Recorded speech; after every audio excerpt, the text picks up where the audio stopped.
The protagonist of this story, Ghislaine Perdium, has a reputation for being an uncontrollable swordmaster, a man stuck in his room, out of his mind, and to top it off, the useless oldest son of Count Perdium. With all these glorified titles, you might think he's just some spoiled brat, but nope, that's not the case, at least not anymore. And his opponent is finding that out the hard way. This bearded bastard can barely believe his eyes as he's getting his ass handed to him by this so-called useless son of a gun. Ghislaine, on the other hand, is as cool as a cucumber during the battle.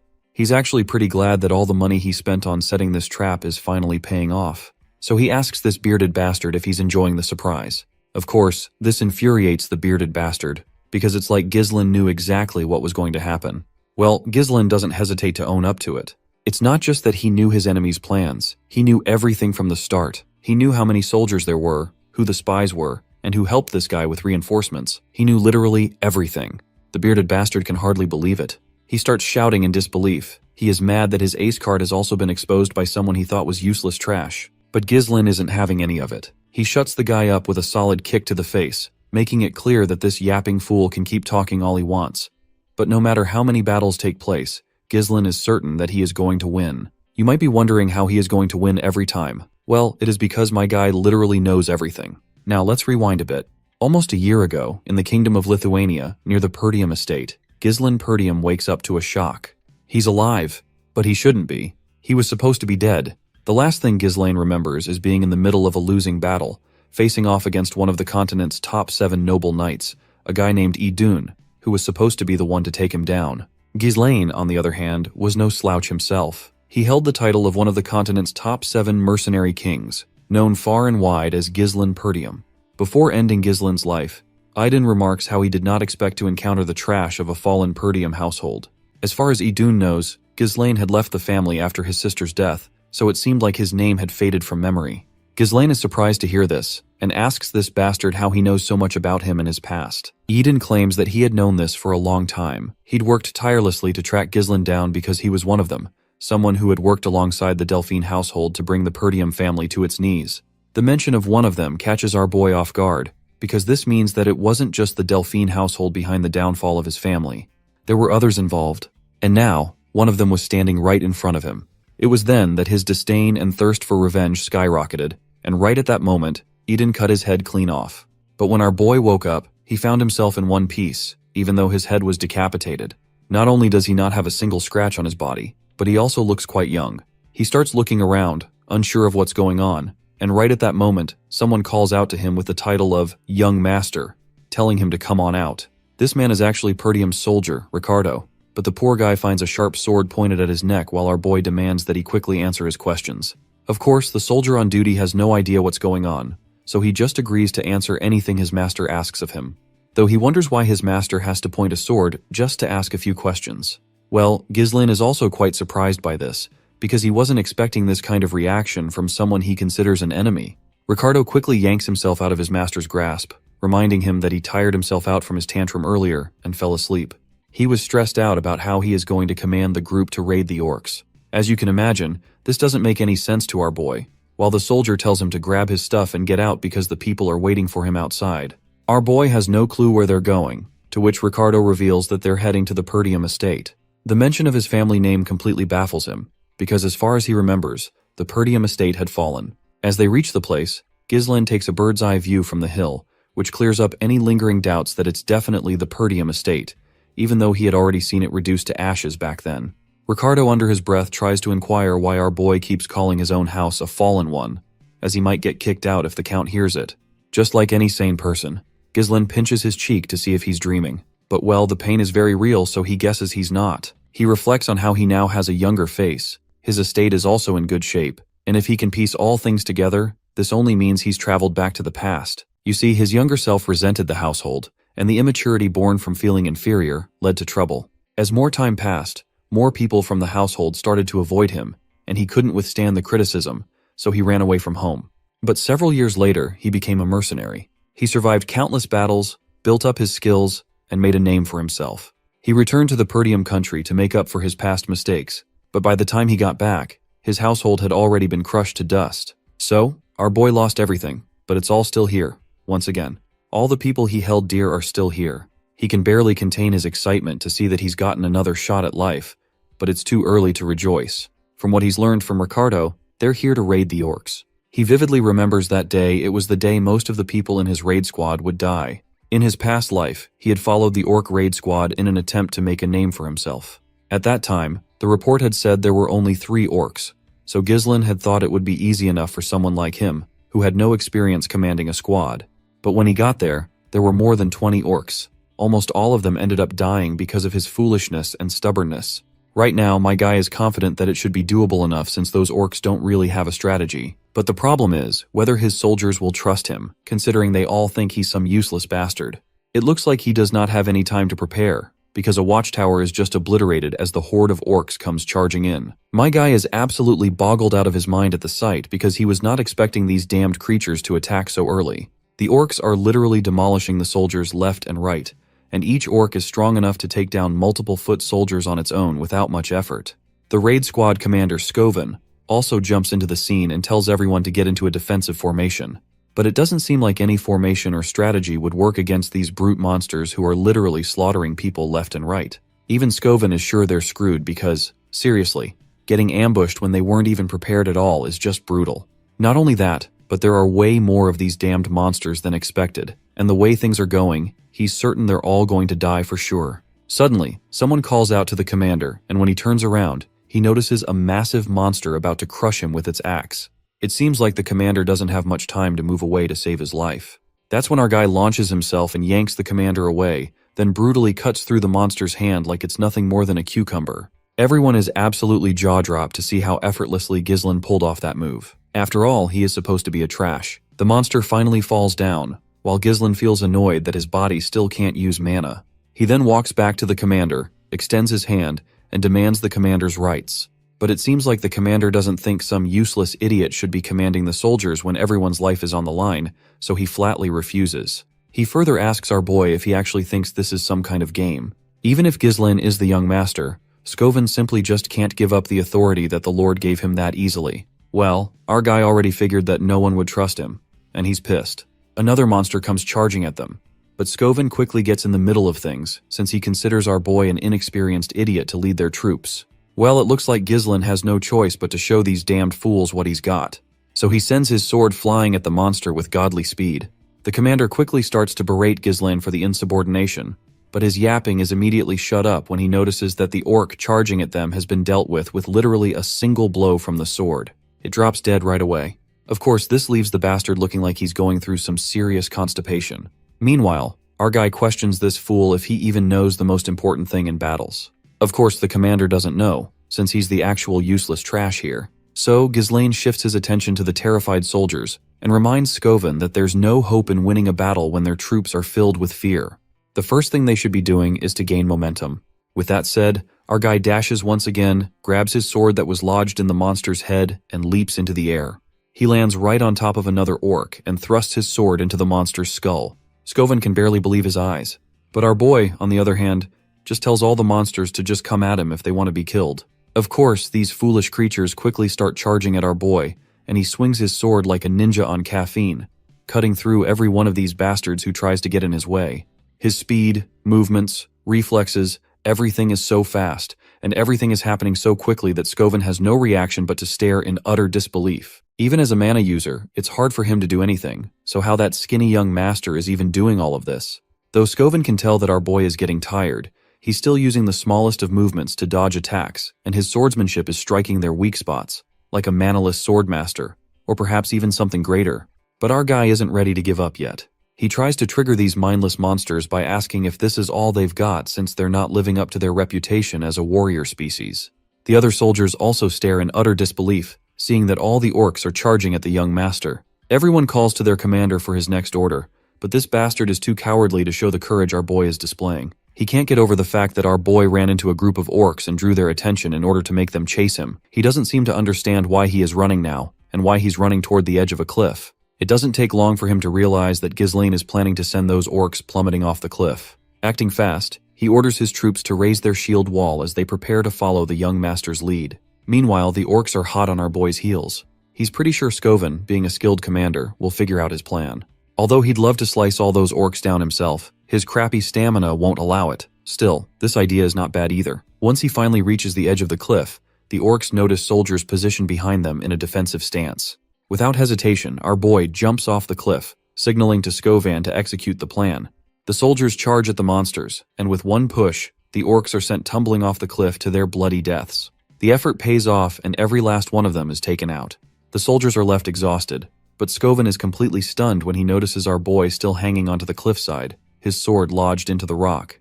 Despite the situation, there's not a hint of fear on his face, just a confident smirk aimed straight at his commander. For a moment, the big mustached Skovan is startled, but then he breaks into a proud smile. He quickly extends his hand, but it's too short to reach the young master, and the grip our boy had on his sword eventually loosens. The boy starts to fall, leaving everyone bewildered by this unexpected turn of events. Meanwhile, Ghislain begins to descend into the realm of unconsciousness, where he hears his sister's voice and fragments of memories of her. He's not sure what's going on, and right at that moment, his sister grabs his hand and he is yanked out of his dream. He wakes up to find himself in bed, and the first thing that comes to his mind is how he's even alive. He tries to sit up, but his entire body hurts like hell from the movements, making him crawl up in pain. His whole body aches. It must be the consequence of pushing his limits. At least, this pain assures him that he is alive. Right at that moment, a maid walks into the room, looking quite happy to see her master awake. It doesn't take our boy long to recognize her as Belinda, while the girl expresses her frustration through her words, talking about how much stress he's caused her. That's when Ghislain rushes at her and hugs her tightly. She has no clue why he's acting like this, but we all know he's just glad to see her again after so many years. You see, she used to be his personal maid. Belinda had been by his side since he was little. Despite the mess he used to cause, she was the only one who stayed with him. But after the family fell to ruin, she went missing, and he never thought he'd get to see her again like this. That's when he decides to tell Belinda the truth. He starts dropping some serious truth bombs, saying that a catastrophe will soon strike Perdium, and that the truth is, he died, and came back to life.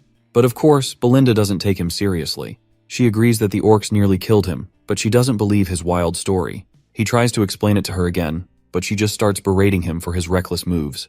Eventually, he decides to give up, since she's not going to believe him anyway. She reminds him of the upcoming festival, something he might have missed if he were injured.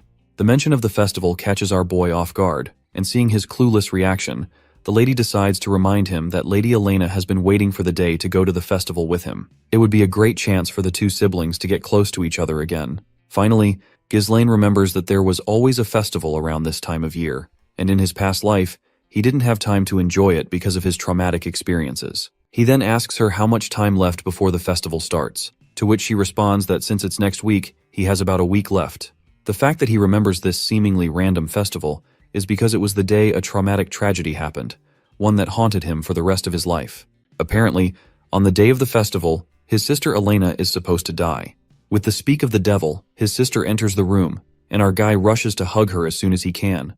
The young lady is bewildered to see such a passionate hug coming from her brother out of the blue. She starts to blush and asks him if he's trying to pull some kind of prank. But little does she know, his brotherly love for her is sincere. But since he's not letting go, the lady herself yanks him out of her embrace. This leaves Ghislain's weakling body struggling for a moment, because his sister has got some crazy strength. It seems like Elena and he don't get along, because she flat out makes it clear she's only here to visit him because Belinda invited her. Apparently, these two siblings don't have the best relationship, and Elena vividly remembers the time he insulted her. Of course, Ghislain is pretty clueless about when he insulted her, but now that he remembers, he realizes he wasn't exactly close with Elena in his past life. Let's be real, he was kind of a total piece of trash. So he actually apologizes, which catches both ladies completely off guard. Ghislain admitting his mistakes is totally unheard of. Naturally, they assume it must be because he got smacked around by the orcs and received some brain damage. But my guy shuts that down real quick, saying he actually did get them. Right at that moment, though, pain shoots through him and he doubles over. This gives Elena the perfect chance to mock him even more, as it's pretty clear who really got who. As much as those remarks might seem a bit sharp, they're not really insulting at all. In fact, Ghislain feels totally warmed by their characters and smiles in response, thinking everyone is exactly as he remembers them. He can't help but wonder why the old him wasted so much time on pointless things. You see, during the festival next week, Ghislain rejected Elena's offer to go together, and made an excuse that the events from the raid squad had upset him.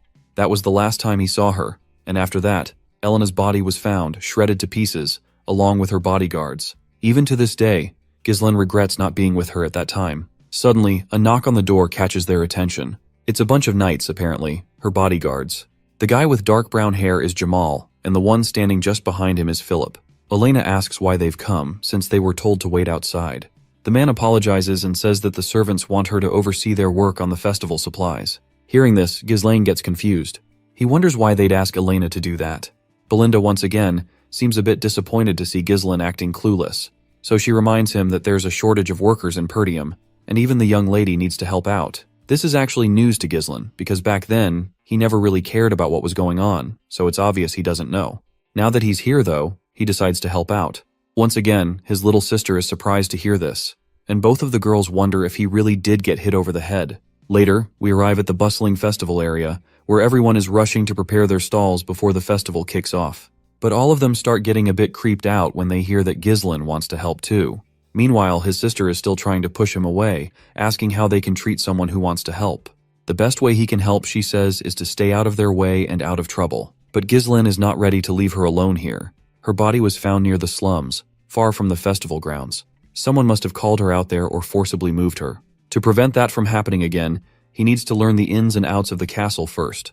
Right at that moment, a knight comes rushing in, calling out to Ghislaine. It's one of the knights, known as Old Man Fergus. The old man is out of breath but doesn't take a moment to rest. He starts crying, mentioning how concerned he was when he heard about the orc incident. His sister chimes in too, mentioning how he's been acting really strange lately. She thinks it'd be better if Fergus takes him back. Well, it looks like Ghislaine has no choice but to give in. He tells the old man to take him to the abandoned training field in the castle. The old man asks, a bit curiously, why he wants to go there. Ghislaine just responds that he wants to train. The big mustached man is not sure what the young master is up to, but he doesn't question Ghislaine's judgment any further. He takes him to the training hall. Upon entering, the first thing Ghislaine notices is that the training hall is in much better condition than he expected. It's a perfect location for him to train, and the equipment is something he's never seen, even in his mercenary days. The old man explains that they've kept it maintained in case Ghislaine ever wished to use these facilities. The old man has always had faith that Ghislaine would recover from whatever mental struggle he's been going through. Seeing how concerned the old man is, our boy is forced to reflect on how much the old man has tried to help him all along. He literally had no clue about any of this, and now he feels sad for not realizing it sooner. He then gives the old man a pat on the shoulder and assures him that dying feels like crap, so he plans to live long enough. As usual, the old man is bewildered to hear him talk as if he's already experienced life and death. But Ghislaine quickly agrees, casually telling him that he did, in fact, die and was resurrected. But of course, the old man finds this nonsense. Anyhow, Ghislaine decides to start training, dismissing the old man and telling him he can go. Seeing Fergus paying so much respect to him, Ghislaine reflects on how he's always treated everyone around him like they were his enemies. But now, looking back, he realizes he was just short-sighted. Whatever the case, Ghislaine gets back to the main work he has to do. In his previous life, he has heard that one behind Elena's death was a lord from a neighboring territory. Because of that, Perdium got caught up in a war, which eventually led to its downfall. Elena's death was essentially the starting point for his house's collapse. This means he needs to set things right from here on out. First things first, he needs to get a better physique. It sucks that he doesn't have a lot of time, but he's sure he can at least get control over his mana. Mana is a supernatural resource that allows humans to break through their limits, and most people say that noticing and absorbing mana is the hardest part. But for Ghislaine, he was able to do that, even on the chaotic battlefield. He has to connect the mana particles floating in the air and bundle them up, almost like spinning a spool. For someone like him, who's experienced tens of thousands, of battles, creating a mana core is a piece of cake. But if it were that easy, he wouldn't be part of the strongest 7 of the land. Using the method from that half-burned book on magic he picked up, and with the natural mana core humans have, Ghislaine is able to create a second and even a third. He connects them in a mesh of multiple cores to create an explosive force. All this pushing his limits causes blood to leak from his mouth and nose, his face drenched in sweat. I guess he's reached his current limit. Although he was able to reach 5 cores in his past life, this technique is all about creating an explosive force in a short time. The catch is that it requires an extremely large amount of mana in return. This was the main reason he lost to Eden in his past life, who had brought an entire knight order when he was already out of mana. If it had been a fair fight, he definitely would have won. The technique is inherently unstable, but for now, it's good enough. Besides, this time, he has a youthful body and plenty of time to master it. He's determined that he'll claim Eden's head this time, and those bastards backing House Delphine, who helped destroy their country, they're going down too. Fast forward a week, and the day of the festival finally arrives. Our boy is ready, fully equipped, and walking through town with unshakable confidence. But as he strolls, he spots his sister standing there, who is surprised to see him. She's shocked that her brother, who's never been a fan of festivals, actually showed up. Not only that, but he's been acting super odd lately, and she's heard he's done nothing but train for the past week. Ghislaine tries to brush it off, reminding her that as the next in line of a knight family, training is just a natural thing for him. But she throws a brutal curveball, reminding him how he's always hated the idea of being lord, which is one of the main reasons he never got along with their father. Despite the jab, she starts to walk away with a smile over her face, as she is glad to see him finally acting like he was supposed to. Her remark forces Ghislaine to reflect on how his actions have started to change, not just how people perceive him, but also the trajectory of his future. The general flow of events might still be the same, but it's becoming harder to gauge the impact of his actions on the smaller details. Making good use of his knowledge of the future is now his responsibility, and he needs to respond to each situation effectively. With that said, he is ready to face his sister's killers. Later, he spends time with his sister, staying on high alert. After a while, though, Elena gets tired, commenting that there's nothing special about the festival. It's just like every other year. Meanwhile, Ghislaine is deep in thought, realizing the festival is almost over and yet nothing significant has happened. This leads him to believe that maybe the future has shifted because he's been sticking close to Elena. But just as that thought crosses his mind, her bodyguards show up.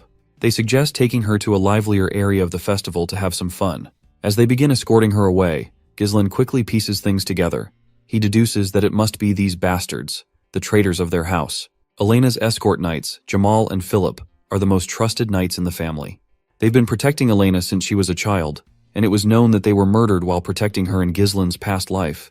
But now Ghislaine has lingering doubts. It must be a trap, and he is sure that these guys are the traitors of their house. So he decides to follow the knights. The place they arrive at is completely empty, which leaves Elena clearly annoyed, and she starts complaining. While she complains, Ghislaine's suspicions grow even stronger. At first, the street might seem like a simple deserted one, but looking at the way the obstacles block the escape routes, it's clear that preparations were made in advance. He's soon shaken out of his thoughts when his sister starts dragging him with her. Seeing how strong her grip is, Ghislaine can't help but to ask her if she has been hitting the gym lately, because she is too strong for a young lady. But just then, Jamal stops her, and the look on his face makes it clear that he doesn't have good intentions. Elena starts to shiver and begins to panic, wondering why they're acting so strange. Jamal quickly apologizes for the scary look, but then his expression twists into something even more unsettling. He tells her that he just wants her to wait a little longer. It's only a small request. Elena feels scared and hopeless, and just at that moment, someone walks into the scene. It's a guy with glasses, followed closely by two of his goons. The guy's name is Frank, and he's clearly pleased to see how effectively Jamal has executed the plan. He then questions Jamal about Ghislaine, because he does not remember requesting this sucker to be here. Jamal reassures his boss that he'll take care of this brat and that Frank doesn't even need to pay for it.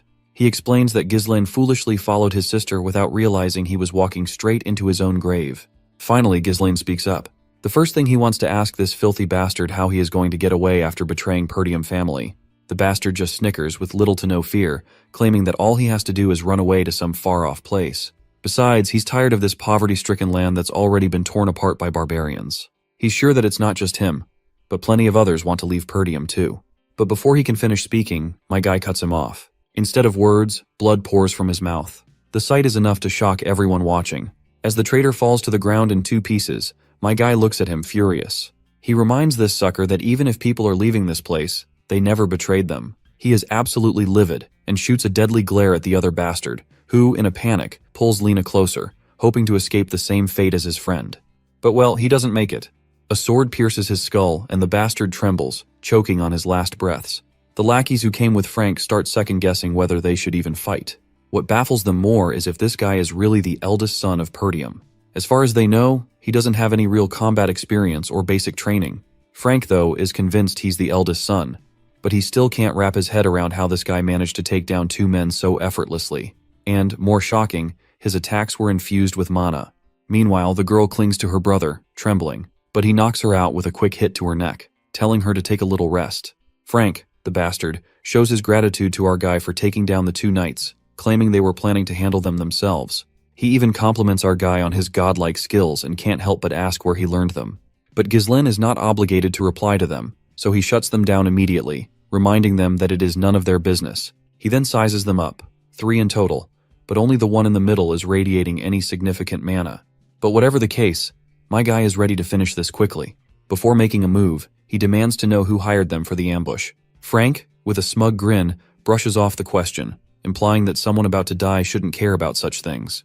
Well, Ghislain knows these bastards won't give up the information easily, but he has his own ways of making them talk. One of the lackeys suggests severing his head, but the boss shuts him down because he wants him alive, as he plans to break every limb in his body until he's completely helpless. His goal is to leave him in agony, unable to do anything but writhe in pain, believing that the suffering must be as drawn out and excruciating as possible. With that, the two of the goons charge at him. Anticipating this, Ghislain pulls out a firecracker and throws at them. The unexpected move from our boy startles one of the lackeys for a split second, leaving him confused as to why someone would use a firecracker. That brief moment of distraction is all Ghislain needs. In the blink of an eye, he strikes, killing one of the goons instantly. The second lackey charges next, but Ghislain is ready. He quickly blocks the attack with ease, disarms the attacker, and yanks the sword from his hands. Finally, he follows through, cutting the man down as if it's nothing. As soon as the lackeys drop, their leader doesn't waste any time and tries to attack our guy from behind like a coward. But my guy's reflexes are on another level, and he blocks the attack without much effort. The bastard is left stunned, realizing his nearly perfect sneak attack has been completely ruined. Not wasting any time, my guy decides to retaliate. He moves so fast with his sword that Frank barely has time to react. The sword cuts deep across the bastard's throat, and the pipe he had in his mouth falls to the ground.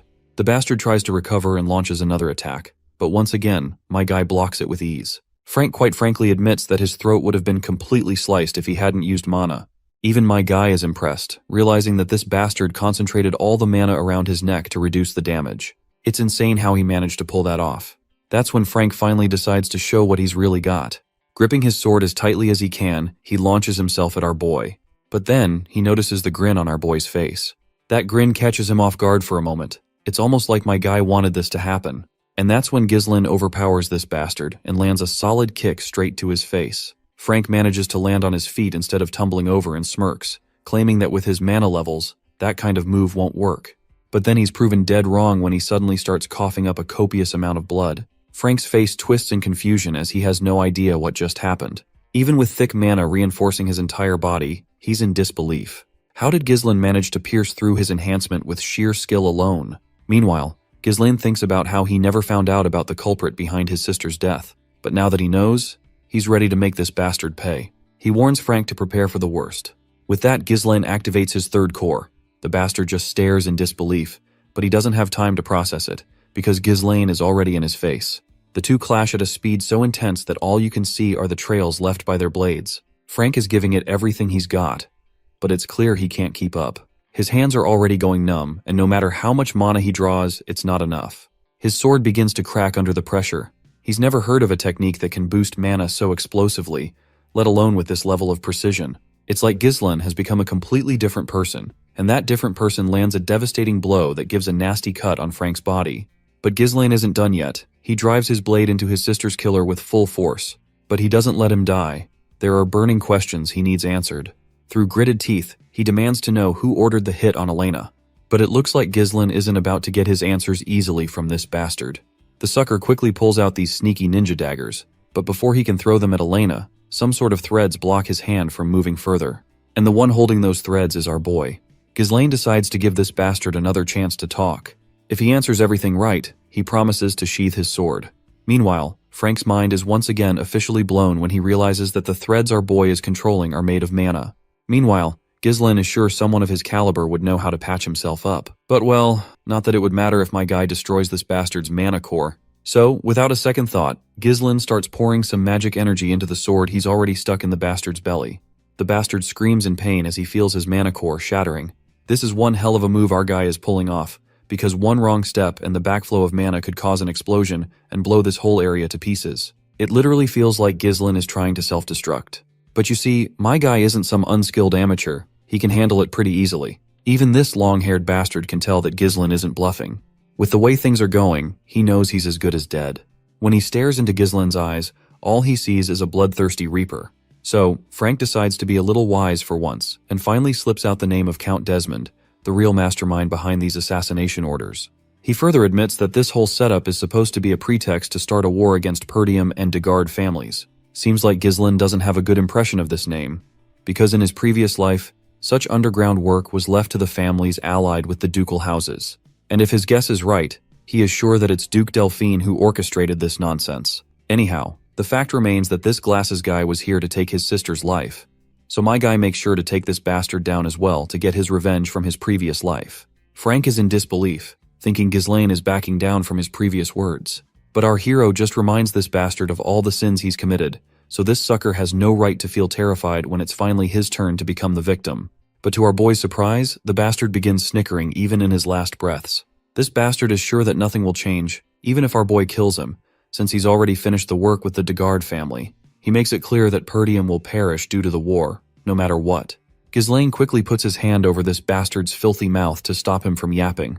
He lets this shithead in on a secret that he has reawakened after dying, so he's not about to let the past repeat itself this time. Those were the final words Frank heard before our guy cranked up the mana core shattering process. The mana inside backflows, and Ghislaine directs it into the sky, causing it to explode with a big bang like some twisted firework.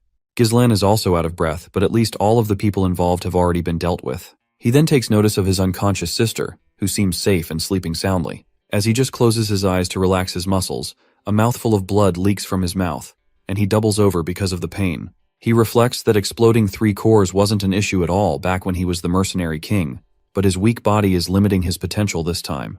But this is still not enough to make him back down. He quickly rushes to a nearby home where he finds a dead body. In his previous life, the officials had found another body besides Elena's at this place, and according to what Frank said earlier, this body is apparently the son of Degard. There's also another dead body, the escort knight who was killed in the process. This is apparently how the Perdium family in his previous life came to the conclusion that Degard family must be the one involved in the assassination of Elena. The moment these bodies were found, the war would start. So Ghislaine decides to leave no evidence behind. After torching the entire house, he takes his sister and begins to walk away. That's when we notice this dickhead cap guy in the shadows, keeping an eye on our boy. Later, he arrives at the council of all the shady people running this game and reports back that the mission has failed. It goes without saying that the big shots are not thrilled to hear this, and the hooded guy tries to argue that it was all because of Ghislaine Perdium. The name catches their attention, because how could a useless bastard from the north pull off such a big move? One of the big shots also claims that as far as he knows, Ghislaine is a useless piece of shit, so he's not sure why this reporter is using him as an excuse for their failed mission. But the guy tries to argue that Ghislaine was completely different from the information and rumors they had about him. The way he handled everything with such finesse made him feel like a completely different person. He tries to assure his masters that he has already taken care of things with Degard, so starting the territorial war won't be an issue. He begs for one more chance to prove himself. But the big shot gets angry, because the setback from this failure has caused immense trouble, and everyone in the council is losing their minds over it. They all collectively tell this bastard to just eliminate that bastard Ghislaine.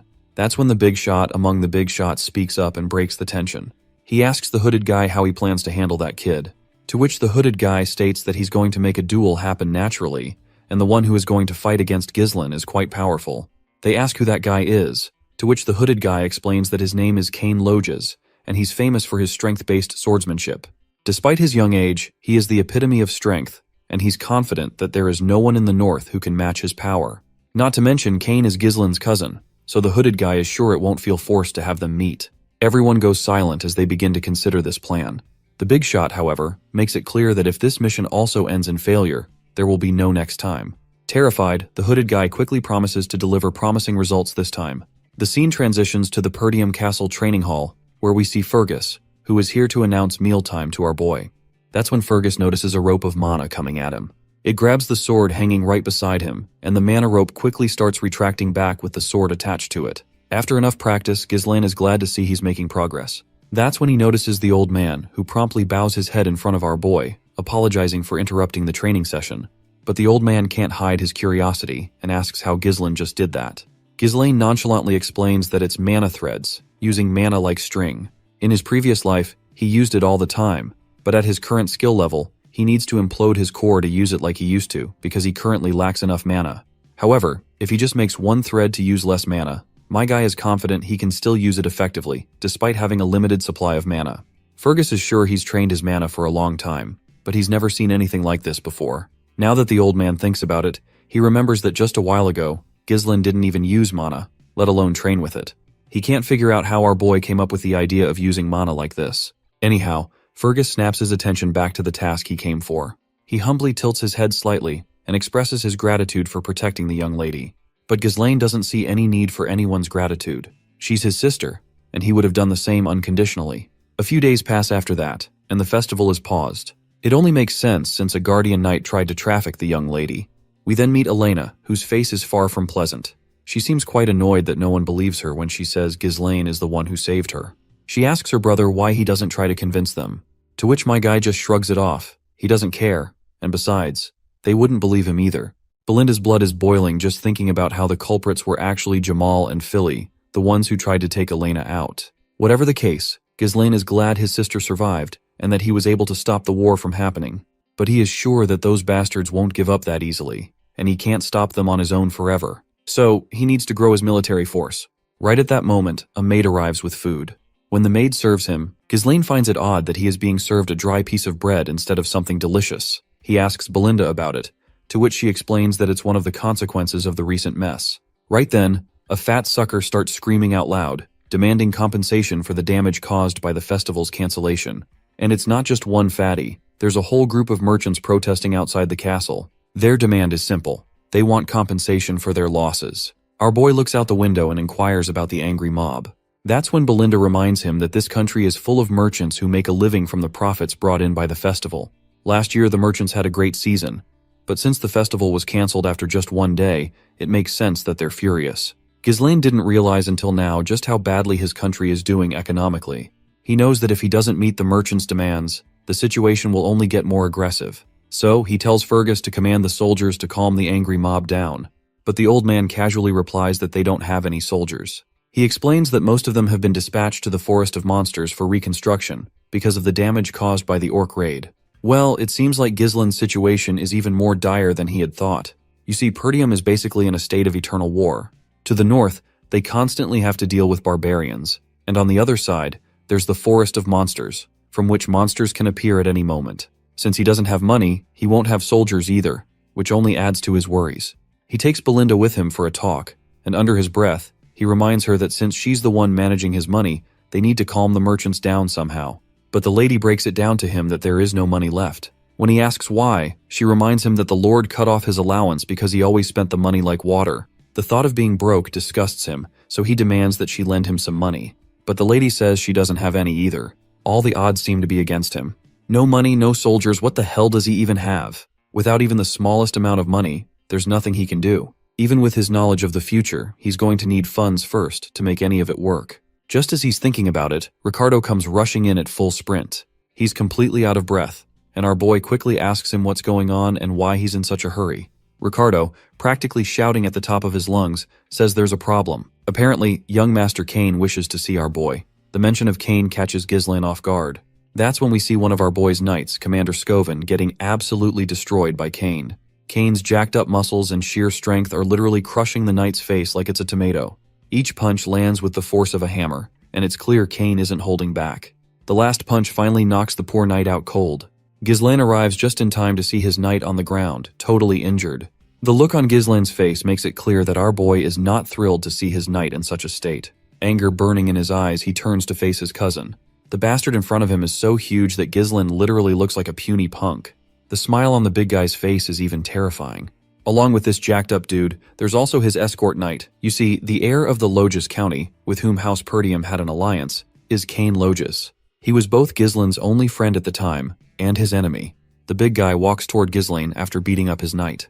But Ghislaine doesn't flinch. He calmly asks Ricardo what exactly led to this situation. Ricardo quickly explains that they responded to a report of a disturbance at a tavern, where they found Kane and his escort knight. It is when Kane asked Commander Scoven if the rumors about young Master Ghislaine were true. So, Commander Scoven explained the details of the rumors about our boy. But that's when Kane grabs the commander by the mouth, because Kane believes the commander is lying under his breath, and he would not tolerate someone lying in front of the heir of Logis. With that, Ricardo wraps up the flashback. At that moment, Kane's escort knight speaks up. Since Ricardo isn't telling the full truth, he decides to explain it himself. According to him, Commander Scoven claims that Ghislaine, who never even trains, took down an orc with his bare hands and dealt with the traitorous escort knights all by himself. That's why Scoven got beaten up, which was meant to be a wake-up call for him for his lies. The knight smugly claims that none of this would have happened if Scoven hadn't lied in the first place. Ghislaine doesn't speak out loud, But in his thoughts, we learn how much he hates Kane. Apparently, Kane used to be his subordinate, and whenever he visited Perdium, he always caused a mess. Even after causing all that trouble, no one could say anything because he was basically one of the allies for House Perdium. No one ever looked down on Kane, unlike Ghislain, who always had an inferiority complex. Kane's confidence and bold demeanor were praised as qualities befitting of an heir, which is why our boy was criticized more. Let's now turn our attention to Kane's perspective. This big jackass is amazed at how much patience Ghislain is showing because usually he would have charged at him with this much provocation. We then flash back to a little while ago in Logis County. There, Kane got an order to kill Ghislain. The one who gave him the order was the same hooded guy who had gotten a lot of slack from his leaders for failing his previous mission. The hooded guy promised Kane that if he succeeded in this task, the esteemed one would support the Logis family. Kane assured him that he could easily defeat Ghislain since he was just a weak brat. But what bothered Kane was that Ghislain was also an heir to this land, so he wasn't sure how he was going to eliminate him without complications. The hooded guy suggested they could lure Ghislain into a duel, making it look like an unfortunate accident. It would simply appear as a trivial dispute between heirs. The hooded guy also promised to support Kane by disguising himself as an escort knight to orchestrate the situation so there would be no need for concern. The thought that he gets to kill his own cousin fascinates Kane, and the bastard agrees with this right away. In the present, Kane is thinking about why they want Ghislain eliminated. He wonders if perhaps Ghislain has changed a little, and that's the reason for the order. But in any case, Kane proceeds with the plan. In order to provoke Ghislain, he calls out to him, asking why he's standing still. Since they're facing each other, he better make arrangements. Ghislain has no clue what arrangements he's talking about. Kane reminds him that he's heard the festival has been interrupted, so why not liven up the mood and have an amazing time? He further reminds how they've always been in sync when it comes to things like this. Ghislain doesn't react much, and cryptically asks if he's talking about alcohol. You see, this bastard always had Ghislain prepare alcohol and women every time he came here. Ghislain granted his request back then because he didn't want to get beaten up, but he's not going to comply with this bastard anymore. Because of Kane, he had to waste a lot of money, which is also why his father cut off his allowance. But it looks like Ghislain has finally found the root cause of his money problems, and he's sure Kane is also the solution to this issue. Kane, on the other hand, keeps on demanding, telling him to bring the goods right now. Of course, Ghislain plays along and tells Kane that he'll bring them right now, but first, he wants this bastard to repay the debts he owes. The hooded bastard can feel the aura and vibe Ghislain is exuding. Even Kane gets serious and asks what debts he's talking about. Ghislain just flashes a pleasant smile as he reminds him that he had been handling and arranging everything Kane asked of him with money, so now he wants that money back, at least 1,000 gold. Of course, the jackass is bewildered to hear such a ridiculous demand, because he believes that all of that should have cost no more than 100 gold. Besides, Kane always thought that Ghislain did all of that because they were friends. It was like a friends with benefits situation. But well, Ghislain wouldn't call their relationship friends, because he had been this bastard's doormat for the longest time. But now he wants this jackass to pay up if he values his life. He's in dire need of money, and he won't let this bastard get away without taking the dues. Silence fills the room, and even Ghislain's knight, Ricardo, is sweating his balls from the bold declaration Ghislain just made. The big guy furiously stands up, clearly enraged. He doesn't like the idea of Ghislain getting too full of himself. He's sure that all the rumors Ghislain is spreading about his deeds have gone to his head, which is why he's acting so bold now.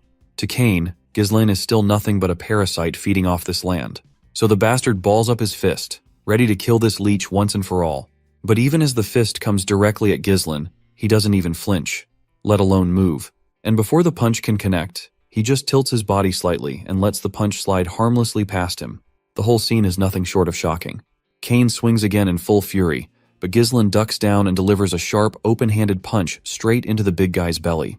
The force of the punch is so intense that it nearly causes Kane to cough up blood. Our boy attempts to retaliate with another swing, but Kane stops him mid-motion. Even though Kane does not take any damage, he still pretends as if he in pain. The hooded figure rushes over, asking Kane if he's all right, but it's clear that the massive man is far from fine. His pride, the only thing larger than his body, is now shattered. Ghislain nonchalantly tells him to stop whining, because that punch did not do any damage. But Kane keeps on pretending as if he is suffering. The onlookers in the pub are left speechless, unable to process what they just witnessed. Ghislain, the so-called weak heir, just took down Kane Logis with barely any effort, and the entire room is unsure of what to think. My guy can obviously tell that this bastard is pretending, and he can clearly tell what Kane is trying to achieve by doing this. The big bastard then quickly turns to his hooded knight, asking if he liked the acting. Of course, the hooded bastard gives him props for the stellar performance. Kane has set the stage perfectly to make it look like the fault lies with Ghislain in everyone's eyes. So this should be more than enough to justify a duel. Kane is more than ready to seize this opportunity because helping the big shots to eradicate Ghislain means he'll have backing from those in authority, and he must want the support of those above him. Not only that, it'll also help him cut off the Perdium household. So he plays along, pulls out the glove, and with some verbal foreplay, he sets the scene to demand a duel. But before this bastard can throw the glove in our boy's face, my guy acts first and throws the glove at this jackass's face, challenging him to the duel. Since Kane insulted the heir of Perdium in front of everyone and assaulted his knight, my guy demands to have a duel. Silence falls over this big jackass's face, but that straight face quickly shifts into a smirk because he thinks Ghislain has dug his own grave by demanding the duel. So it goes without saying that he accepts the duel. On the other hand, the sassy smile stays plastered on our boy's face as he calls out to his knight, Ricardo, and tells him to bring all the merchants protesting in front of the castle. He wants them to know that Ghislain, the young master of the Perdium house, is about to make them some fat cash. You see, the festival was suddenly cancelled, and the atmosphere, which had heated up to its peak, suddenly cooled down. This left behind a bunch of tourists who couldn't leave out of regret. They're probably in a state of incomplete combustion, not able to spend their money or time. In such a situation, if an event were to take place to soothe them, everyone would be over the moon. And so, as my guy stands in the ring against that bastard, the crowd is going absolutely bonkers with cheers. People are gathering from far-off places, and the merchants in the market are finally able to make some cash out of the tourists. That fat merchant who was at the front of the line during the protest has set up his table for people to bet on their respective players. Many of them simply put their money on Master Kane, which is understandable because they think it's the safest bet. The big bastard is also ready with his giant sword to start the duel, but he's kind of annoyed that Ghislain has turned a serious duel into a marketplace like this. He makes one thing clear before starting. His sword won't stop even if our boy surrenders. Ghislain isn't terrified or surprised to hear this, since he can tell the bastard's motive is to kill. Anyhow, since it seems like they have enough people gathered, Ghislain decides to officially start the duel. That's when the hooded bastard butts in and states that the proper bet can't proceed at this rate. Everyone is confused about what this hooded guy means, so the fat merchant explains that nobody has bet their money on young Master Ghislain. The crowd starts to murmur among themselves, believing the result is already pretty obvious, and that Ghislain doesn't stand a chance. Kane finds it amusing to think that even the marketplace doesn't want to be associated with Ghislain in any way. Since the bet isn't balanced, they decide to change the criteria of the bet to make it somewhat fair. But that's when Commander Scoven brings out a bag full of cash and bets it on young Master Ghislain. Not only that, Lady Elena also fetches a bag full of money to bet on her brother. Everyone wasn't surprised when Commander Scoven showed up, but seeing Elena herself, even our boy is a bit bewildered, as are the people in the crowd. She then asks the merchant if this much money is enough for the bet, and the fat merchant humbly says yes. Now that there are people betting on Ghislain, Kane decides to start the duel without wasting any more time, though he looks a bit annoyed by the turn of events. Anyway, the duel begins, and our boy gives Kane the chance to attack first. After all, Kane is younger, so as a big brother, Ghislain would love to give his little brother the first chance to strike. This cheap copy of Hulk is bewildered to hear this, but my guy just swings his sword as he unsheathes it and confidently challenges Kane to come at him. Silence falls over the big bastard's face, and it looks like he's taken the bait. He gets into stance and leaps forward like a giant bull and comes crashing down with his massive sword. The swords of both contestants collide, and this cheap Hulk pours every ounce of power into the clash. But nothing much happens to our boy. So the bastard once again swings his sword without thinking, and once again, my guy dodges. The fatty then leaps into the air to kick, but once again, his effort is effortlessly dodged by Ghislain. After that little back and forth exchange of blows, both contestants fall back. While this creepy sucker smiles with his equally creepy grin, my guy can see how full of himself Kane is feeling. Belinda is sweating after seeing the young master clash like this with that behemoth. She even urges the young lady to stop her brother. Meanwhile, the hooded guy feels really confident that Ghislain is as good as dead. He believes that the moment our hero decided to cross swords with Kane, he fell for the trap. He's sure that Ghislain will be overwhelmed by Kane's immense power and will become consumed by the thought that there's no chance to counterattack. He will end up using all their energy just on evasion. In the end, the exhausted Ghislain will leave an opening and eventually meet his end. This is how Kane has won countless battles. His strength is unmatched, but my guy is just as much a match for this bastard with his agility, dodging each and every attack effortlessly. Even Kane is forced to admit that Ghislain is quite the slippery guy, and it seems his skills have indeed grown since before. So the bastard cranks up his strength even more. He literally grabs his sword by the sharp side with his bare hands and tries to hit Ghislain with it full force. Although our boy manages to evade the direct hit by using his own sword, he gets stuck in the sword's crossguard. Cain, with all his might, swings our boy into the sky. Everyone is left with their jaws hanging when they see the young master in the air, and the only guy who's excited is the hooded bastard, who's sure that Ghislain is done for. But it looks like this hooded guy is about to get his expectations subverted. While Ghislain is mid-air, he quickly channels mana into his legs. After gaining his balance, he lands perfectly on the ground. At first my guy was just going easy on the bastard, but since this shithead has crossed the line, he's ready to teach him a lesson. He dashes at this bastard with godly speed and zips past him. The hooded guy is completely dumbfounded to see that this guy safely landed back by condensing mana into his legs. Ghislain, on the other hand, calls this cheap hulk an ignorant swordsman. He believes that this sucker must have thought he was the strongest, just because the opponent would get scared if he showed a little bit of his strength. But my guy is ready to open this bastard's eyes by making him realize that brute force is not everything. The fatty feels mocked, so being the brute he is, he charges at our boy once again, asking how he's going to do that. That's when my guy takes a firm grip on the ground, and after kicking over the hilt of the sword, he quickly leaps into the air and lands multiple strikes on this gorilla. But the gorilla retaliates with his own sword. Ghislain quickly sidesteps and then steps right over the sword itself. Once the bastard is momentarily rendered weaponless, Ghislain takes his chance and swings his sword, and lands a hit. After that deadly dance of the blade, my guy dramatically stops, and the bastard starts to leak from every place he was hit by Ghislain's sword. All the spectators are left in awe, and people suddenly erupt in disbelief when they finally realize that our boy has indeed improved a lot. They start to panic if he's actually going to win the battle. Meanwhile, Elena is feeling proud as she confidently reminds Belinda that she was scared for no reason. Commander Scoven is equally proud to see our boy's stellar performance. But the only person sweating his balls is this shithead in the hoodie. He can clearly see that the wounds are shallow, even though our boy could have easily made them deeper if he had wanted. This makes him believe that Ghislain didn't deliver a deep wound on purpose. The fatty, on the other hand, is feeling mocked to see such godlike swordsmanship from our hero. Ghislain then turns his attention to the defeated bastard and throws his sword away because he intends to fight without a sword. You see, he believes that the skill gap is too wide to warrant further weapon use, so he'll fight barehanded from now on. This much humiliation is enough to boil the fatty's blood. Ghislain is ready to take this opportunity to teach Cain a hard lesson, and he plans to drill those lessons with his bare knuckles. Ghislain believes that this small-brained, big-bodied idiot is no match for him in swordsmanship, so he decides to take a handicap and fight barehanded, a style in which the fatty excels. This time, my guy wants to bet 2,000 more gold, which is twice the amount he had initially demanded from Cain. The crowd is unsettled to hear the mention of 2,000 gold and a barehanded fight, even though it was supposed to be a duel. Let's not forget about this hoodie bastard. He can barely control the sweat dripping from his face. To think that our boy dares to challenge Cain to a barehanded fight. He literally never thought he'd see this day. Though somewhere in the back of his mind, he thinks there's still a chance for Cain to win after all.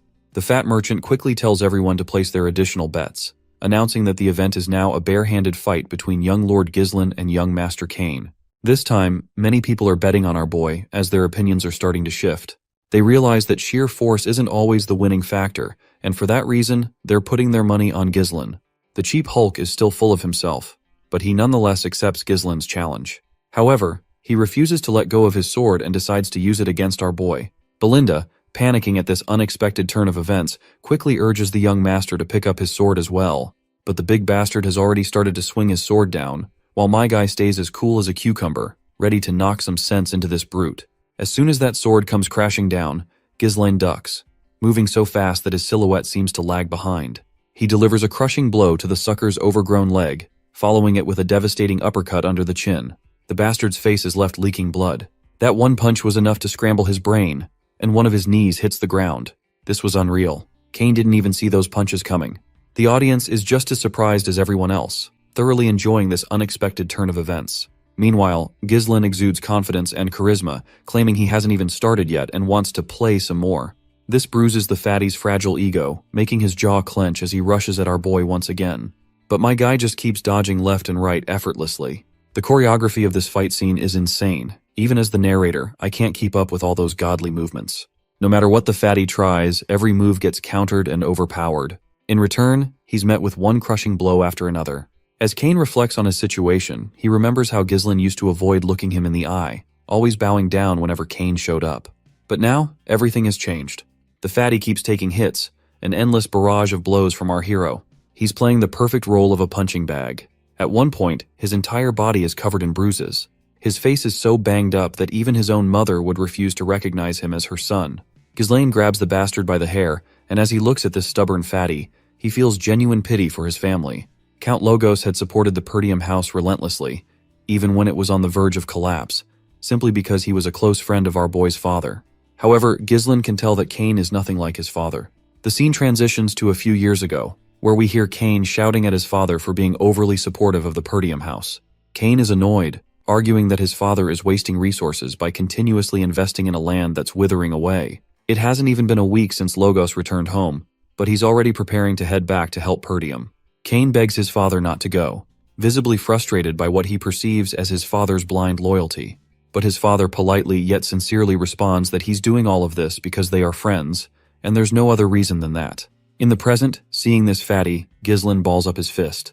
But surprisingly, this isn't a punch meant to obliterate the fatty's face. It's actually a hand of friendship extended from our boy. This hand of friendship is something none of us expected. And what's even more unexpected is that Cain warms up to this gesture and admits defeat.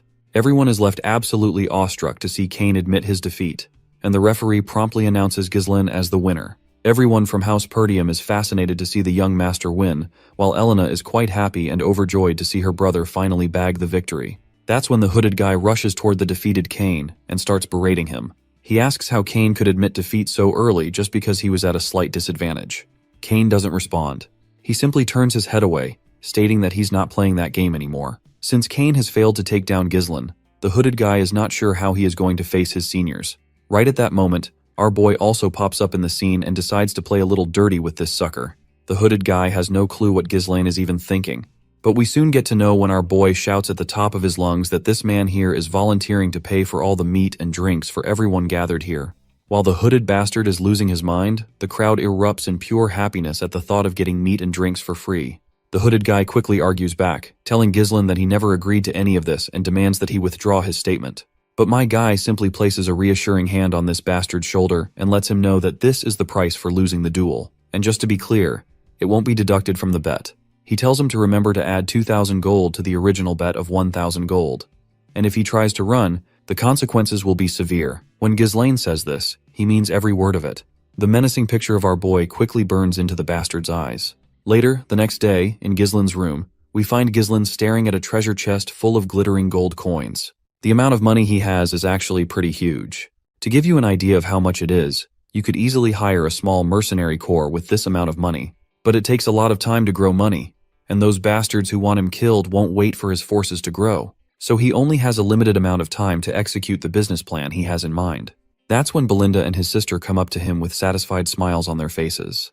The way they're looking at him feels like they have some ulterior motive hidden behind their smiles. He quickly questions why they're here, to which his little sister politely asks where he plans to spend all this money. Of course, Ghislaine catches on to what she's implying, so he directly asks her if she wants some. To which the lady responds that she's just asking. Belinda then speaks up, stating that she has a pretty good idea of where he's going to spend it all. She is sure that since Lady Amelia's birthday is coming up soon, Ghislaine must be planning to put on a grand show to buy his fiancée an expensive present. But we all know that our boy isn't thinking about this at all. However, the mention of a fiancé catches Ghislaine completely off guard. He literally does not even remember if he even has fiancé. The maid laughs softly, thinking he must be feeling shy. They know he's pretending to be clueless because he's embarrassed that they figured him out. Still, since Elena is noticing that her brother is quite absent-minded lately, she decides to remind him that they're talking about Amelia of Rayfold County. Finally, the name triggers some memories in Ghislaine's mind, but they're not exactly fond ones. You see, Amelia Rayfold is renowned as a noble among nobles. Known for her kind nature and selfless actions, she's deeply admired in her territory, garnering the unwavering support of her people regardless of their social status. But Ghislaine knows another side of this story. In his mind, she isn't a celebrated noblewoman but a traitor. Why? Because Amelia Rayfold, who once stood as a shining beacon of nobility, would later incite rebellion. She would become infamously known as the Witch of the North, aligning herself with the Delphine Duchy to deliver the final blow to Perdium's downfall. To Ghislaine, she is no gentle fiancée, but the very woman who betrayed everything his family stood for. He then asks Belinda when his father will return, to which she responds with uncertainty, saying probably in a week. This is good enough for Ghislaine. With a full week ahead of him, he decides to take a trip to Rayfold County. Belinda isn't sure why he's leaving already since it's not even her birthday yet. But my guy says he's going to get some money from them. Later, we finally see the lady in question, Amelia Rayfold. At first glance, she looks dead-eyed, but I can't take my eyes off her major assets. Nonetheless, she's in this town, where she's offering a poor little girl a pair of sandals. Amelia is apparently offering her own sandals, so the little girl isn't sure whether to take them or not. But Amelia assures the hesitant girl that if anyone has to walk barefoot on her land, it should be her. She then commands her soldiers to provide food and shelter for them right away, and the soldiers quickly jump into action. As she walks away with her entourage of soldiers, all the civilians echo their gratitude. Later, we arrive at Rayfold County, in Amelia's garden, where we see this guy washing her feet with such dedication that you might feel jealous of. He's really proud of the great job she's done. This guy is actually Amelia's escort knight, Bernaf. Amelia responds to him that her father had always demanded absolute obedience from the people of his territory, but the common folk will always follow the one who keeps them warm and well-fed. The guy then says that with this, she has won the people's hearts, and that it will definitely prove favorable in her future successor competition. But it looks like Amelia is not on the same wavelength as him, so she quickly puts her feet right over his face like a sadistic bitch. She questions him about what happened in the duel against the finest sword of the North, to which the guy apologizes, saying he lost intentionally to avoid unnecessary attention. If he had stood victorious, people might have started paying attention to her, and it's not yet the time for her to reveal her hidden claws. He then kisses her feet passionately while expressing his full support and loyalty to her. But the lady believes that this is how it should be since she has invested so much to raise him, and she definitely would never allow him to be a weakling. She then starts questioning him about the merchants. The knight assures her there is nothing to worry about with the Arctium Merchant Guild. All the materials used for the reconstruction of the Forest of Beasts outpost, which was recently half destroyed by the orc attack in Perdium, are being purchased through their merchant guild. In essence, her merchants are recouping all the support funds that Count Rayfold sends to Perdium each year. Moreover, he is recruiting all the soldiers and knights who are leaving Perdium. Many of those soldiers are great knights who are well trained from battles against barbarian tribes. Basically, her plan to squeeze everything out from Perdium is a total success so far. The lady is glad to hear this, and, as she said before, she tells him to maintain the appearance of an ordinary merchant guild and be thorough, because she cannot let their true identity be exposed until they have fully built up their strength. That's when her butler arrives. The knight is annoyed to see the butler entering the garden without permission, but the butler quickly delivers urgent news he received from the castle gate. Apparently, young Lord Ghislain Perdium has come to visit. Although we were told he is her fiancé, she definitely doesn't look even a little happy at the mention of his name. She questions the butler about the reason for his visit, and the butler gets all sweaty when he reveals that Ghislain is here to discuss the Merchant Guild. Both the lady and her knight, Bernaf, are wide-eyed upon hearing this. We then arrive in the visitor's room, where we find her sitting in front of our boy. My guy sits as casually as he can and greets her in the same laid-back tone. But the lady responds with a contemptuous expression to his greeting. She's clearly annoyed that he came here without prior notification, leading her to believe he still hasn't learned proper etiquette.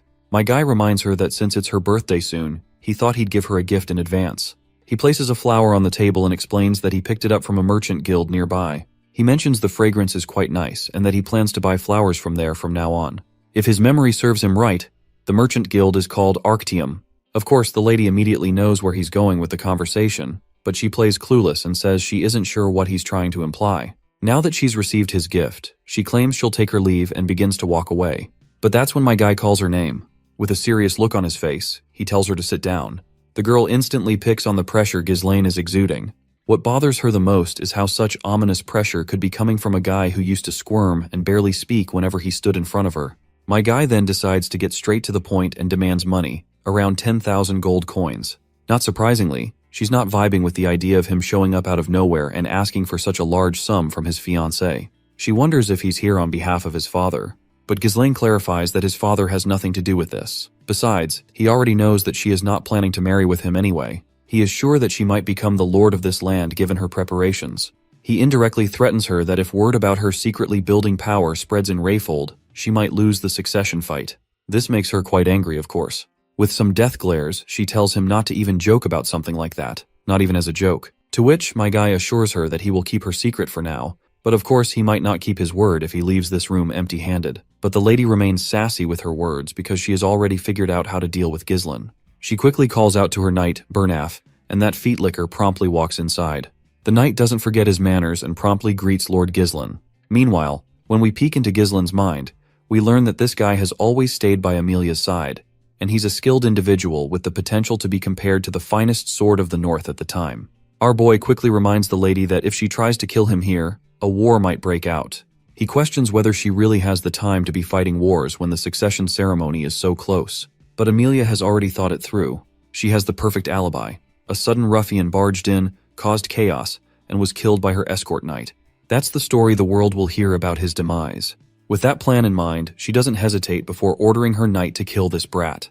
The feet licker is more than happy to comply with her command, and quickly unsheathes his sword. But my guy isn't about to take any crap either. If that's how she wants to play it, then he has no choice but to get a little serious as well. The stage is set for yet another godly duel between two skilled individuals, so grab your parrots and brace yourself for what's coming next. But, well, as much as we wish to see a manly fight between two warriors, this piece of shit knight has some other plans. Suddenly, Ghislaine notices some rustling behind him, and before he can react, an assassin pops out from the empty armor and thrusts a sword directly into the sofa in an attempt to pierce our boy along with it. But this bastard was too slow, and my guy just rolls to the ground, kicks the bastard hard, and throws him out of the window. The lady and that sucker stand in disbelief because they didn't expect our boy to react with such finesse. Ghislaine expresses his disgust at this bitch for feigning politeness while launching a surprise attack. He then quickly lunges toward the knight, and they both engage in a sword fight. My guy questions this shit of a knight, asking if Rayful doesn't know the way of chivalry. The knight apologizes but reminds our boy that he was the one who was rude by arriving unannounced and unsettling the lady with his shallow threats. The two go toe-to-toe, trying their best to tag the other with their sword first, but it looks like my guy has the upper hand with his ninja-like reflexes. He even manages to push this bastard back with a single kick. This knight definitely didn't think much of our boy, assuming he was all talk with no real skill to back it up. But now, he's learning the hard way that our boy is no rookie at all. Amelia, on the other hand, is losing her temper watching her knight get overpowered by this brat. She menacingly demands that he finish the fight quickly and bring her this bastard's head if he really considers himself her knight. The feet licker decides to get a little more serious because this is now a matter of his mistress's honor, and he doesn't want to disappoint her. He boldly tells our boy to come at him. My guy keeps that sassy smirk on his face, mocking how an escort knight dares to order him around like that. But now that this knight is asking for it, Ghislaine is more than ready to give this bastard exactly what he's asking for. The two once again engage in a deadly dance of swords, but this time, the knight isn't holding back a single bit. He even manages to graze Ghislaine's face with a nasty cut.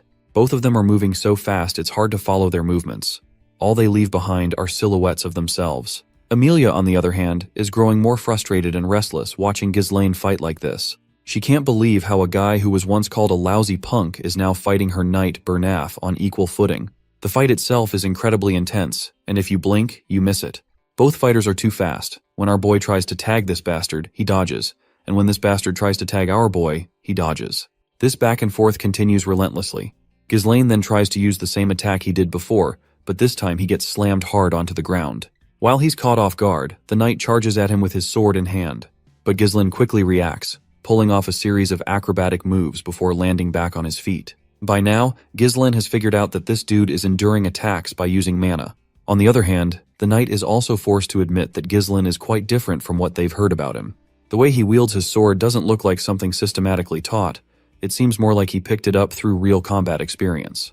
The knight asks if Ghislaine has perhaps fought with barbarians so often that he naturally adopted their style. He believes that such a method might work in a chaotic battlefield, but claims it won't work against him. This time the knight vows to end this. Ghislaine also knows that this is not proving to be easy. The narrow, precise thrusts of the blade constantly targeting his head can mess with sense of distance and timing. And at close range, the difference in opponent's size makes it hard to overpower this bastard with technique alone. In the first place, this knight wasn't an opponent Ghislaine should have tried to take on yet. It's basically like trying to defeat a final boss with level 1 gear. But, well, Ghislaine didn't have much time to prepare for all that, so he decides to take the fight up a notch. He conjures up a mana string, which zips past the knight's ear. Before the knight can even figure out what's going on, my guy pulls a sword from behind, knocking the bastard hard at the back of his head. Then Ghislaine follows up with a kick to the knight's face. Bernaf momentarily loses his senses after getting hit twice on his head, leaving the spider lady in disbelief. My guy then leaps into the air and comes crashing down, but the knight quickly throws him away with a powerful push of his body force. Bernaf swiftly tells his mistress to get out of here because he can no longer guarantee her safety at this rate. And from this point onward, he vows to give it his all, warning her that she might get caught in the collateral damage. Ghislaine is also fired up for this fight because he hasn't faced such an entertaining opponent in a long time. Meanwhile, Amelia is running down the corridor with her cat for her life. She looks visibly distressed because how dare our boy cause her such humiliation. She has no clue who could be the idiot who leaked information about the Merchant Guild to Ghislaine. There's no way he would know about it in such detail, at least not without help. The rumors about him about slaying orcs, protecting his younger sister from assassins, and even defeating the heir of Logius, judging by that rascal's past, she had thought it must have been either luck or exaggerated information. But now she is forced to believe that he might really have improved. She then notices that all of the guards are missing, which annoys her further. But she soon finds all the soldiers scattered on the ground, and the one who took them down is none other than Belinda. Amelia is startled to see Perdium's maid, and before she can react further, Belinda places a dagger right over her throat. That's when Belinda notices the spider hanging over her face. She grabs the little critter in her hands and expresses her dislike about this shit. Belinda then reminds this bastard of a lady that she remembers the day of the engagement ceremony, where she eavesdropped on the conversation between Count Rayfold and the Lord of Perdium. She apparently overheard that all of Amelia's siblings picked on her for having creepy spiders around her. So she raised the spiders herself and took her revenge. Belinda isn't sure if that action was perhaps an attempt to overcome trauma or a display of self-assertion. Belinda then apologizes if this might come off as harsh, but she reminds Amelia that it doesn't suit her. With that, she crushes the spider under her feet. After crushing the spider brutally, Belinda requests that this bitch cooperate with her a little. But before we can learn what kind of request Belinda wants to make, we're back to the fight between the boys, and it looks like the knight has started to exude some serious ominous power already. The air has gotten rough, and the overwhelming amount of mana is really making our boy quite concerned. The knight is really pissed that our boy isn't taking him seriously and had called him an entertaining opponent previously, because that sounds almost like something a lowly mercenary would say. He despises the very idea that someone as lowly and non-serious as our boy dares to call himself a noble and tries to stand on equal status as Amelia. Well, of course, our boy is a noble, and he doesn't think this is something a mere escort knight like himself should say. Bernaf takes his first step, and they start clashing their swords. He is absolutely livid because he thinks Ghislaine is mocking the nobility. He continues to throw one blow after another. My guy is amazed that this bastard is moving forward with such strength and fierceness. But Ghislaine has also had enough. He responds with equally aggressive swordsmanship. This time the knight is definitely not messing around. With a single swing, he pushes our boy backwards, then quickly follows up with another blow to land a critical hit. The time freezes as the final blow from that bastard is deployed, and blood splatters as the blade grazes the shoulder of our boy. Bernaf, on the other hand, is absolutely boggled out of his mind that this bastard braced himself for the injury and used his shoulder to push away the blade. Our boy then quickly retaliates, pushing the absurd knight backward a little. But Bernaf quickly delivers a kick to our boy while mocking him, saying this is the difference between him and a brat who wields his blade for entertainment. The kick sends Ghislaine flying backwards, but it still isn't enough to take him down. He still finds this whole situation quite entertaining. With overwhelming speed, range, and consecutive attacks, the knight controls the flow of the fight. Any attempt to counter him in close quarters through grappling is instantly shut down. In a locked clash, it seems like their swords are bound together, making the knight believe they can't be separated. With Ghislaine's current mana, he can't counter the knight's strength, but he's playing a long game, knowing that the knight has still yet to see the ace our boy has up his sleeve, which is Ghislaine's unique mana cultivation technique. In an instant, Ghislaine unleashes his third core and shifts the balance of the fight. One powerful strike is enough to knock the sword out of the knight's hand, leaving him bewildered. The only thing in Bernaf's mind is how this guy wields such explosive mana during combat. With Bernaf now defenseless, Ghislaine places his sword over the knight's head, freezing him completely. At that moment, Belinda drags Amelia into the scene as well. The once cocky lady is literally in tears, and quickly agrees to give the 10,000 gold, urging them to simply vanish from her sight afterward. While Ghislaine is glad to have gotten what he came for, he's also irritated that it had to come to this. It would have been so much easier if she had just agreed earlier. Anyhow, he withdraws his sword and walks toward Amelia to deliver some bad news. The fee just went up to 20,000 gold. In the aftermath, Amelia's entire palace is in shambles. She's throwing stuff around out of frustration. Not only did her knight lose, but now she has to fork over 20,000 gold. The knight tries to apologize, admitting that Ghislaine turned out to be a much stronger individual than the rumors suggested. He owns up to his mistake, saying it's his fault for not assessing him properly beforehand. Ghislaine had emitted mana surpassing that of an advanced level knight. Amelia is clearly not thrilled to hear this. When Bernaf asks if she wants to report this to the Delphine Duchy, she slaps him across the face. She grabs him by the collar, furious because what he says isn't practical. Seems like she is terrified of Duke Delphine, because if he finds out about today's incident, she knows she's done for. The reason she is secretly allied with Duke Delphine without her father's knowledge is because of a covert agreement she had with Duke. He promises to support her rebellion, and she is supposed to help him by bringing down Perdium. If this alliance is exposed, it's certain her siblings will kill her. If our boy knows about the secret of the Merchant Guild, then Amelia is sure he might also know about her agreement with the Duke as well. She knows he has to be stopped, so she must do whatever it takes to take down that bastard. The knight acknowledges this. She then asks him how Ghislaine's body is, to which he shares that he managed to inflict light injuries on many parts of his body, with a heavy one on his shoulder. Not only that, but because Ghislaine spent an explosive amount of mana, he won't be in the best condition for some time. Since they are thinking of getting rid of him without leaving any trace, they cannot use knights from their land. Amelia had already figured that much, which is why she had some extra knights trained for these kinds of situations. It seems even Bernaf doesn't know about these knights, so she reminds him about the wild cats. This group apparently consists of war orphans, those without kings, and those without status. Only the most talented, natural-born specialists are among them, known as the wildcat traffickers. She tells her knight to go to the location she marks on the map and assemble a dozen or so of them, only those who are proficient with mana. The choice of location for troop deployment makes sense to Bernaf. You see, that ravine is the only narrow path from the Rayfold territory to Perdium. It's an ideal place to quietly handle things since the area is remote and the terrain is tight. Bernaf decides to get started on the plan right away. This time, Amelia is absolutely determined to make our boy pay for the humiliation he has caused her. Meanwhile, Ghislaine has already left Amelia's palace. Inside his carriage, he carefully wraps his injured body with bandages. We also see Old Man Fergus and Belinda are accompanying him. They ask if he's all right, and he assures them there's nothing to worry about. The cuts aren't too deep, and it's not that bad considering he had pushed himself to its best. Ghislaine is just relieved that the 20,000 gold he received from Amelia is enough to cover the base funds needed to rebuild their territory. That amount of money is like saving a few years' worth of effort. Of course, it would have been great if he could have killed Amelia too, but doing so would have made war unavoidable. He can't risk the safety of his territory just because of a momentary whim. Perdium is already struggling to deal with the barbarians, so it's wiser to withdraw quietly without stirring up more trouble. The fact that he knows the secret of the Arctium Merchant Guild is already enough to put a burden on Amelia. Belinda watches him with concerned eyes and asks if everything is going according to his plan. She remembers that he had instructed her to subdue the guards once she heard fighting noises inside, and he also told her to take Lady Amelia hostage once she came out of the room. Ghislaine confirms that's exactly what he said. Right at that moment, he feels a sharp pain and coughs up some blood.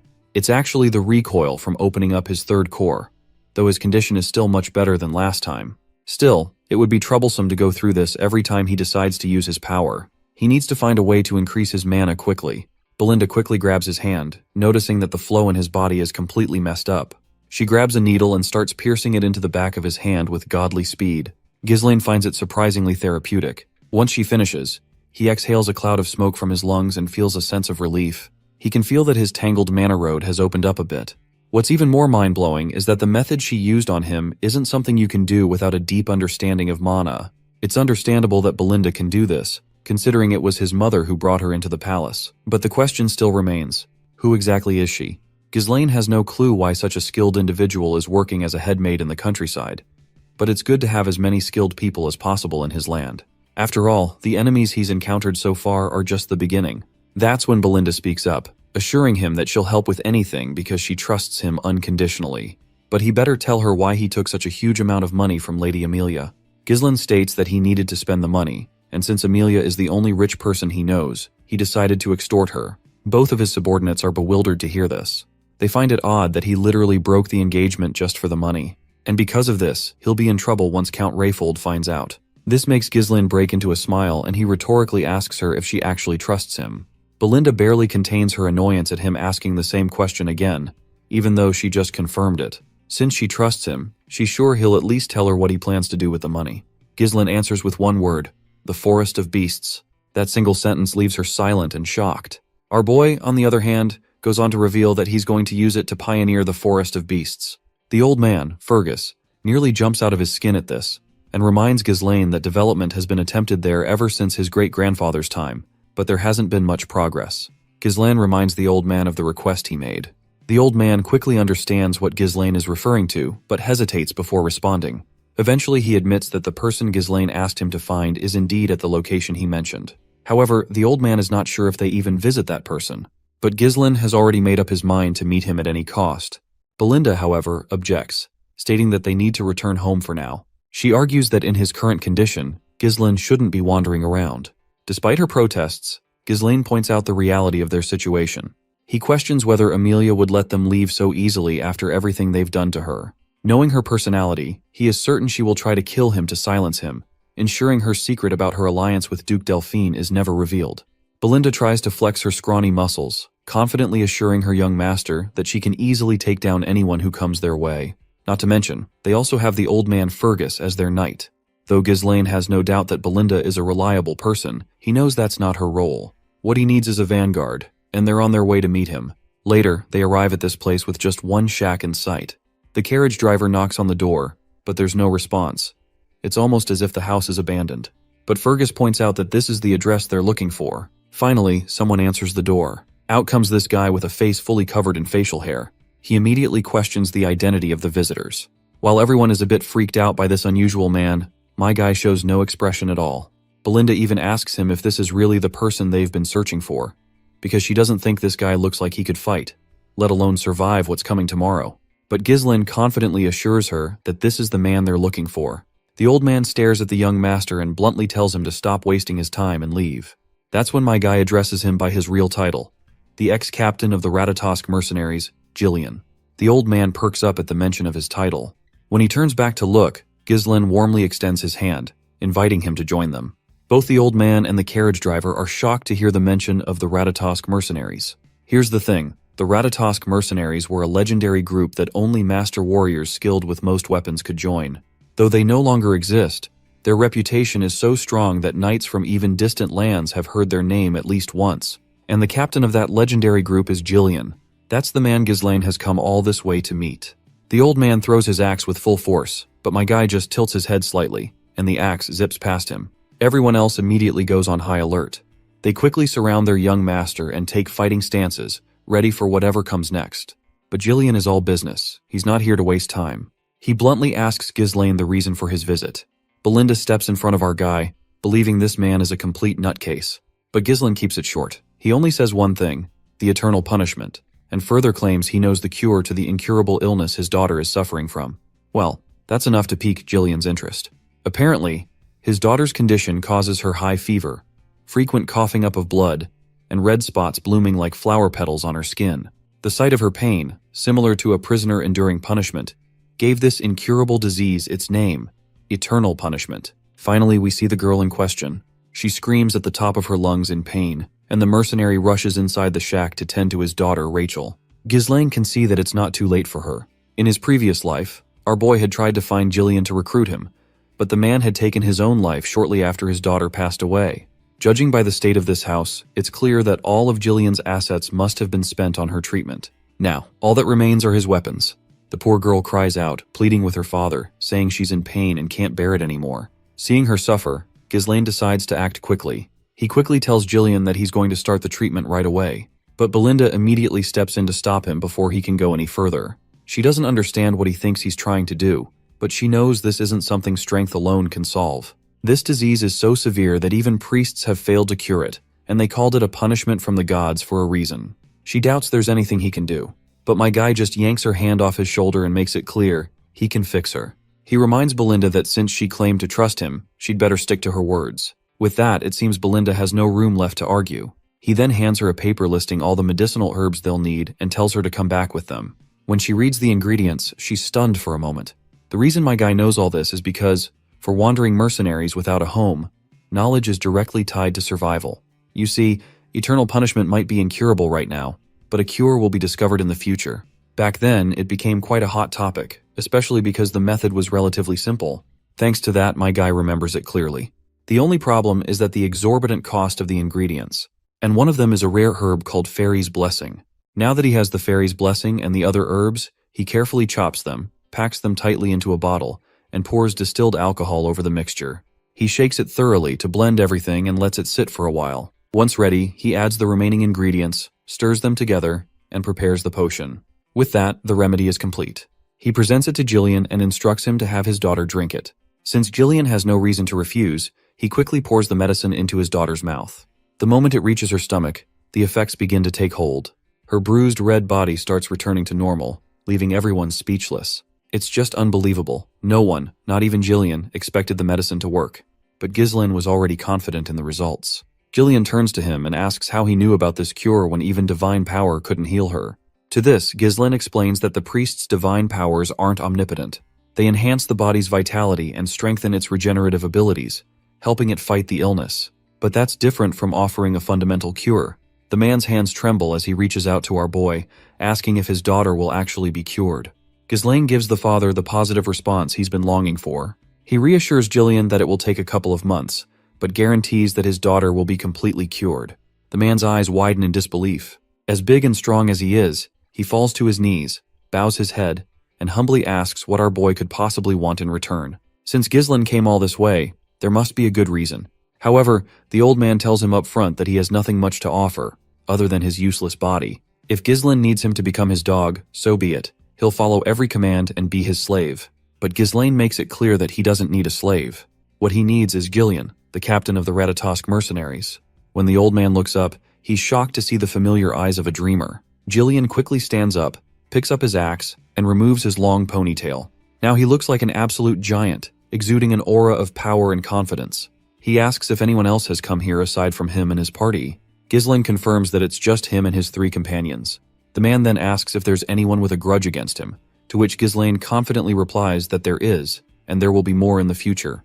With that said, the giant man grabs his harpoon, and after imbuing it with mana, he launches it with godly speed. The harpoon drills straight through his hut and into the forest. Moments later, as he pulls the rope back, the prey caught on the harpoon emerges, a man lodged in its barbs. Jillian grabs the intruder with his massive hand, his grip like a vice, and demands to know who sent him. The spy, however, seems more interested in how Gillian even knew he was hiding in the woods. Turning to our boy, Gillian asks what he'd like to do with this one. Ghislaine calmly replies that he already knows who sent the man, but he'd prefer not to stain his blade on a day like this. Still, he admits, it seems he has no choice. That's when Gillian stops him from unsheathing his sword and promises to take care of the intruder himself. With that said, Gillian tightens his colossal grip, and the screams of the spy echo through the forest. Once the deed is done, the mercenary respectfully bows to his master. Meanwhile, Belinda is visibly unsettled. Seeing Gillian kill so effortlessly, without hesitation, leaves her shaken. She can't understand why the young master would recruit someone so dangerous. The big guy, on the other hand, falls to his knees and vows that from now on, his life belongs to Ghislaine. In response, our boy offers a confident smile, eager to work with him. The scene then shifts to a lone hut standing in the middle of a swamp. Inside the hut, the wildcat traffickers are in a state of confusion as the report reveals that a reconnaissance unit has been killed. That's when the senior member speaks up, urging everyone to simmer down. This man is Virgo, the captain of the squad. Virgo then states that, according to Bernaf's intel, Ghislaine shouldn't even have been able to find the reconnaissance unit, let alone kill them. He wonders if the unit was incompetent or if the intel was wrong. It's then the reporter reports that Jillian has joined Ghislaine's group. The captain becomes enraged, grabbing the reporter by the throat and angrily demanding confirmation. The poor guy barely manages to respond, confirming once again that he saw it with his own eyes. Virgo is fascinated by this news because he never expected that big guy to get back into killings again. And apparently, it looks like Virgo was also part of Regressed Mercenary's group. The scene transitions back to our party, where this time, Gillian is driving the carriage. Inside, Belinda finds herself suffocating from all the weaponry loaded into the carriage. She wonders if Gillian really had to bring so much stuff. Couldn't he have just brought a sword or two? She wonders if he's some kind of arms dealer. In the other carriage, Fergus and Ricardo are acting as rear guard, keeping watch from behind. Meanwhile, our boy tries to remind Belinda that Gillian will definitely put these weapons to use, so she'll have to bear it for now. The most important thing is to escape this rift safely. The lady then speaks about the spy they captured, mentioning that she's sure it must have been sent by Amelia. She finds this troubling because the mask that the spy wore was a symbol used by the wildcat traffickers, a powerful guild in Rayfold. Their main trades are smuggling, assassination, drugs, and human trafficking, among others. They are filthy scum who take on all the vile work. Among them are many skilled former mercenaries, making them a shadowy guild with considerable combat power. Ghislaine is quite bewildered that Belinda knows so much, especially since she only stays in the castle. In response, she simply states that she heard a lot about it before she started working here. In any case, she explains that the enemy is persistent, so he better be careful. Ghislaine warms to her concern, noting how much she values him. He reassures her that he will be fine because now they have Jillian with them. Suddenly, the ground beneath them starts to shift. Two assassins emerge and start following their carriage from both directions. In the next moment, they spring out of the sand to strike at Gillian. But this gigachat of a man grabs a sword in one hand and an axe in the other, effortlessly blocking both attackers' strikes simultaneously. Not only does he block them, but he twists his weapon so quickly that the assassins' arms are torn off from their bodies. And with his next move, Gillian cuts through both of them like they were nothing. More of these men appear, quickly activating the traps they've set up. Giant logs start to fall toward them, but before they can be crushed, Gillian takes control of the reins. He yanks the bridle, and the horses slam on the brakes. In a matter of seconds, the area is crawling with these creepy assassins, all armed with weapons embedded in their hands. That's when Virgo mentions Gillian as the former captain of the Regressed Mercenaries. He calls him a coward for disbanding the entire group just because of his daughter. Gillian doesn't seem to vibe with the accusations this unknown bastard is throwing at him. Virgo continues, saying that after the group was disbanded, he had to live a life he never wanted. He tells Gillian not to act senile, as if he can't even remember his former peer. It seems that Gillian actually doesn't remember this creepy man. But Virgo is convinced that he's just pretending to play dumb. But Virgo is looking forward to making Gillian remember his old colleagues, and promptly signals his lackeys to charge. Our boy asks if he should step in to help, but Virgo simply replies that it's all okay. These bastards clearly have business with him, so he assures Ghislaine that he doesn't need to bother. As soon as those creepy bastards get close to pierce Gillian with their swords, this gigachat of a man cuts through them like they're vegetables. A few more charge from the other direction, but Gillian prepares himself and cuts down the first one in line. When the second tries to attack, he too has his hands ripped apart. Virgo, watching from the sidelines, had expected this outcome. After all, Gillian held the position of captain for a reason. Since direct attacks are pointless against this brute of a man, Virgo orders his units to split into two groups and take him on from both sides. But Gillian quickly hops onto his horse, axe in hand, charging at these bastards.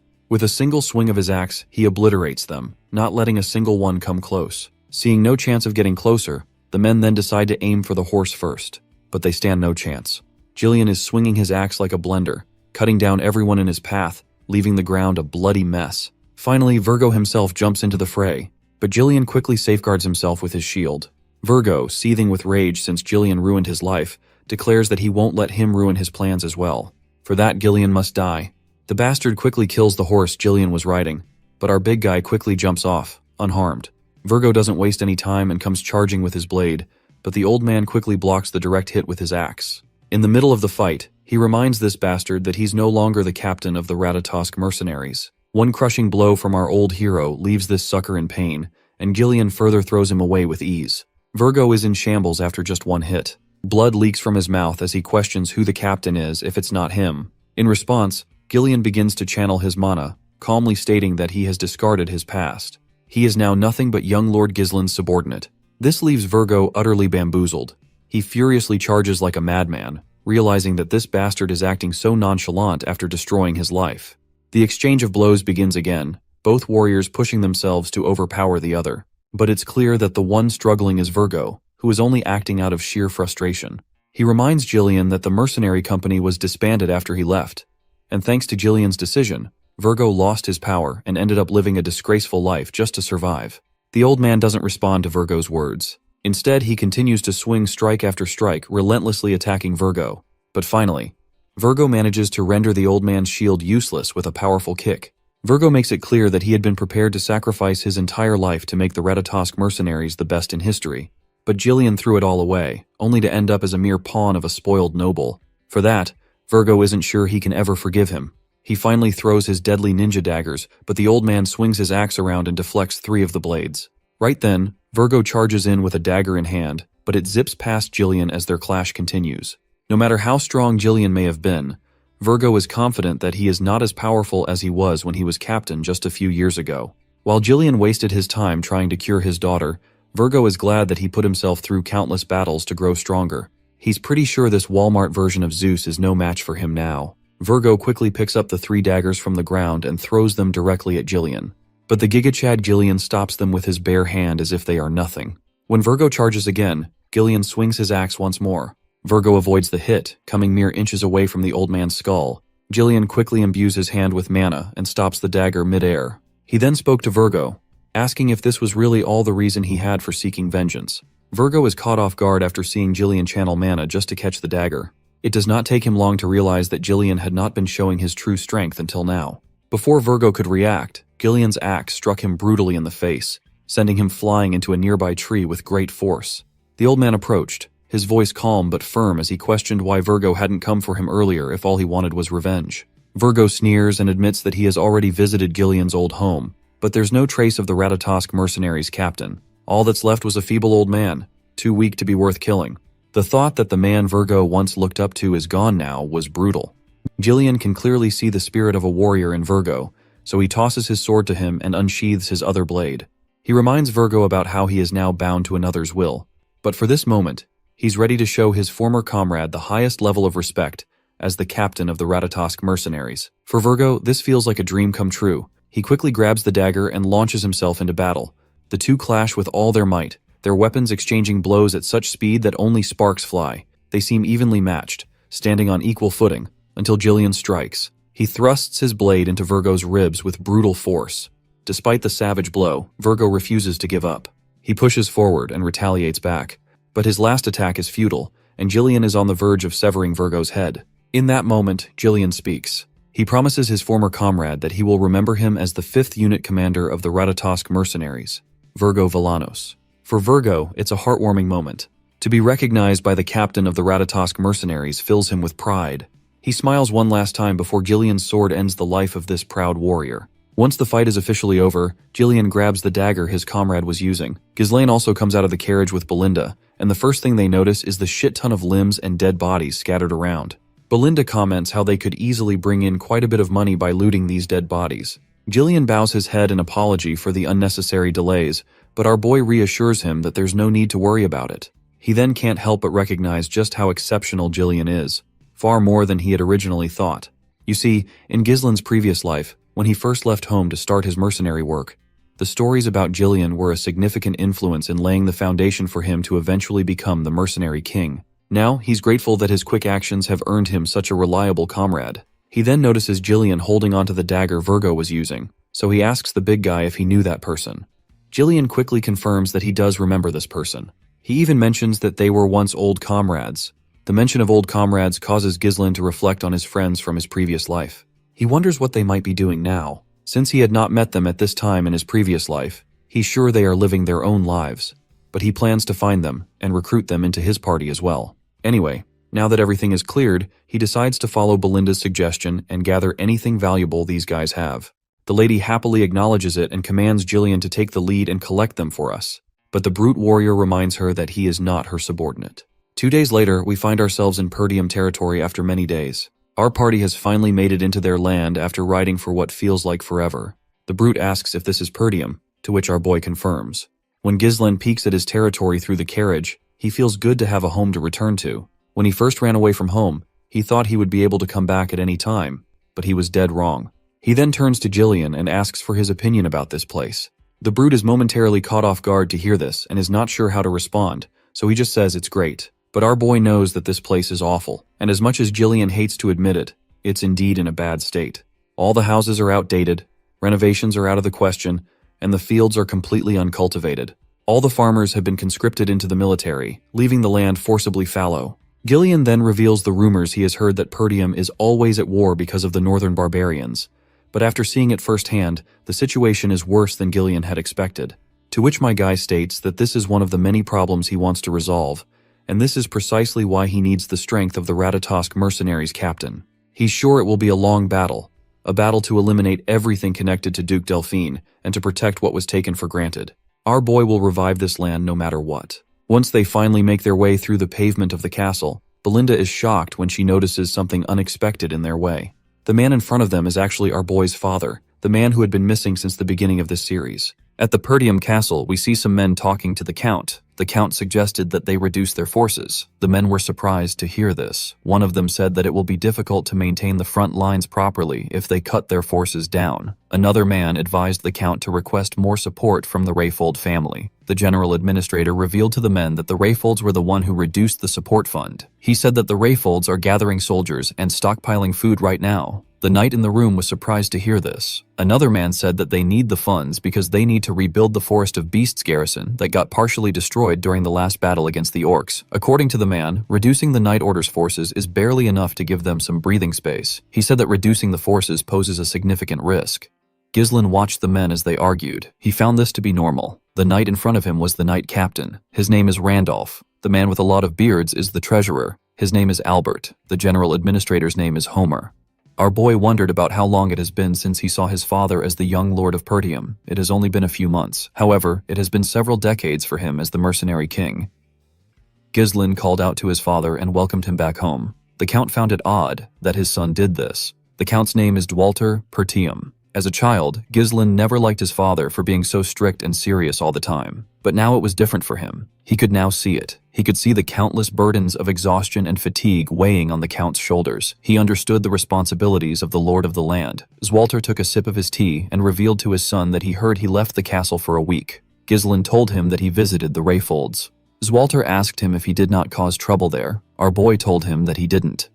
The treasurer turned to Ghislain. He told him that he heard that he won a duel against Cain and won some money. He actually found this hard to believe with a serious look on his face.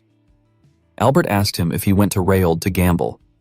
Ghislain was annoyed to hear that the man thought that he went to gamble when he actually went to invest. He told him that he actually had some business with Amelia. Homer told Ghislain that he needs to think before he acts. He reminded him that he will be the one to take over Pertium. With an unbothered look on his face, our boy told him that he understands. He asked him not to worry about it. Homer was annoyed to see that Ghislain was ignoring his advice. This simply made him more worried. The count placed his tea down and asked his subordinates to stop. He told his son that he heard that he made some good trouble while he was away. Ghislain wondered about what his father was talking about. Dwalter asked his son if it is true that he executed Jamal and Philip for trying to sell Elena away. Ghislain was surprised to see that his father was referring to those worthless knights. The knight captain said that it was impossible for our boy to kill the two knights by himself. He said that the two knights must have fought against each other and the story got exaggerated. He believed that Ghislain only delivered the final blow. Ghislain understood why Randolph seemed to be angry despite the knights being traitors. The fact that they died at our boy's hand did not sit well with the captain. Ghislain decided to avoid any trouble. He went with the story that Randolph concocted. With an arrogant smile on his face, Randolph said that he knew it. The count told his son that he did a great job. He was shocked to hear this. Dwalter did not care about how his son took care of them. He said that the most important thing is that Elena is alive. This was the first compliment that Ghislain has ever gotten from his father. He told his father that he has a request to make. Dwalter was surprised to hear this. Homer told our boy that he needs to stop now if it is money that he is going to ask for. Randolph agreed with him. He asked Ghislain to remember all the trouble he has caused so far. With a look of anger on his face, Randolph reminded him that he sold military provisions to get gambling money. He lit the front gate on fire to grill an army horse and melted all the armors to forge some worthless legendary sword. Ghislain could not talk back to the captain. Although he didn't remember these things, he knew that he must have done them at one point in time. He revealed to his father that he simply wants to get permission from him. The count asked him about what he needs permission for. Our boy revealed to them that he will like to pioneer the Forest of Beasts. The men were shocked to hear this. Ghislain smiled at them confidently. The scene shifts, and we see our boy in his bedroom with a confident look on his face. He revealed to them that his father denied his request. According to him, Dwalter freaked out and began to yell at him. Belinda was not surprised to hear this. She told her master that this was expected. She said that the place is filled with monsters. She told Ghislain that there is nothing to gain from taking care of the monsters. Ghislain asked Jalayan if he has heard his plan from Belinda. The man said that he has. He said that our boy plans to pioneer the Forest of Beasts with the funds he received from Amelia. Jillian explained to his master that the forest is a forest of death which no one can return alive from. Because of this, nothing is known about the place and everyone avoids it. The forest's notoriety is already well known in other regions. With a smile on his face, Ghislain told his guard that he is well informed about the forest. He told him that there is actually nothing to gain from entering the forest. He stood up and walked towards his door. He told Jillian that they need to get started. Belinda reminded her master that he did not receive permission from the count. She asked him if he is still going to proceed anyway. Ghislain turned around and explained to her that he did not actually need his father's permission. He said that he simply asked out of courtesy. He told her that he needs to do this. Belinda did not understand why her master was adamant about going there. She asked him to tell her what is in the forest that he is so obsessed with it. Ghislain told her that he will tell her later. He knew that things will be bad for him if he was to reveal it now and the word spreads. If our boy is able to successfully pioneer the forest, he will get massive funds. At a place not too far away from the forest's entrance, there is a massive runestone vein buried there. When ore is infused with mana, a runestone is created. It is an extremely rare mineral that mages are absolutely crazy about. It is used in all sorts of magical tools, things like barriers, magic circles, magic scrolls, alchemy, and magic research. It is basically used in anything that uses mana. In his previous life, Duke Deline was the one who discovered it, but now, only Ghislain has this important piece of information. Belinda could not see through her master's intentions. She decided to give up. She knew that he must have a plan. Gillian told him that he will follow his orders. Ghislain asked Belinda to head to the nearby guild and hire some mercenaries. He said that 200 mercenaries will be enough. Belinda could not believe that her master was not holding back on spending the money that he risked his life to get. Gillian asked him if he is certain about this. He explained to his master that mercenaries are a rough and unruly bunch. He said that it will be hard to control them if a lot of them are gathered in one place. They might even turn on their employer and take everything for themselves. Ghislain told him that he is right. He said that the two of them are going to personally pick out the useful ones. Gillian asked him to explain what he means. Our boy revealed to him that they are going to the most skilled group among the small-scale mercenary groups in the north. With a nervous look on his face, Gillian asked his master if he is referring to the crazy dogs. He explained to him that the crazy dogs are quite skilled, but they will turn on their employer if things go south. The crazy dogs are known as the Regressed Mercenaries. Ghislain told his guard that they need to go put a leash on the crazy dogs. The scene shifts and we see Gillian guiding his master's horse as they walked up a hill. The Regressed Mercenaries were on the outskirts of the Zimbar territory. One of them spotted Ghislain and Gillian coming from afar. He told his colleague that they have arrived. The man laughed when he heard this. He referred to Ghislain as a poor soul and said that they do not know what they are walking into. The man took another look at Ghislain. He realized that he was a noble. He believed that they were going to make a lot of money off our boy. While the man was looking at Ghislain through his spyglass, someone grabbed him. The man screamed out in pain. The men in the camp were surprised to hear his voice. Ghislain was the one who grabbed his head. He raised him up with one hand. The man called Gillian a bastard and asked him about what he is doing. Gillian threw the man with so much force that the upper half of his body got pushed into the sand. The mercenaries were annoyed to see what was done to their comrade. They began to yell at Gillian. They asked him if he has lost his mind. A mercenary stepped out of the crowd. He told Gillian that he can't act reckless just because he is from a noble family. The mercenary held a chain and a hook with a smile on his face. He told Gillian that he should not expect to return home alive. Unfortunately, this dumbass did not know who he was talking to. The man noticed that someone else was coming into the camp. He saw Ghislain on a horse. Our boy asked him to shut up and bring his captain. The man laughed when he heard this. He began to spin his chain. He said that the noble brat has lost his mind. He told Ghislain that it is time for him to understand what it means to take responsibility. The moment he said this, he threw his chain at him. Before the spiked ball could touch our boy, something hit it and stopped it from moving. The person who stopped it turns out to be Gillian. The man stopped it with a dagger. He put the dagger into a part of the chain. The man was shocked to see that Gillian shoved his blade into the chain. The spiked ball fell to the ground. Ghislain smiled when he saw this. He already knew that words won't get through to them. He asked Gillian to do enough so that the men won't die. Gillian took a stance and grabbed the chain. He told his master that he understands. He pulled the man in front of him with the chain. The man flew to his side without any resistance. The moment the man got close to him, he swung the spiked ball at him. The ball hit him in his stomach. The man screamed out in pain. The mercenaries were annoyed to see this. They called Gillian a bastard. They said that they won't go easy on him because he works for a noble. They charged at the man. Ghislain twisted his blade around the chain. He used it to raise the injured man up. He threw him at the mercenaries that charged at him. The man's body pushed them to the side. The other mercenaries were surprised to see this. Ghislain turned to the side and glared at them. The men were terrified to see the look on his face. Ghislain came down from his horse. He asked the men to tell him how long they plan on making them wait. He asked them to go get their captain. The moment he said this, someone said that he was sleeping. He asked them about what caused the commotion. The mercenaries immediately cleared the road and arranged themselves. When they saw this man, the red-haired man introduced himself as the captain of the Regressed Mercenaries. He said that his name is Kier. He asked them about why they were looking for him. Ghislain believed that this was a stupid question. There is only one reason why anyone would look for a mercenary group. He said that he came to entrust a request to him. Kerr was surprised to hear this. He asked Ghislain about why a client would beat up his subordinate. He told our boy that a noble should be more knowledgeable when it comes to manners. With a smile on his face, Ghislain told the captain that this is his own way of greeting him. He told him that this is the best way to properly tame him. Kerr smiled when he heard this. He wondered about what would happen if Ghislain had greeted them twice. The scene shifts and we see everyone in Kerr's tent. He had some mercenaries with him. He asked Ghislain to tell him the kind of request he has. Our boy revealed to him that he would like to hire him to pioneer the forest forest of beasts. The mercenaries behind Kier were shocked to hear this. They could not believe that our boy wanted to send them to the forest filled with beasts. They knew that the forest was near the Perdium territory. With a smile on his face, Kier asked Ghislain to tell him the kind of person he is for him to try disturbing such a dangerous forest. Our boy revealed to him that he is the young lord of Perdium. Kier was surprised to hear this. He and his men began to laugh. They could not believe that they were looking at the insane young lord from the rumors. They became certain that he had lost his mind. Kier told our boy that he does not know what the forest of beasts is like because he was raised in a greenhouse. He told him that it is not a place for rookies like him.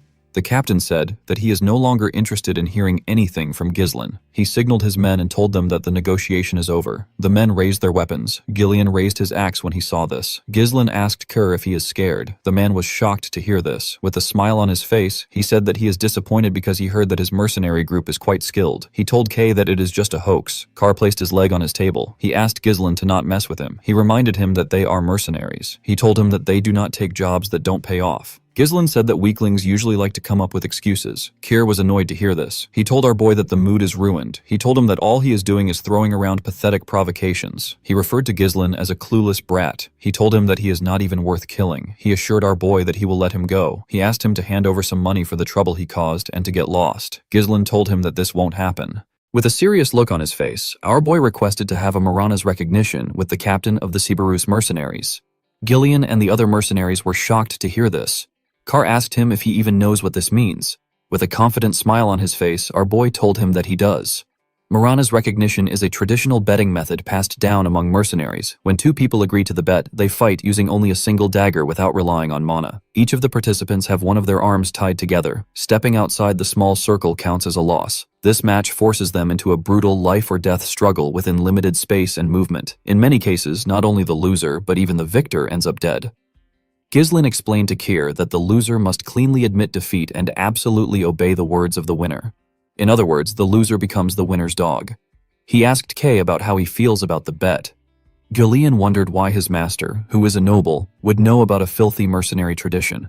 In the mercenary world, rejecting this challenge would mean admitting to one's weakness. Due to this, it is something that can never be refused. Carr began to laugh like a crazy person. With a creepy smile on his face, he told his subordinates that they have a bold little noble who wants to be recognized in a mercenary's way. He told them that they should help our boy a bit.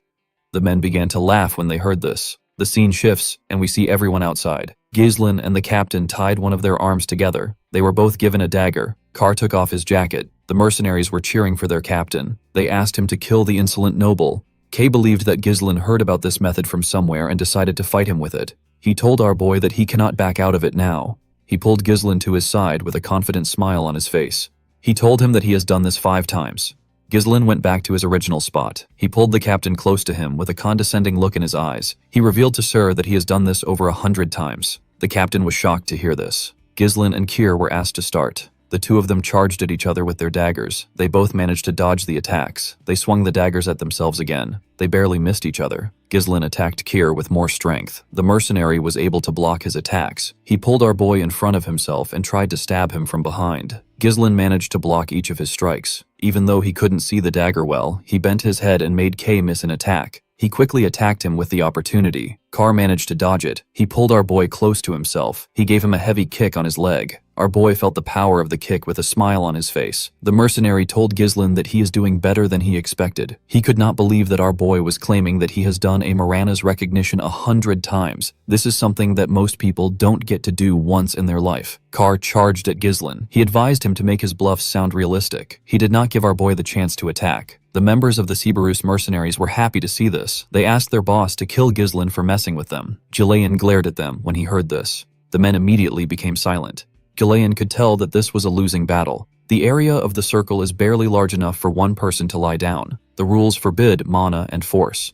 This forces the opponent to purely rely on physical strength. Another problem is the size difference and the limited movements due to the hands being tied together. Ghislain can barely dodge or block his opponent's attacks. Meanwhile, the opponent has every opportunity to take control and dominate the fight. Gillian gently placed his hand on his axe. He decided to interfere if the situation becomes dire. Kier grabbed our boy's hand and held him down. He swung his dagger at him. Ghislain jumped to dodge the attack. He landed on the other side. The moment he landed, our boy noticed that he could feel some pain in his leg. The pain was surging from the leg he used to block Caesar's attack earlier. The damage was stacking up due to the lack of mana protection. Sears smiled when he saw the look on Ghislain's face. He told him that he is looking pale. He asked him if he has already reached his limit. He began to attack our boy more fiercely. The mercenary believed that our boy looked pathetic the way he was trying to resist his strength. Although he did not like Ghislain, he believed that our boy still had more guts when compared to the other nobles he has met. He believed that Ghislain was not skilled. He was certain that he could see through him.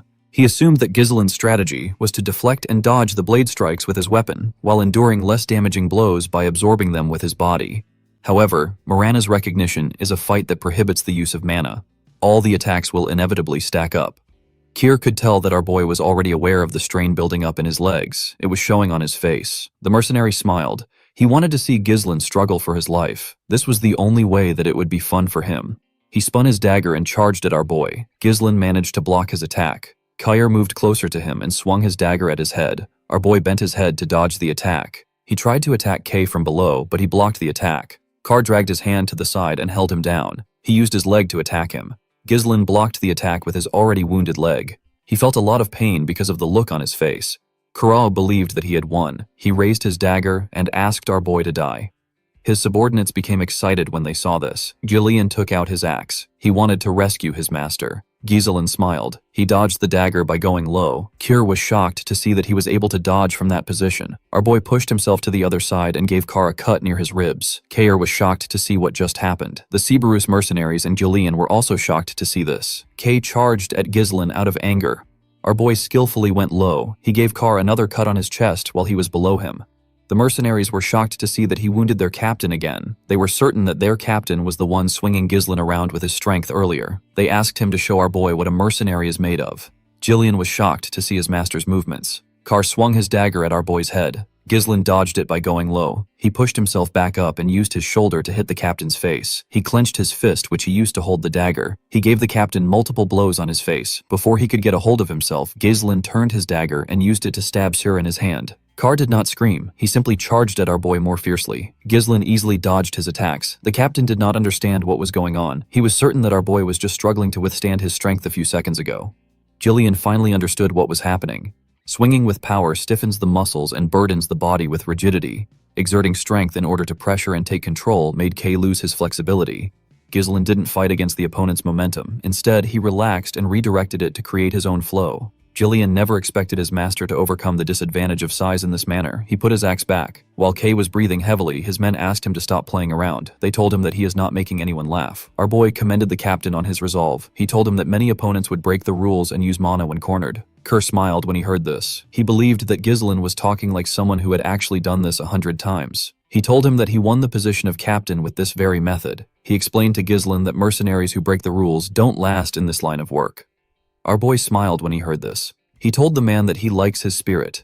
Kier admitted that he is at a disadvantage in a head-to-head match. With a smile on his face, he told our boy that the conditions for victory is not limited to simply overpowering him. In Mirana's recognition, if even one footsteps outside the circle, it is an automatic loss.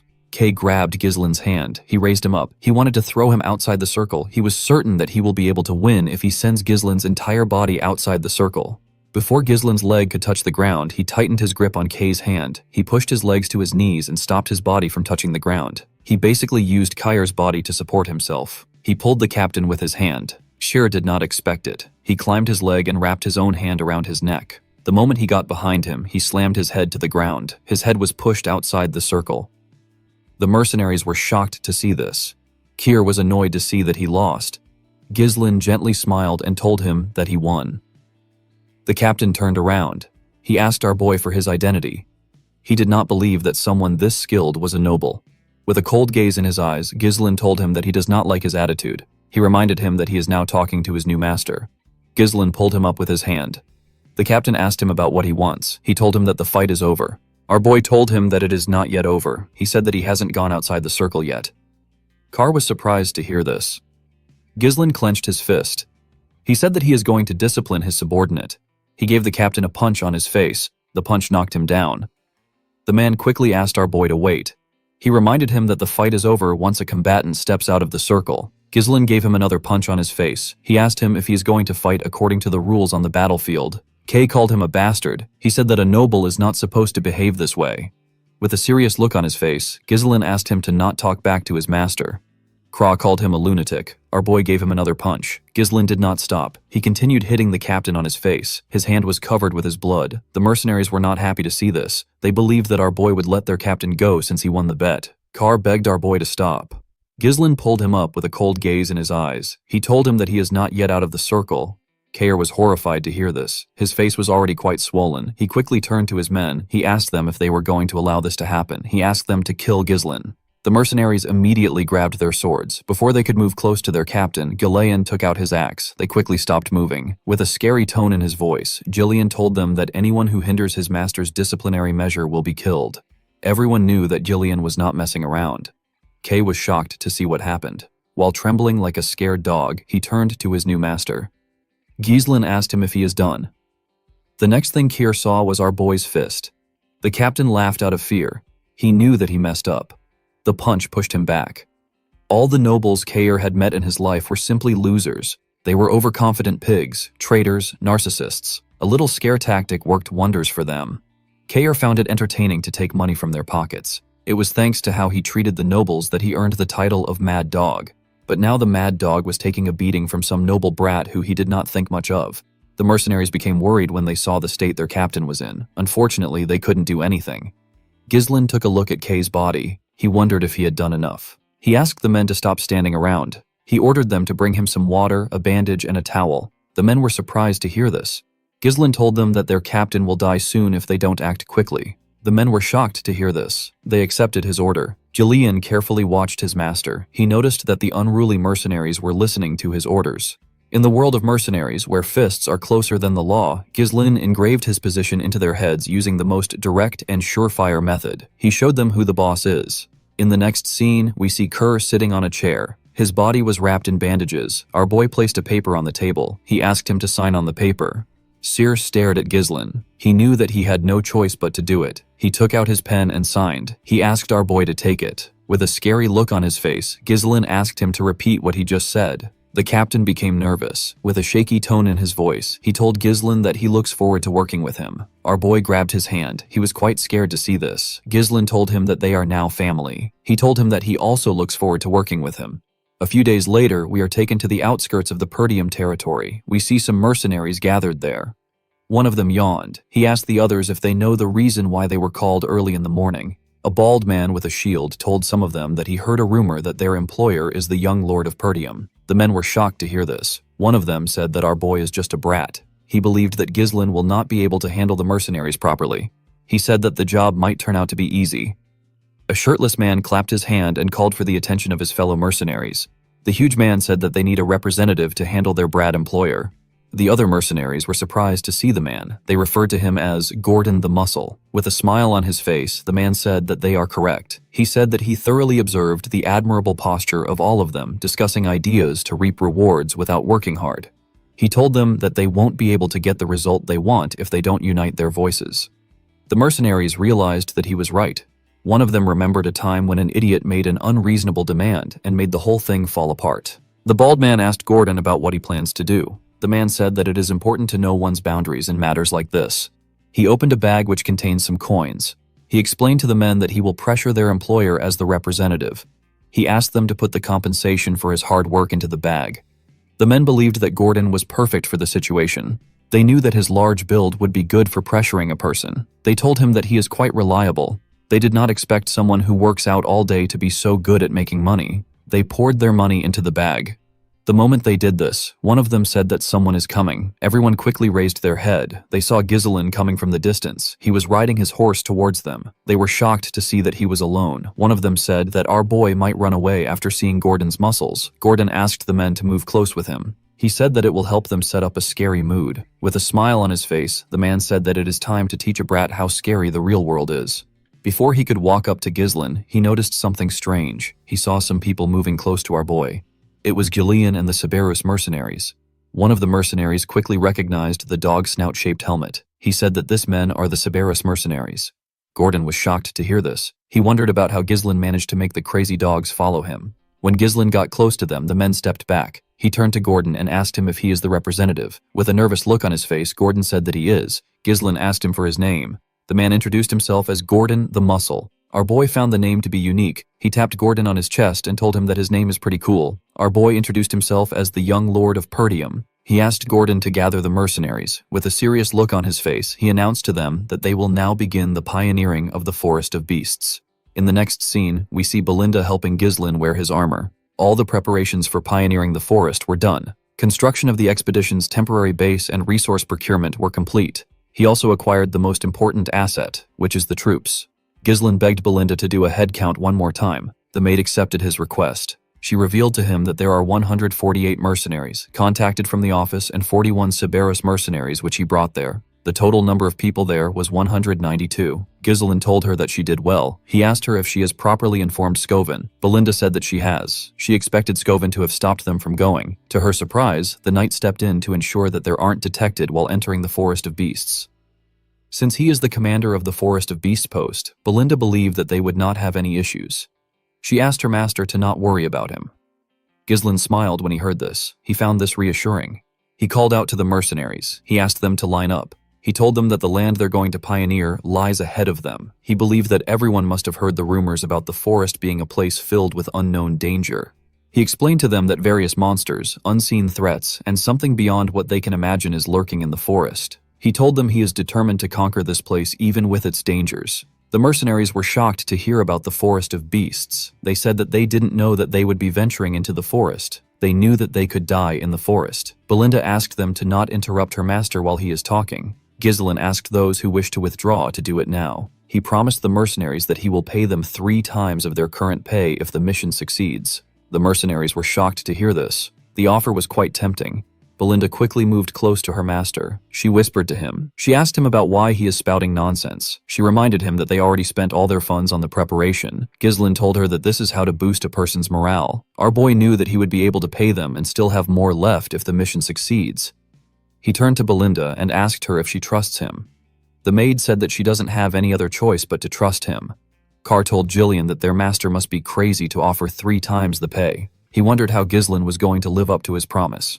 He said that our boy is quite bold. Jillian told the captain that Ghislaine is a man who always has a plan. Ghislaine referred to the troops as the Forest of Beasts expedition team. He told them that it is time to move out. In the next scene, we see the group cutting down the trees in their path. Everyone was cutting down a tree. Even Ghislaine was assisting them. After he cut down the tree in front of him, Ghislaine looked up. He was relieved to see that the trees had cleared up a bit. The sunlight was able to enter the forest. Our boy raised his hand and asked the men to keep clearing the path in the direction he is pointing to. He asked them to cut down the trees and chop them into logs. The logs are to be loaded onto the carriage. Those without a task were asked to dig around the stumps to make it easy to uproot the trees.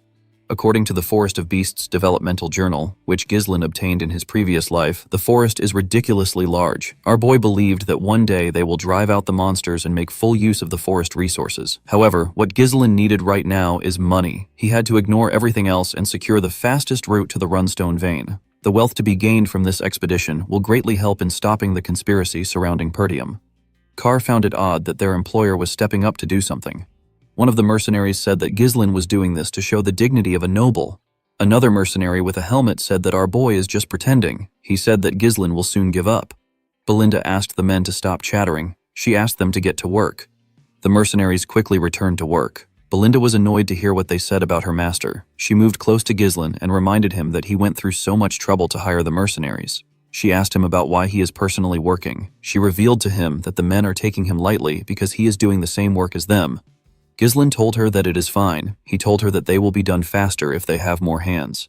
He said that nothing good will come out of staying in this place for too long. Belinda decided to accept her master's explanation. She told him that he talks as if he already knows everything in advance.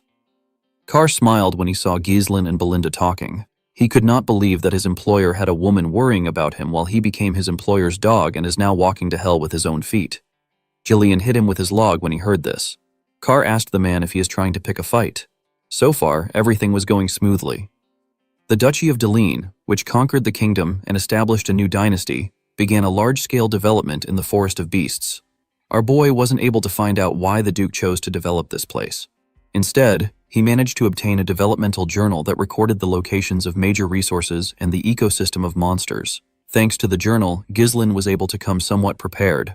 One of the mercenaries wondered about why Ghislain brought hundreds of oil lamps. He believed that torches would be cheaper if our boy wanted to use something at night. The absence of incidents made Ghislain feel uneasy. He only read about what happened. He was not there to experience it himself. He asked the men to not let their guard down. He told them that the forest is getting deeper. While some mercenaries were cutting some trees, one of them asked if they were already in the night. Everywhere had gotten darker with a smile on his face. Another mercenary said that they haven't encountered a single monster. Even though they said that the forest was dangerous, the man he was speaking to agreed with him. He said that it might have been a false rumor. He said that things would have still been easy for them even if Gordon did not do anything. The mercenary he was speaking to said that he feels bad that their pay was tripled for such a simple job. While they were talking, the bald mercenary hit Gordon on his back while he was carrying a log of wood. He asked him to give him his money back. Gordon noticed something strange. He reminded them that they cut down countless trees on their way there. The men said that they did. Gordon turned around and asked the men to tell him why this path is blocked. The mercenaries were shocked to see this. Ghislain called out to everyone. He asked them to pay attention. The troops quickly grabbed their swords. The mercenaries who were talking about how easy the work was began to panic. They noticed the sudden change in the atmosphere. Ghislain called out to Gordon. He told him that he will die if he stays there. He asked him to slowly walk to them. Gordon accepted the order. When he turned around, he hit a tree and fell to the ground. The group quickly took a stance. They called the man an idiot. Gordon quickly turned around. To his surprise, nothing happened. The mercenaries were confused. They did not know what was happening. With a smile on his face, the bald man said that their employer gets scared easily. He said that there is nothing there. He told everyone that it only seems like there is no path because the scenery is similar. He said that Gordon was mistaken. He told them that the Forest of Beasts is just a grand name. In reality, it is just a slightly dense forest. With a serious look on his face, Ghislain asked the man to move close to them if he doesn't want to die.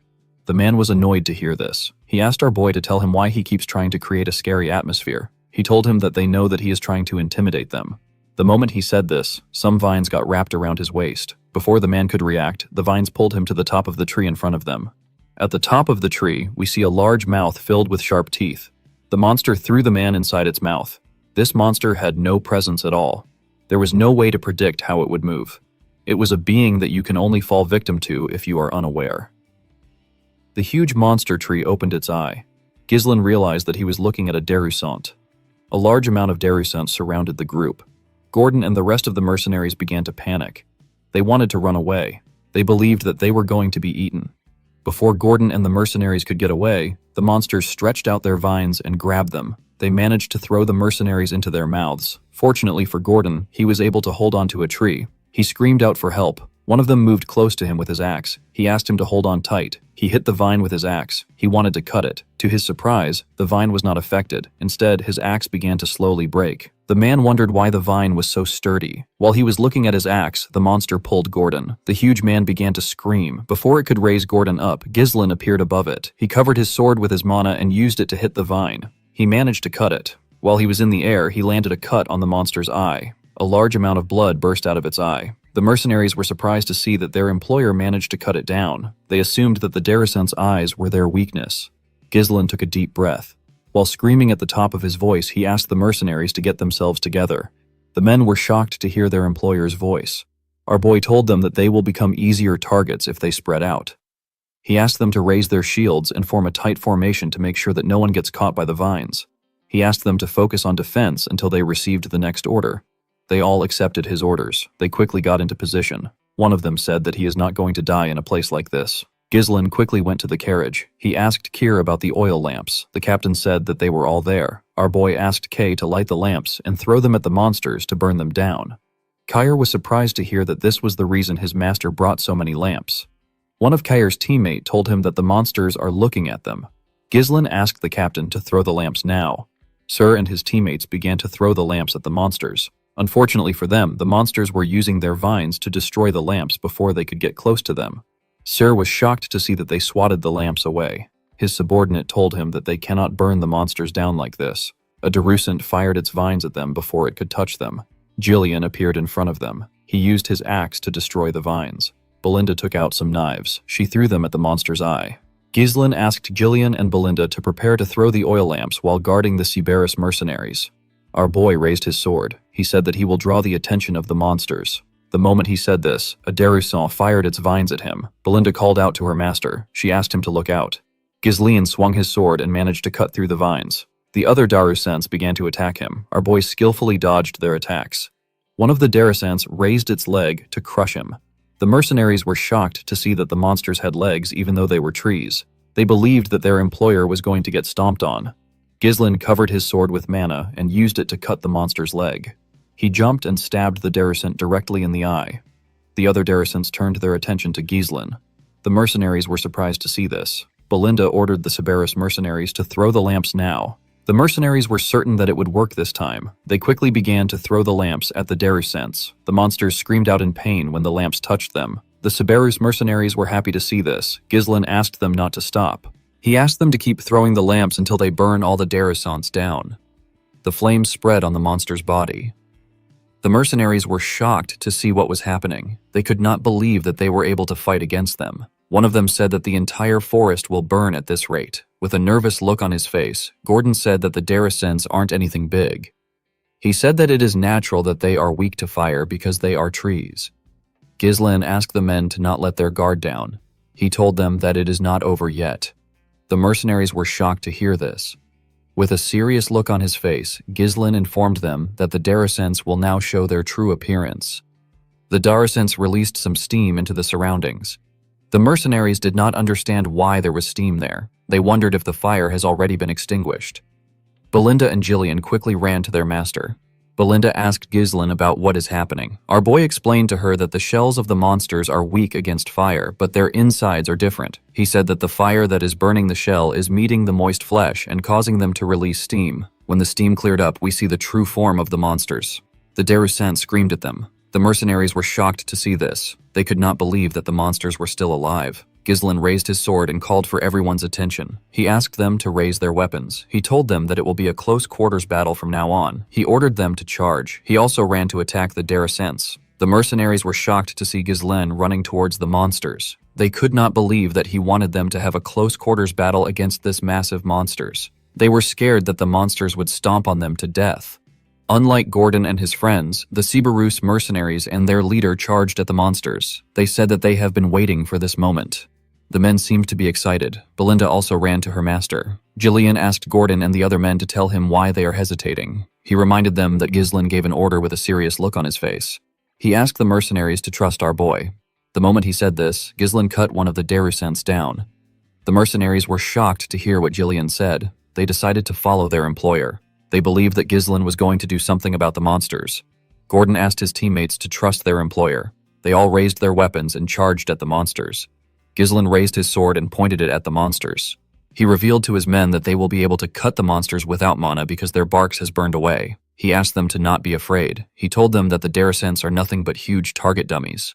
The mercenaries followed his orders and ganged up on the monsters. Kay was enjoying killing the Darussans. Belinda and Jillian also helped in taking care of the monsters. The group did not relent. They fought every single monster that surrounded them. Ghislaine knew that hesitation in this situation is death. He believed that his role is to eradicate all hesitation from his followers. The moment he thought of this, he stabbed a Darussan in its mouth. He used his sword to tear it open. Our boy believed that he needs to instill them with the will for making the impossible possible. He wanted to instill this will into his men. When the monster which our boy killed fell to the ground, the mercenaries looked around. They realized that nothing was around them. The men could not believe that they killed all the Darussans. Ghislaine asked them to line up. The mercenaries quickly followed his order.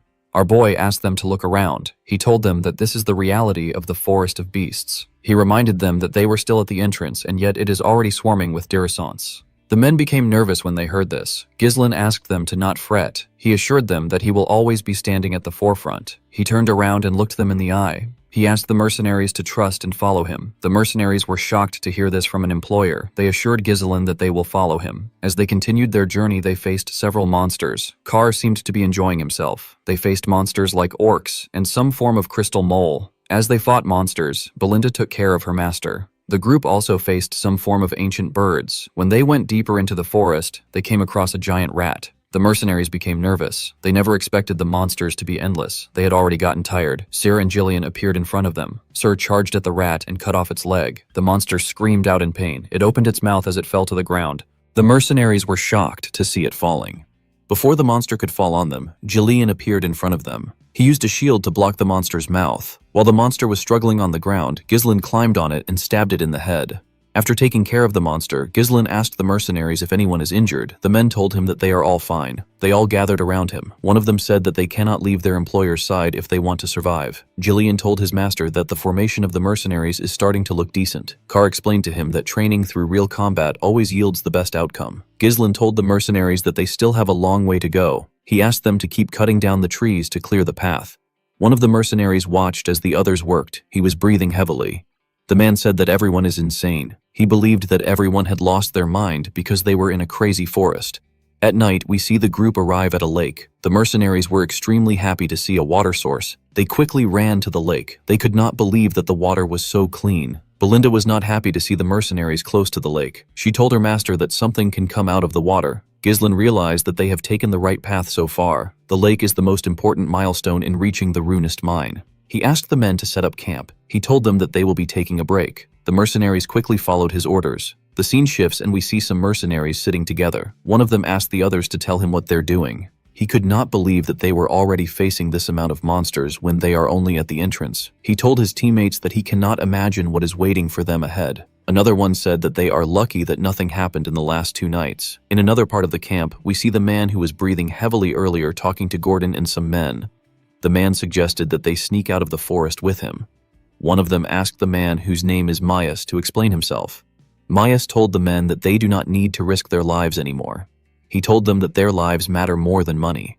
Gordon reminded the man that they have already come far into the forest. He told him that Ghislain said that their destination isn't far from the entrance. He assured the man that they are almost there. Myas was shocked to see that Gordon believed our boy. He told him that he is gullible. He reminded him that their employer is the well-known scoundrel of Perdium. He told him that Ghislain wants to pioneer this force to get an accomplishment. A man with an eye patch reminded Myas that they have already been paid. He told him that it is their job as mercenaries to do as the employer says. Gordon told him that Ghislain has also saved their lives multiple times. Myas admitted the fact that Ghislain is a good fighter. He told the men that they have simply been lucky until now. He told them that our boy is only human. He said that they can die from a single mistake with an ugly smile on his face. He said that Ghislain will use them as meat shields once the situation becomes dire. He told them that all nobles are the same. The men's resolve began to shake when they heard this. Myas was happy to see that they were scared. He knew that it would be suicidal for him to go back alone, especially with monsters waiting at every corner. He wanted to use the men as bait. The man with the eye patch asked him if he is trying to tell them that they would all be dead without their employer. Myas was surprised to hear this. The eye patch man pointed at Ghislain. He asked the other men to see what our boy was doing. Ghislain was applying some cream on a wound for one of the mercenaries. He advised the mercenary to not allow water seep into the injury. He told him that it will get infected. The man thanked our boy. After the man stood up, Belinda leaned in and asked her master if he knows how expensive the medicine is. She advised him to use it for himself. Ghislain told her that this is what the medicine is meant to be used for. After saying this, he called for the next person. Myas was shocked to see how nice Ghislain was. The eye patch man told the bastard that the medicine and potions that their employer is using on them is more expensive than them. He asked Myos if he really believes that our boy would use such medicine on them just so that they can be meat shields. The other mercenaries agreed that Ghislain is different. They were certain that he wouldn't abandon them. Myas had to turn around. He hated the eye patch man for interfering in his plan. He wanted to persuade a few men to get out, but the man was making it difficult for him. Ghislain walked up to Gordon and the other men. He asked them to stop chit-chatting. He told them that they need to get some rest. He moved close to Jillian and Kay. He told them that he needs to speak with him for a moment. Kier asked Ghislain if he is sure about leaving Myas alone. He told our boy that he would have sliced the man's tongue if it was him. Ghislain assured him that it is fine. He told him that Myas cannot do anything because of the monsters. He told Kier that he has something more important that he has to confirm. The group moved to a part of the camp where there was no one. Belinda asked her master to tell her why he wanted them to count the number of lamps available. Carr told him that there are currently 24 lamps. As our boy expected, a few lamps were missing. Ghislain reminded the group that monsters have charged at them day and night ever since they entered the forest. However, they have not seen any monsters for the past 2 nights. Belinda was surprised to hear this. Kier asked our boy about what this means. Jillian explained to him that they have entered the territory of a nocturnal monster. It is a monster that happens to have a huge influence in this forest. Ghislain told the man that he is correct. He turned around and looked into the forest. He said that they are now in real danger. In the next scene, we see Gordon resting on some logs of wood. While the man was trying to sleep, he felt a bright light shining in front of him. He quickly opened his eyes. The lamp that was on the log was floating. Gordon was shocked to see this. He did not understand how a lamp was suddenly flying. The moment he moved back a little, a terrifying monster with 8 sets of eyes bit his shoulder. Gordon quickly screamed out. The mercenaries were shocked to hear his voice. Gordon picked up his mace and swung it around. He asked the monster to get away from him. The mercenaries quickly moved close to him. They asked him if something is wrong. They did not see any monsters around him. Gordon told them that there was a monster next to him just now. The men were surprised to hear this. They told Gordon that there is nothing around. The man was shocked to hear this. He looked around. He could not believe that they were right. The men believed that Gordon had a nightmare. They told him that his sleepwalking is terrible. They believe that Gordon had such a bad dream because they have had to deal with a lot of monsters recently. The man tried to explain himself to them. One of the Subaru's mercenaries told the men that they are wrong. He explained to them that he woke up because he felt a strange presence. He saw the lamp disappear right in front of his eyes. Other mercenaries agreed with the man. One of them said that he heard a creepy laugh. Another said that he also witnessed the same thing. One of the men who told Gordon that he is wrong asked the others to tell him why they are acting like this. With a serious look on the man's face, he told the others that there is definitely something out there. Ghislain asked the man if he really saw through the monsters. The man was surprised to see our boy. Ghislain ordered the men to gather around. The scene shifts, and we see the men gather outside our boy's tent. Ghislain allowed Gordon and the man from the Subaru's mercenaries to join the meeting. Gordon was shocked to find out that the monsters had surrounded them. The man with the head cover told our boy that they cannot see the monsters with their naked eyes. Ghislain explained to them that this is a feature of the monsters. He told them that the monsters started following them when they reached the lake. These monsters are one of the monsters that dominate the night in the forest. They are the hunters of the darkness. They're known as fallers. They can melt into the darkness. This means that you cannot see them and physical attacks don't work on them. A few hundred of them follow their prey and take away their light. Luring their prey into the darkness is what they excel at. It is their hunting method. The head coverman and Gordon were shocked to find out that a few hundred followers surrounded them. Belinda was surprised to find out that this was the reason why they have been losing their lamps. Kair was annoyed to hear what Ghislain said. He wondered if the monsters were trying to play with them before killing them. He suggested that they take care of the monsters now. He told our boy that it will be better for them to strike first before the monsters start toying with them. Ghislain told him that they need to wait until the monsters start attacking them. He said that it will be the best time to counterattack. Belinda reminded her master that they have already lost more than half of their lamps. She told him that they cannot just wait around. Ghislain explained to her that attacking the monsters recklessly would only stimulate their sadistic tendencies. The followers would fall back for a bit and harass them more thoroughly. Later, he told Belinda that they would be losing their chance to wipe out all the monsters at once. Jillian was surprised to hear this.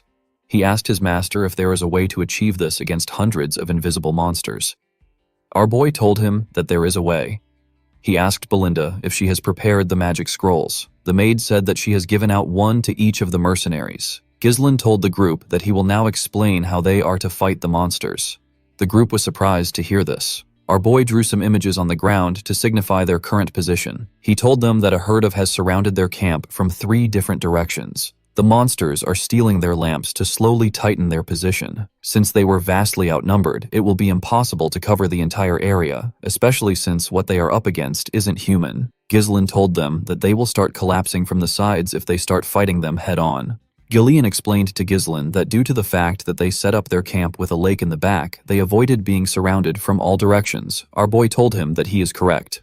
Although it looked like they were at a disadvantage, Ghislain assured them that it is not the case. He told them that they have the initiative of this fight. The group was surprised to hear this. Our boy explained to them that they need to first divide their forces into 3 groups. The defenders will take on the monsters' attacks, the crossbow unit will stop them, and the elite assault unit, which Ghislain is part of, will do the rest. The defenders and the crossbow unit will gather in the middle and push away the enemies. In the meantime, the assault unit will attack them from the left. They will be focusing all their firepower on that side. If they are able to surround them with the forces in the middle, it will be their victory. Jillian quickly understood his master's plan. Gordon asked if this is even possible. Carr said that it is possible as long as the units in the middle hold out long enough. Belinda interrupted the men. She reminded them that Ghislain said that followers are immune to physical attacks because they can melt into the darkness. She asked them about how they plan on dealing with the monsters. Everyone turned to Ghislain. Kair assumed that they just have to use mana. Ghislain asked her not to worry about it. With a smile on his face, he told her that they have magic scrolls. Later in the night, we see the defense unit standing in front of the monsters with their shields up. One of them asked the others to not break the formation. He asked them to remember what their employer said. One of them announced that the followers have taken their last lamp. He said that something is coming. In the Pioneer Journal of the Deline, it was stated that the followers are extremely vulnerable to light. When they shone intense light on them, they revealed their true selves. The moment he thought of this, Ghislain raised his magic scroll and tore it. He asked the others to do the same. Gillian, Belinda, and the rest of the group followed his order. They all tore their first circle magic scrolls. The spell is known as Light. The magic scrolls fired some energy into the sky. The energy turned into a ridiculously bright light. The followers screamed when they saw the bright light. The mercenaries were surprised to see that the darkness has been repelled. They could not believe that this was what the monsters looked like. They never expected this eel-looking monsters to be the ones surrounding them this whole time. Immediately, they thought of this. The followers charged at them. The crossbow unit quickly raised their crossbows. They were ordered to stop the monster's charge. They were asked to hold on for as long as possible. The men fired their arrows at the monsters. Ghislain raised his sword. He told his men that the true appearance of the falls has been revealed. He covered his sword with mana and swung it. He pointed his sword at the monsters and ordered the assault unit to charge at them. The team immediately charged at the monsters. They tore them apart when they got close to them. Ghislain made a huge swing and tore through them. Although possessed the ability to assimilate into the darkness, their actual defense is extremely weak. Our boy was certain that he can tear through the followers with this unit. He ordered the group to cut down as many monsters as they can. They overtook him and charged at the monsters. Gillian was taking their attacks and keeping their attention on himself. While he was doing this, Carr disrupted their formation. Belinda was responsible for creating an opening. She threw her knives at the monsters' heads. Immediately, she did this. She called out to her master. Our boy jumped and made a huge swing when he landed. His attack was able to cut through a large amount of monsters because of how big his sword is. This team was the elite unit of Praetorium. While Ghislain and his unit were taking care of the monsters in their path, the crossbow unit fired their arrows at Fowlers. Unfortunately, this did not slow down the monsters a lot. There were quite much. The crossbow unit began to panic. They were almost out of arrows. They wondered about when the assault unit were going to reach them. While they were panicking, the followers got close to the defenders. Before the followers could ruin the formation, the assault unit arrived and cut through them. Ghislain turned to the men. He told them that they have done well. Gordon and the rest of the mercenaries were extremely happy to see their employer. They knew that they were saved. Ghislain ordered them to widen their formation and surround the fallers from all directions. He said that it is now their turn to overrun the fallers. The mercenaries quickly followed his order. One of the followers screamed and signaled the rest of the group. The moment it did this, the fowls began to run. The mercenaries were shocked to see this. Our boy did not expect them to retreat before they were surrounded. He realized that the monsters are very quick-witted. He turned to Belinda and asked her to find their leader. He said that the monster has a horn on its head. It was the one that was sending out the retreat signal. As they ran after the monsters, Kerr asked our boy if they need to chase the monsters. Belinda told her master that it is better if they retreat. Ghislain explained to them that followers tend to obsess over their prey. Even if they retreat now, they will still come back and harass them for days. Our boy told the team that there is no reason to give the followers a second chance. He said that they must avoid a war of attrition at all cost. He explained to them that their system will collapse once they lose their leader. He said that they need to kill every single fowler here. Belinda was surprised to hear this. She gently smiled and took out a rope. She realized that her master has changed a lot. She took a stance and told Ghislain that she understands. She threw the rope at a tree and held onto it with a hook. She used the rope to drag herself up. While she was in the air, she got a look at everything in the surroundings. She easily spotted the leader. She quickly threw her rope at it and held it down. She told her master that she has caught the monster. Ghislain covered his body with mana. He charged at the monster with his sword pointed at it. He moved at a crazy speed, so he cut through every monster in his path. He stabbed the leader in its chest. The monster tried to struggle. Our boy told it that it is over. He tore the fowler apart. The moment he did this, he announced that the leader was dead. He ordered his mercenaries to wipe them out. The mercenaries quickly charged at them. They told the monsters that they will make them regret hunting them in the dark. Sir ordered his mercenaries to attack. He told them that they must not lose to Gillian. At sunrise, we see Ghislain kill the last monster. He commended his mercenaries on their efforts. He told them that it is their victory. The men raised their swords and cheered. They could not believe that they survived and won the fight. Belinda quickly ran to our boy. She asked him if he is hurt anywhere. Gillian commended his master on his efforts. Ghislain told them that they all did well. He asked Belinda to do a head count. He ordered Cyr to gather his mercenaries. He said that he needs the men to go with him and Gillian to spread the corpses of the followers around the camp. Cher was surprised to hear this. He asked Gislin if this has some sort of effect. Our boy explained to him that the smell of the corpses will chase away the other monsters. Followers are one of the monsters that are at the top of the food pyramid at the forest's entrance. Jillian referred to Sir as Kid and told him that the corpses will make the camp safer. Sir was annoyed to hear this. He took a stance and asked Jillian if he wants to settle their issues now. It has now been 10 days since the group entered the Forest of Beasts. Now that the followers have been exterminated, the group has successfully eliminated all sources of danger from their planned route. The only thing left was to mine the runstones. Gislin took a look at the mountains. He wondered if the danger was really over. While he was thinking, Belinda told him that she is done with the head count. She revealed to him that there are 42 people from the Regressed Mercenaries and 126 people from the Contract Mercenaries. They lost 3 people. Gislin asked Belinda if there are no casualties from the Regressed Mercenaries. With a cocky smile on his face, Care reminded our boy that he is their captain. Gislin asked the maid if the 3 dead people are among the Contract Mercenaries. Belinda said that she cannot confirm it because they cannot find the bodies of the 3 mercenaries.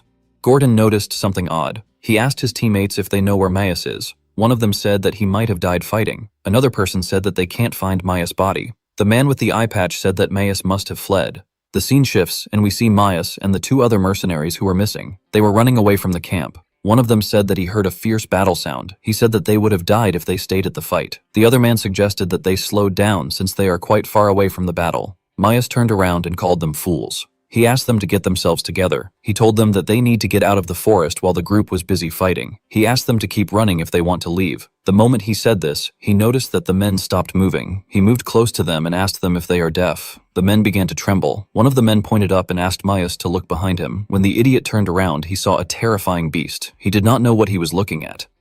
In the next scene, we see a ridiculously huge snake on the runstones.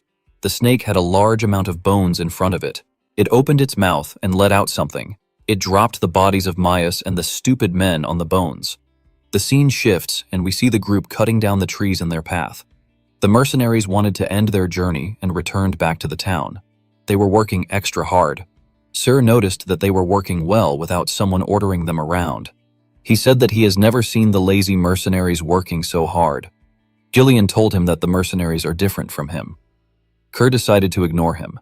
He asked Gislin if he is going to let the mercenaries go once the mission is over.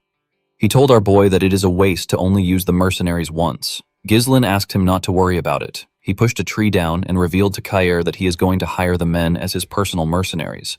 Mercenaries naturally have weak organizational skills. It is impossible for them to win against a regular army in large-scale battles. However, these men have already surpassed the limits of mercenaries just through the experience they gained in this forest. Gislin knew that they will be an excellent foundation for expanding his power. The man with the head cover told his captain that they spread the corpses of the falls around their path. Kerr commended the man known as Gazelle for his efforts. He turned to Gislin and told him that the effect of the corpses has been really good. He said that they have not seen a single monster ever since they left the camp. They did not even encounter a lone monster that has lost its path. Gislin looked into the forest. He got an eerie feeling. He hoped that it was just a needless worry. While he was looking around, Belinda jumps down from a tree. She called out to him. Gislin asked her if she saw anything up ahead with a bright smile on her face. Belinda said that she did. Gislin was shocked to hear what she found. He turned around and ordered the mercenaries to pave the path with all their might. They all accepted his orders. As they moved closer to their destination, they saw a bright light through the trees. When they walked out of the woods, they saw something shocking. The mercenaries were shocked to see what was in front of them. With a confident look on his face, Gislin told them that this is the reason why they started the expedition. He told them that they came for the highest quality runstone mine. Around the mine there was some fog. Sir could not believe that the forest really had something that was worth a lot of money. Jillian told him that his master always acts upon reason. Belinda hugged our boy. She asked him about how he knew about the runestone mine. The mercenaries could not believe that they were actually looking at runestones. They were stones that most people don't see in their entire lives. They knew that they were going to be rich once they take it back to the town. The moment they thought of this, someone rose up from the fog. He told them that they are not going anywhere. Gislin quickly knew that something was wrong. The person turned out to be Manus. The dead man told them that it is all over. The moment he said this, he fell to the ground. Gordon and the other mercenaries wanted to run to him. Gislin stopped them with his sword. He asked them to step back. He took a stance and made a huge swing. His sword pushed away the fog. The men were able to see the bones of the monsters and humans. They were shocked to see the amount of corpses that were there. They wondered about what happened there. Kir, Belinda, and Jillian quickly grabbed their weapons. They called out to our boy. Ghislaine told them that they cannot mine the runstones for free due to the amount of bones. Our boy was able to tell that this was the nest of a high-class monster. Since some corpses are yet to be corroded, the monster must still be staying there. Ghislaine was not able to figure it out immediately because the harmful gases from the corpses were mixed in with the fog. Our boy did not like the situation. There was no particular recording that stated that the mine itself had any danger factors. He turned around and asked everyone to prepare for battle. Immediately he said this. He saw something on the runestones. He saw the python. The monster quickly charged at them. Ghislaine ordered everyone to scatter. He charged at the python. He dodged its mouth by going above it and made a slash on its head. When he landed on its body, he covered his sword with mana and charged at its head. He pushed his sword into its head. Unfortunately, it barely damaged the monster. Jillian and Sarah were shocked to see this. They could not believe that Ghislaine only left a scratch on the python even after using many. Sarah had never seen such scales. The monster tried to push Ghislaine down. Our boy jumped off its head. While he was in the air, the snake fired its venom at him. Ghislaine could tell that its venom is extremely poisonous. He turned around and used his coat to block the attack. The venom melted it. Before our boy could get in a good position, the snake charged at him with its tail. Ghislaine used his sword to stand his ground. He tried to push the tail back. Unfortunately, the monster was much stronger. It pushed him into the ground. Belinda quickly called out to our boy. The snake spread its body around the group. The men quickly realized that it was trying to squash them before the monster was able to crush them. Ghislaine, Belinda, and Carr saved them. They were trying to save as many men as they could. As the group struggled to put themselves together, they called out to Ghislaine. They wondered about where he was. Our boy was standing on top of the bones. Now that he had seen the monster with his own eyes, his bad feeling went away. He knew that this monster is the master of the runstone mine. It is known as the blood python. It is one of the monsters he considered impossible to hunt down in this expedition. Ghislaine didn't think that he would have to face the monster because it lives in the deepest part of the forest. Our boy knew that the chances of them winning against this monster is very low. It would be best for them to retreat for now and come back prepared next time. However, our boy had no time for delays. He believes that everything he has done up until now will become meaningless if he gives up now. A bright light shined from his chest, and he took a stance. He asked the monster to not get in his way. He said that he has too many things on his back. Ghislaine opened his third core after saying this. The blood python turned to him and charged at him. Our boy managed to block its head and landed a cut on it. Before letting the monster go back up, he landed a cut in its eye. The moment he did this, the blood python used its tail to attack him. Ghislaine quickly used his sword to shield himself from the crushing weight of the monster. He managed to push the tail back. However, the monster did not stop attacking him. It used its tail to aggressively attack our boy. Ghislaine managed to block off the attacks. Even when winning is unlikely, there are battles that one must not avoid. This is the definition of responsibility. Kir, Belinda, and Jillian watched as their master fought for their lives. Ghislaine jumped and landed a cut on the python's mouth. Our boy knew that this was the time for him to fulfill his responsibility. When he landed, he took a deep breath and took a look at the monster. He realized that the blood python was not showing any signs of faltering. This was a problem for him because unleashing the third core for a long period of time is too risky. Ghislaine realized that his mana will be depleted before he can kill the blood python. The moment he thought of this, the group ran to him. They quickly covered him. Belinda asked him if he is all right. She asked him to escape to safety. She said that they can hold the monster down. Ghislaine asked everyone to leave there. They were all shocked to hear this. Gordon asked him to repeat what he said. Jillian asked his master if he knows what he is saying. Ghislaine told the man that he can't guarantee his safety in a battle against such a massive monster. He told him that he cannot afford to lose him here. Belinda asked her master to tell her what he plans to do. Our boy said that he will defeat the monster here. Belinda knew that her master has shown her amazing things before today, but she did not understand why he was going this far. While they were talking, the blood python fired its venom at them. Ghislaine ordered them to leave quickly. The mercenaries ran. However, they did not run away. They ran to protect their employer with their shields. Our boy was shocked to see this. The men begged him to allow them fight with him. The eye patch man told our boy that they have never met an employer like him. Gordon reminded him that he has saved their lives many times. Seer told him that the treasure will be theirs once the python is gone. Belinda told her master that it is impossible for her to leave him behind. She took out her knives and a dagger. Jillian told Ghislaine that they will draw the python's attention and create an opening. Our boy was surprised to hear this. With a smile on his face, Ghislaine asked Ghislaine to trust them since they trusted him. Our boy informed them that the monster is massive and it has a lethal venom. Its extremely sturdy crimson scales will deflect even blades imbued with mana. Ghislain told them that they will die if they receive even one attack. Belinda was shocked to hear this. He revealed to them that they can inflict some damage if they smash its right eye and gaping injury. Our boy raised his sword. He told the Forest of Beast expedition team that they need to return alive. The men smiled when they heard this. They all accepted his order. The blood python charged at them. Ghislain attacked its mouth while Belinda and Carr attacked it from the side. Carr stabbed it in its injury. The monster screamed out in pain. While the python was screaming, Ghislain slammed his axe on its tail. He pressed it down. Ghislain used this opportunity to charge at the monster and stab its other eye. Our boy realized that not everything will go his way just because he knows the future. However, if he doesn't take any action, many will die. This is something that he is not going to let happen because he is the only one who knows the future.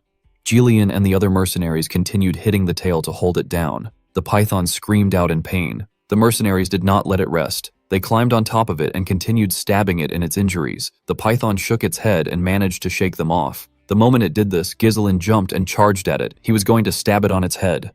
Somehow, the python managed to sense his presence. It opened its mouth and ate our boy. Everyone was shocked to see this. Before the python could even move, a blade came out of its head.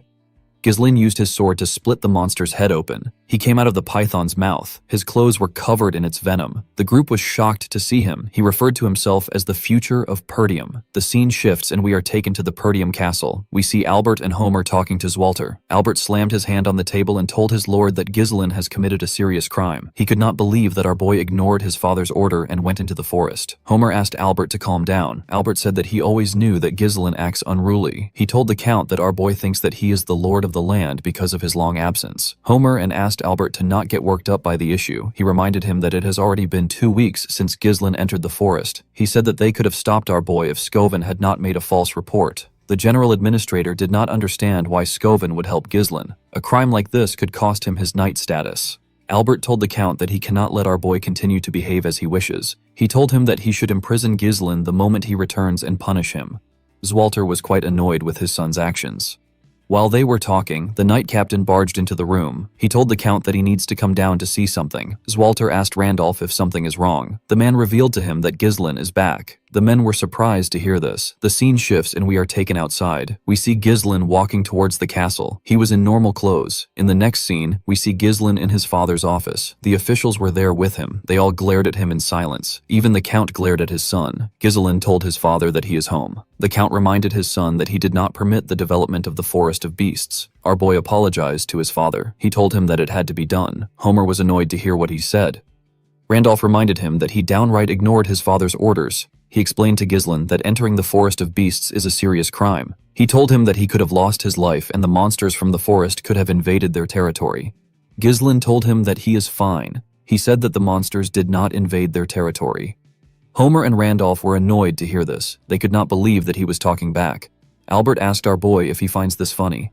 He said that they can let the Forest of Beasts incident pass since it didn't lead to any trouble. He put his hand into his clothes and brought out a paper. He placed the paper on the table. He asked Ghislain if he has any excuse for this. When our boy picked up the paper, he was able to tell it was from Count Rayold. Albert said that he felt uneasy when he heard about our boy's visit to the county. He told Ghislain that they found out about how he extorted 20,000 gold, which is the estate support funds that is given to Perdium regularly from Amelia, by threatening her. Albert told our boy that Count Rayold was absolutely furious, and he has decided to cut off all forms of support to their territory and cancel the engagement as if it never happened. The treasurer told Ghislain that this will negatively affect their entire land. Ghislain was surprised to see a letter written by Count Rayold, who doesn't get along with Amelia. Well, the letter did not seem to be fabricated. Our boy knew that it isn't difficult for Amelia to pull this off by manipulating the Count's money-driven mindset. The only thing Ghislain did not expect was that Amelia was willing to join hands with her enemies just to screw him over. This means that she will stop at nothing to get what she wants. Our boy had a feeling that the assassins weren't going to be the end of things. Unfortunately for him, he no longer has a leverage over the girl. If he was to reveal the secret deal with the Duke and the merchant guild that she controls, everything he will say will be dismissed as nonsense meant to cover up the incident. Ghislain realized that he would be tied down in the territory if he had been a little late. He became more certain that time was not on his side. Albert asked Ghislain to say something. Homer told our boy that they are in an urgent situation. He said that they need to ask him to return the money first. Randolph said that the 20,000 gold will be enough to run the entire night order for months. Ghislain revealed to them that he has used it all. He said that he used it for the development of the Forest of Beasts. The room became silent. Albert asked him if he wasted the entire money on a useless forest filled with monsters. Our boy apologized to the man. He said that he doesn't have much to say about the Rayfold incident.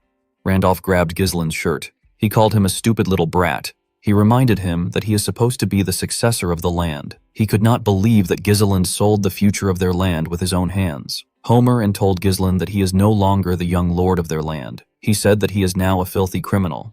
He asked Randolph to tie him down and throw him in a cell. Ghislaine asked the man not to worry. He said that they will receive support funds from him.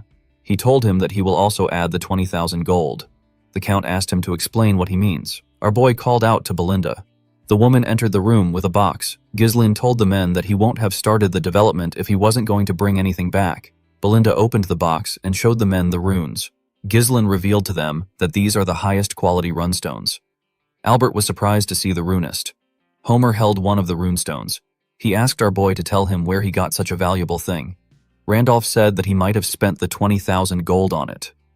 Ghislaine revealed to them that they mined it from the forest of beasts. Albert explained to our boy that the stones are worth a fortune, but they are nowhere near enough to run the land. With a smile on his face, Ghislaine told the man that this isn't the end of it. Our boy took the officials to the entrance of the forest of beasts where his camp was. They saw the body of the blood python and hundreds of runstones. They saw the mercenaries working hard to transport the runstones. They were moving fast and carefully in order not to scratch the runstones. They were also separating the corpses of the monsters into different sections. Homer could not believe his eyes. He could not believe that Ghislaine and this men managed to get all of this in 2 weeks. Randolph asked Homer if he is seeing things. The Count asked Belinda if all of this truly came from the expedition. The woman said that it did. She said that Ghislaine led the expedition himself. Ghislaine told the men that they obtained the inner hide of the Darusents and they got some byproducts from the blood python. He revealed to them that the amount of runstones here is merely a fraction of what they found in the mine. He told them that the reason for his expedition was to help the land. He said that he will use the gains for their land. Albert revealed to the Count that they won't have to struggle with the lack of support funds with the amount of items available here. He said that this is only a rough estimation. Homer and Randolph were shocked to hear what the man said. They both tapped Ghislaine on his shoulders. Randolph commended him on his efforts. He asked him if he is tired from his expedition. Homer and asked our boy to let them know if he needs anything. Ghislaine revealed to the men that he has a few conditions for the support funds.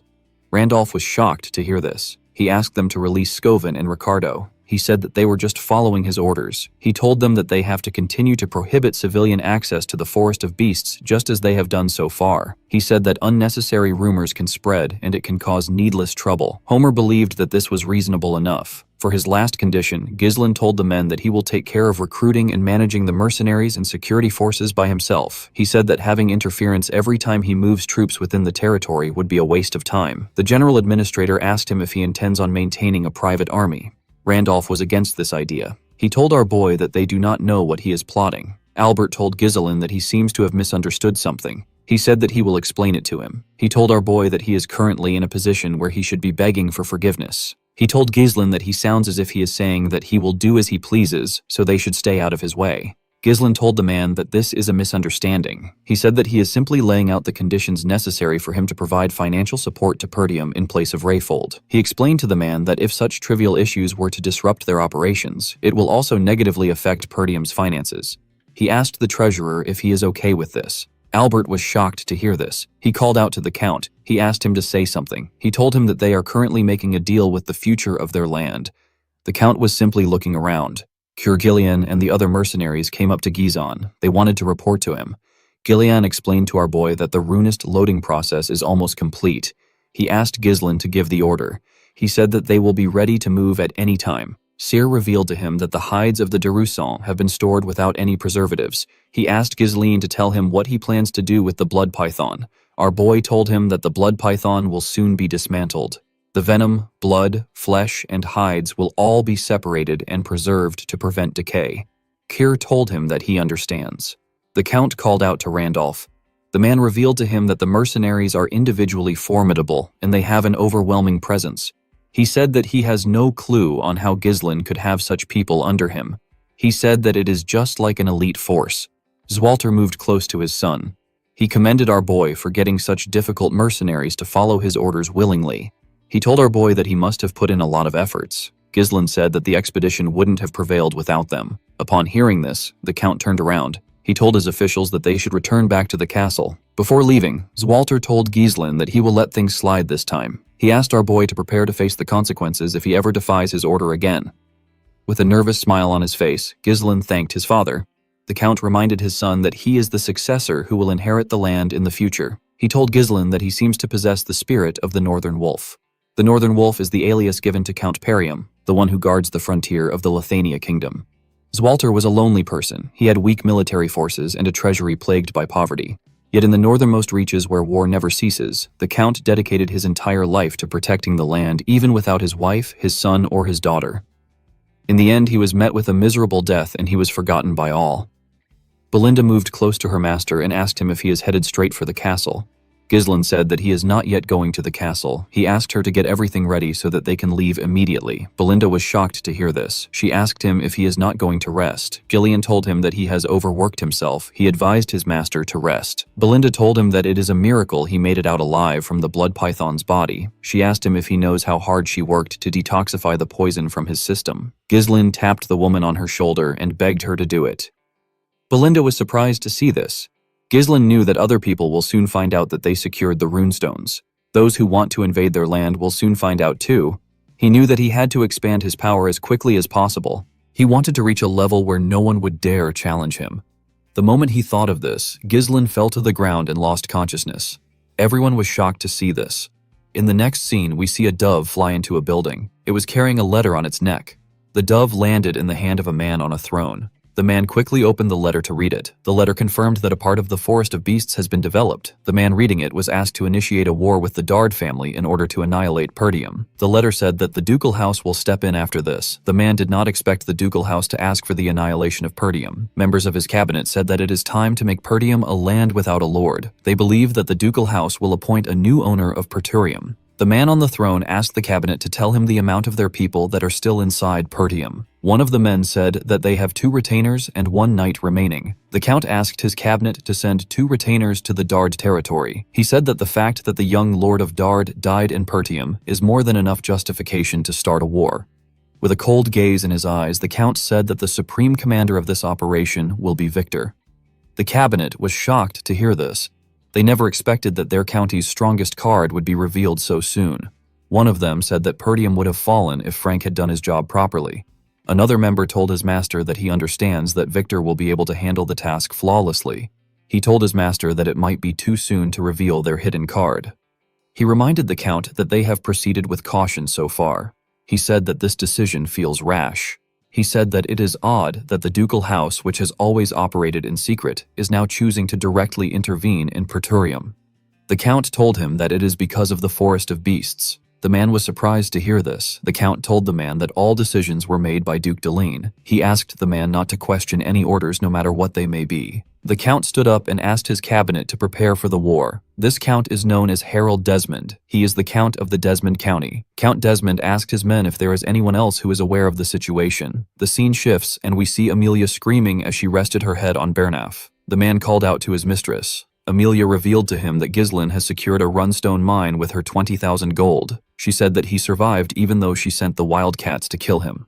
She told Bernaf that she even bowed her head to her wretched father to cut off support funds for Pertium. She said that this made her look like a fool. Bernaf told his mistress that she is not acting like her usual self. Amelia took a deep breath. She told the man that he is right. She said that she got too emotional. She said that what is done can't be undone. Bernaf smiled when he heard this. He told Amelia that he is waiting for her orders. Amelia moved close to a map. She said that Perturium will soon escape their financial difficulties because they have obtained a runestone mine. Bernaf told her that they should be celebrating right now. Amelia told him that it is too early for them to celebrate. She told him that the most important thing is that they haven't sold the runist yet. Bernaf was surprised to hear this. Amelia revealed to him that she got information that they secured the runist 2 days ago. This is far too little time for them to establish a distribution network. She said that they will exploit this weakness. She told Bernaf that it is obvious who they will sell to. Bernaf realized that his mistress intends on acting before they can sell the runist. He asked her about where she wants to intervene. Amelia revealed to her knight that there is only one place in the northern region that Gislin will sell to. She believed that our boy was going to go to the finest magic tower in the north, which is dominated by the seventh circle arch. The magic tower is known as the Crimson Magic Tower. According to Amelia, runes is essential for magical research. Due to this, magic towers are always determined to secure their distribution channels. She placed a pin somewhere and asked Bernaf to set up the Wildats for an ambush along the main routes leading to the tower. The target isn't Ghislain, it is the laborers who are transporting the runist. Amelia said that they will use a hit-and-run tactic to isolate the transport and prevent the transfer completely. She said that they will take the runstones for themselves. Bernaf reminded his mistress that there is another magic tower in the north. This is the Flame Magic Tower, which is in Brian's territory. He asked Amelia if it is wise to deploy all their forces to the Crimson Magic Tower. Amelia told him that this may have been the case before. She revealed to him that the Flame Magic Tower has been in decline ever since it lost its place at the top when it was blinded by past glory. Amelia believed that someone like Ghislain, who is obsessed with money, will not choose the Flame Magic Tower deal over the Crimson Magic Tower's better deal. With a serious look on her face, Amelia promised to take everything away from Ghislain.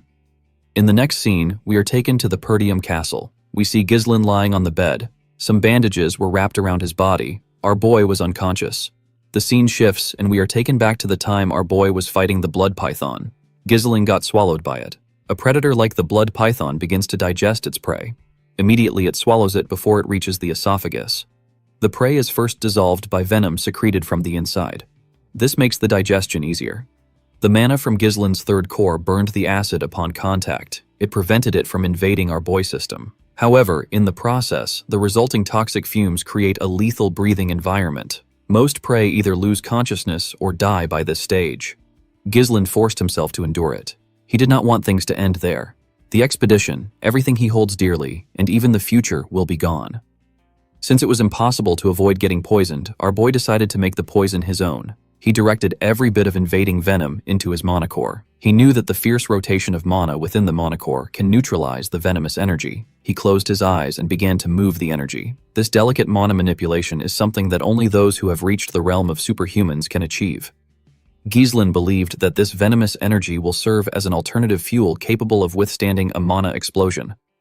The moment he thought of this, he attacked the monster. In the present, we see our boy wake up. He felt refreshed. He noticed that he was in his room. He remembered that his father forgave him.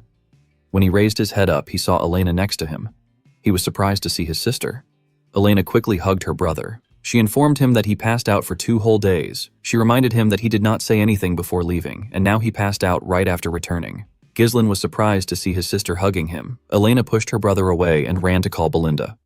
Our boy could not believe that he passed out for 2 days. He recalled that he received the bare minimum first aid after exiting the body of the python.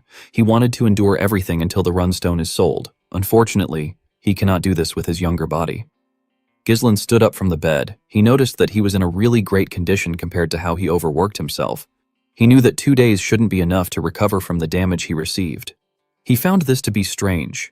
Ghislain took off his bandages. He noticed that his body has gotten stronger, his resilience has gotten better, and his total mana has increased. When he checked his core, our boy realized that the property of his mana has changed. He wondered if the energy of the blood python got mixed in during the process of neutralizing the poison with his mana core. This method is something that Ghislain never knew about in his past life. Although he didn't intentionally risk his life, Ghislain got something out of it. There were still a few things that he needed to verify. Our boy realized that he could grow much faster with this method. Ghislain got a shirt from his wardrobe. He believed that selling the runist takes priority. He knew that many people would have found out in the 2 days that he was unconscious. He wanted to first visit the mercenaries. Before he could go anywhere, someone knocked on his door. Ghislain asked Belinda to enter. He told her that there is no need to knock. Belinda stepped into his room with his father. The Count asked him if he is all right. Our boy was shocked to see his father. Zwalter told his son that he heard about how he was poisoned after jumping into the mouth of the blood python. He told him that he heard it from Belinda. He asked his son if he is all right again. Ghislain told him that he is fine. The Count was relieved to hear this. Belinda quickly moved close to our boy. She touched his face and told him that she was surprised when he suddenly passed out. She asked him if he is really fine. Ghislain assured her that he is. Zwalter asked his son if he has a moment to talk. He told him that he has a request for him. Ghislain was surprised to hear this. In the next scene, we see our boy and his father on a training ground. Zwalter had taken off his armor. Everything felt a bit odd to Ghislain. This was the first time he got to have one-on-one time with his father. He avoided his father at all cost in his past life because he was scared that he was going to get yelled at. The Count apologized to Ghislain for calling him there when he just woke up. Our boy told him that it is fine. He said that he is in excellent condition thanks to the 2 days of rest. He asked his father to tell him what his request is. Zwalter glared at his son. He looked away after glaring at him. Ghislain wondered if this is what his mother meant when she told him something. When he was younger, Ghislain's mother revealed to him that his father can't show his honest self to others. Ghislain asked her about why his father acts like that. The woman explained to him that his father believes that he has to be an unshakable pillar for the people of the land. She told our boy that Zwalter has always put others before himself, so he has never shown his honest self before. She said that the only exception was when Zwalter wanted to confess his feelings for her. The woman asked her son to understand that part of his father. She said that the Count is not good at expressing his emotions. In the present, the Count asked Ghislain to raise his sword. Our boy accepted the order. He and his father took different stances. The Count charged at our boy first. Ghislain was able to block his attack. Zwalter put his leg forward and added more pressure to his sword. He was able to push Ghislain down. Our boy quickly gathered his strength and attacked. Zwalter was able to block it. He attacked Ghislain, but he was able to block it too. The Count gave him another attack that pushed him back a bit. Our boy noticed that it was heavy. He noticed that his father's sword was heavy. Zwalter charged at his son again. Ghislain was able to block the attacks, but he was getting pushed back. He realized that his father's strikes have enough strength to subdue the savage barbarians of the north. Yet they have been tempered with the gentleness to protect all. When Zwalter got close to him and attacked him, Ghislain was able to push his sword down. He attacked his father from the side. The Count was able to block it. He and Ghislain ended up pointing their swords at their necks at the same time. Zwalter was surprised to see this. He commended his son on his efforts. He told him that he has improved a lot. Our boy thanked him for the compliment. The Count advised his son to loosen his sword pressure slightly when he is locked in a blade clash. He told Ghislain that he has the strength and reflexes to take down massive monsters in the forest. He told him that his intent might become too easy for his opponent to read if he is not careful. Ghislain was surprised to hear this. He usually gets a feel for his opponent's movements as the fight goes on. Our boy realized that this is his first time receiving guidance from someone. Our boy's swordsmanship is instinctual, born from real combat and experience. Ghislain realized that there must be some things that he overlooked and never learned because he never followed formal training. His father pointed them out precisely to make him aware of this flaws.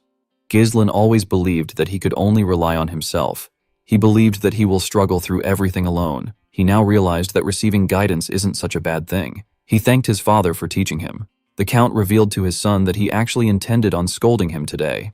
Our boy was surprised to hear this. He explained to Ghislain that no matter how great his contribution is, he still broke the rules. He told him that if everyone starts disregarding the rules under the pretense of making a contribution, the only thing that will follow is greater chaos. Zwalter told his son that he has actually changed. Unlike the past incidents which he caused in his reckless pursuit of merit, Ghislain was actually looking beyond this towards something greater. The Count advised his son to keep acting the same way. He asked him to think of Perdium and those around him. He asked him to fulfill his responsibilities as a successor. After saying this, Zwalter walked towards the exit. Ghislain thought about his responsibilities. While he was thinking, he remembered something. He reminded his father that he said that he has a request. He told the Count that he has not yet told him what it is. Zwalter stopped walking when he heard this with a nervous look on his face. He asked his son if he has some extra funds. In the next scene, we see our boy arrive at the Forest of Beasts outpost. His men were waiting for him.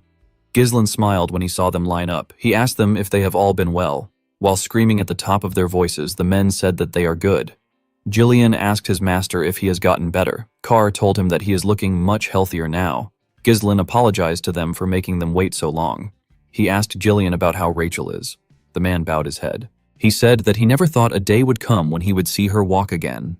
He told Ghislain that it is all thanks to him. Ghislain was happy to hear this. He told Belinda, Kare, and Jillian that he has something to tell them. With a serious look on his face, our boy revealed to them that their land is in danger right now. The three of them were shocked to hear this. They all went into a tent. Ghislain told them everything about what happened on the day Elena was attacked. He told them about how he stopped them from killing her and using her death to start a war. He also told them about how he discovered the corpse of the Dard's young lord. He also mentioned the existence of those who are eyeing Perdium. He explained to them that this people are currently surveilling them right now. He said that they have probably been active for a long time. He said that they have neither the time nor the resources to prepare for an attack.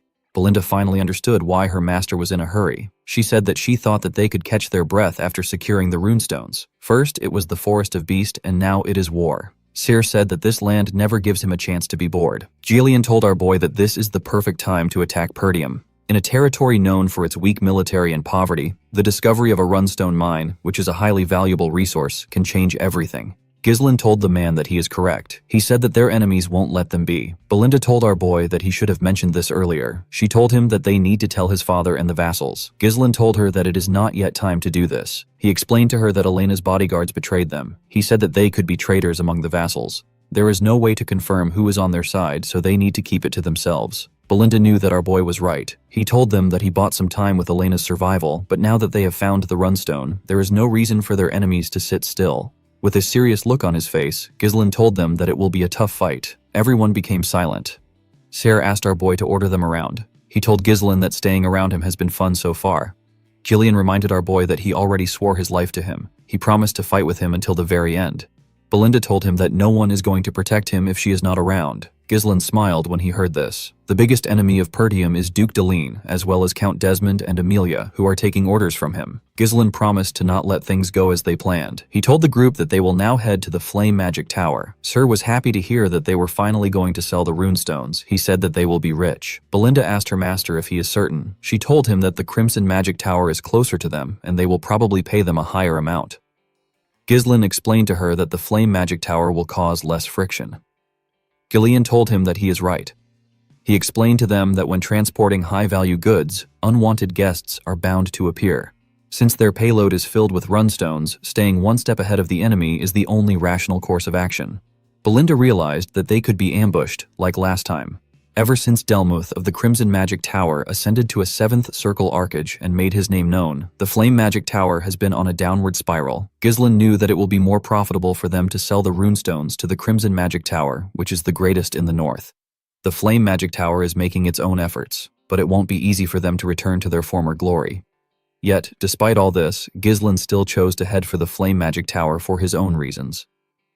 Our boy wanted to meet someone. The scene shifts and we are taken to the Flame Magic Tower. We are shown its amazing and luxurious buildings. Inside the tower, we see a girl surrounded by books shaking. She called out to someone known as Professor Ronato. She asked about when the light that he mentioned will come for her. In the next scene, we see Ghislain and his group arrive in the Brevant territory. They saw the huge tower of the Flame Magic Tower in the land. Gordon was surprised to see how huge the tower was. The man with the eye patch said that he has only heard about the tower before. He said that he has never been here before. Just from looking around, the mercenaries could tell that the quality of life was much different here than in Pertium. The territory had magnificent buildings and beautiful carriages. The mercenaries saw a large amount of magic scrolls. They also saw some mages using their magic to tile the road. They had never seen magic used in such manner. The mages were annoyed to see that the mercenaries were staring at them. They activated a different spell and used it to cover themselves. The spell made them invisible. The mercenaries were shocked to see this. They could not believe that the mages disappeared in broad daylight. Ghislain explained to them that the mages used a spell to conceal their presence. He told them that the mages don't welcome them. Cyr called the men idiots. He asked them to stop fooling around. Belinda was also surprised to see how big the magic tower is. Even though they were pushed down from the top spot, their magic tower was still amazing. Gillian revealed to her that the Brevant territory is one of the richest lands in the kingdom. Ghislain understood why they were impressed, but he knew that this magic tower that was once at the peak will later fall to ruin. When they arrived at the gates of the tower, Koss said that he can't even see the top of the tower even though he is so close to it. Belinda looked around. She asked about where the gatekeepers were. Only armors were lying at the entrance. The moment she asked this question, someone at the top of the gates raised his hand and asked them to stop. Immediately he said this. He and his partner used their magic to raise the armors up and make them take a stance. The armors were holding huge axes. The mage announced that nobody can just enter the magic tower. He asked them to reveal their identity and state their business. Belinda was surprised to see that they control the armors like puppets. Cyr could not believe that the mages couldn't come down to greet them. Gillian stepped down from his horse and introduced his master as the young lord of Pertium. He asked them to bring their trade officer. He told them that they have some fine goods to sell. With an arrogant look on his face, the mage told Gillian that they are not buying anything. Belinda was annoyed to hear this. She told the man that he has not even looked at their product. The man said that Pertium is the beggar land in the north. He said that anything from Pertium is probably just low-rank monster materials or garbage potions. He told them that it is a waste of time to deal with them. He and his partner made the puppets point their axes at them. The man asked the group to get lost. Belinda was annoyed to hear that he called them beggars. She asked him to come down and say it to her face.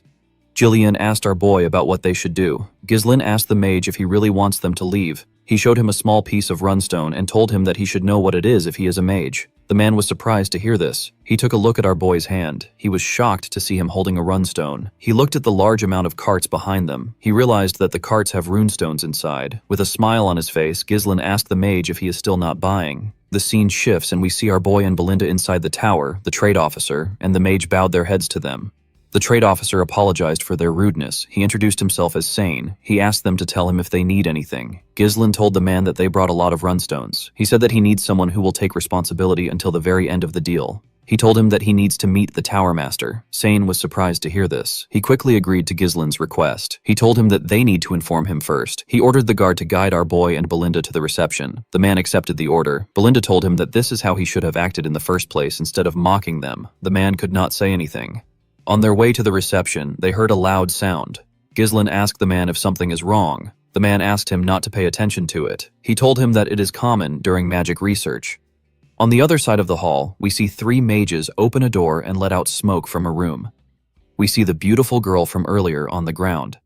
The leader of the mages reminded the girl that he asked her to never set foot into the laboratory again. With a smile on his face, he told the girl that she is taking up space in the laboratory for no reason since she cannot use magic. He asked her if it is smart to ignore him, who is the future Tower Master of the Magic Tower and a third Circle Mage. Alfoy's friends wondered why her teacher brought her to the tower. The blonde boy next to him told the girl that she should be grateful that the Tower Master gave her a place to sleep. The girl said that she also has a right to use the laboratory because she is a mage. Alfoy told her that they will treat her like a mage. He used his wand to gather fire in his hand. He told the girl that she should be able to use a defensive spell to deal with this basic offensive spell. With a smile on his face, he asked the girl to try and block the attack. The moment he said this, he fired the first circle magic known as Fire Sling at the girl. She quickly raised her hand. She screamed out defense, but nothing happened. She quickly used her hand to cover her face. Fortunately for her, Ghislaine appeared out of nowhere and used his sword to cut through the attack. The boys were surprised to see this. Ghislaine asked the idiot if this kind of behavior is what is called magic research in the Flame Magic Tower. The scene shifts and we are taken to the Tower Master's meeting room. We see the Tower Master, whose name is Hubert, telling the elders of the tower that they are running low on runestone. He wondered about how they reached this point. He said that the gap between them and the Crimson Magic Tower will continue to get wider. He reminded them that he has been telling them to get runestone. He asked the elders about what they have been doing. An elder with a yellow hat remembered that the Tower Master usually asked them to wait each time they try to secure a distribution line. Another elder with a red hat recalled that Hubert spent his time buying trinkets and luxury goods under the guise of networking with nobles. He couldn't stand the Tower Master anymore. An elder with a green hat informed Hubert that the Tower Master of the Crimson Magic Tower has reached the 7th circle. He reminded Hubert that he is still a 6th circle mage. Hubert asked the elders to not talk about the Tower Master of the Crimson Magic Tower. He said that he will reach the 7th circle if he has more runestone. Hubert could not believe that Delmuth reached the 7th circle before him. He told himself that Delmuth must be buying all the runestone for himself. He did not like the fact that the stone was very expensive. The moment he thought of this, Sane barged into his meeting room. He told him that they need his attention right now. Hubert told the man that he is rude. He asked him if he can't knock when they are having a meeting. Sane apologized to him. He said that they need his attention now. He revealed to him that someone brought a massive amount of runestone.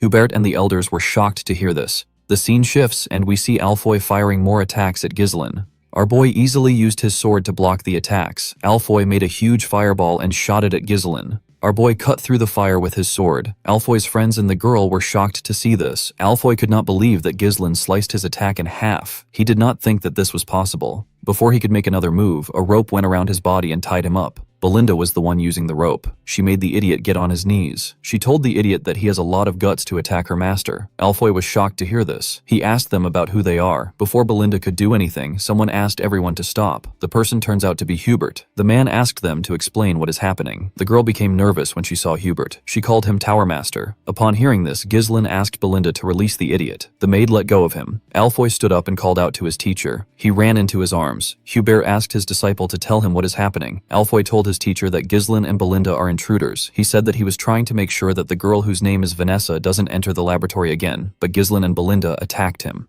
While shaking like a little girl, Alfoy told his master that he wanted to stop Vanessa from entering the laboratory because he didn't want her to get hurt since she doesn't have any mana. Belinda told the idiot that he is crying like a little girl. Alfoy was annoyed to hear this. He told the maid that he is a man with a shaky tone in her voice. Vanessa said that she just wanted to use the laboratory. Upon hearing this, Ghislain became certain that she is the one he is looking for. This girl will later be known as the Red Nightmare. Our boy was surprised to see that this is what she was like before she became a total nightmare. Hubert took out his wand and gathered fire in his hand. He was annoyed to hear that they tried to harm his student after intruding into the magic tower. He told our boy that he will burn him into a crisp. Belinda asked her master about what they should do. She said that the man looks a little dangerous. Our boy moved forward and placed his hand on his chest. He introduced himself as the heir of the Perdium family. He said that he came to sell runes to them. Hubert was shocked to hear this. He could not believe that he was looking at his guest. Alfoy was shocked to hear that Ghislain had runstones. He could not believe it. Our boy told Hubert that the runestone is at the front of the castle. He asked him if he would like to see it for himself. When Hubert and the elders arrived at the front, they saw several cards containing runestone. They were all shocked to see the amount of runestone that Ghislain had. An elder with a red hat wondered about where our boy got it from. An elder with a yellow hat told the tower master that there are more than 10 cart full of runestone. He asked him about what he wants to do. Hubert did not respond to him. The man cheered like a little girl. He did not expect to get this amount of runestone. He knew that this was a once-in-a-lifetime opportunity. He believed that he will be able to crush the Crimson Magic Tower with this runestone. Hubert actually cheered in his imagination. He didn't want to lose his cool in front of the elders. He put himself together and told Ghislain that the quality doesn't seem very good. Sir was annoyed to hear this. He grabbed his sword. He could not believe that Hubert was spouting nonsense after they worked hard to mine the stones. Vanessa was surprised to hear this. She said that one cart should last them for some weeks.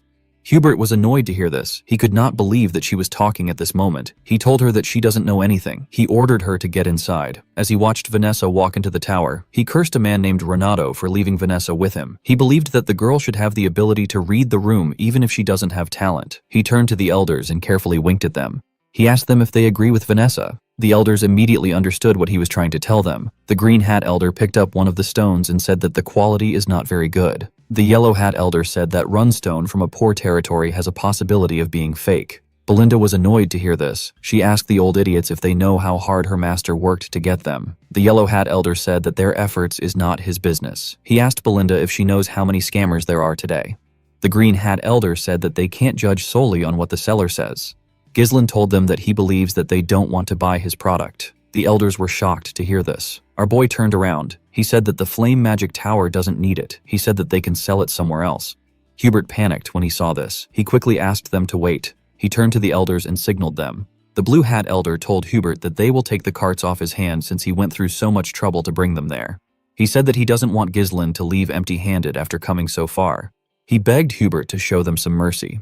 The Tower Master decided to play the role of Messiah. He told the Blue Hat Elder that he will do it since the elders agreed on it. With a smile on his face, he told Ghislain that he will buy all of them out of the generosity of his heart. He said that he has to buy it below the market price. Ghislain told him that he is misunderstanding something. He asked Kay to take all the carts back except one. With a smile on his face, our boy told the mercenary that they only planned on selling one cart. Hubert and the elders were shocked to hear this. With an evil smile on Kay's face, he apologized to Ghislain. He said that he forgot about this. Sir ordered the men to take the carts away. The mercenaries immediately began to move. Hubert quickly moved close to Ghislain. He asked him about what he is doing. Our boy apologized to him for the confusion. He said that his subordinates made a mistake and brought too much goods. He told Hubert that their actual destination is the Crimson Magic Tower. He said that they just need some money for their trip. Hubert became annoyed when he heard about the Crimson Magic Tower. He quickly changed his expression. He told Ghislain that he was just joking around so that their first meeting wouldn't be too awkward. He asked our boy to follow him inside for a little chat. The elders were disappointed when they heard this. They could not believe that he quickly stopped bluffing with a smile on his face. Our boy told him that a meeting will be fine. The scene shifts and we see everyone inside the meeting room. Hubert introduced the old men as the elders of the tower. He said that they are all fifth circle mages. Ghislain said that this is impressive. He said that this is expected from the second strongest in the northern region. Hubert told our boy that he has heard some strange rumors that are not true. He said that the Flame Magic Tower is still the strongest magic tower in the northern region. Ghislain told him that it is not important. Belinda was surprised to see how her master spoke. She wondered if he is trying to piss Hubert off. Kier liked what he was seeing. Ghislain told the woman that their master definitely has a plan. Hubert asked Ghislain about the amount he wants to sell it for. He told him that he won't get a better deal than what he will get here if he tried to sell it to anyone else. Ghislain raised his hand and told Hubert that he wants double the market price. Hubert and the elders were shocked to hear this. They believed that our boy was just too naive to understand how the world works. Hubert told Ghislain that this isn't how negotiations work. He explained to him that it is about both parties making a compromise. He told Ghislain that he can't just make a one-sided decision. Our boy told him that he simply felt like he needed to get double the market price from the Flame Magic Tower. The elders were annoyed to hear this. They told Ghislain that he shouldn't joke in a place like this. They asked him if he is mocking them.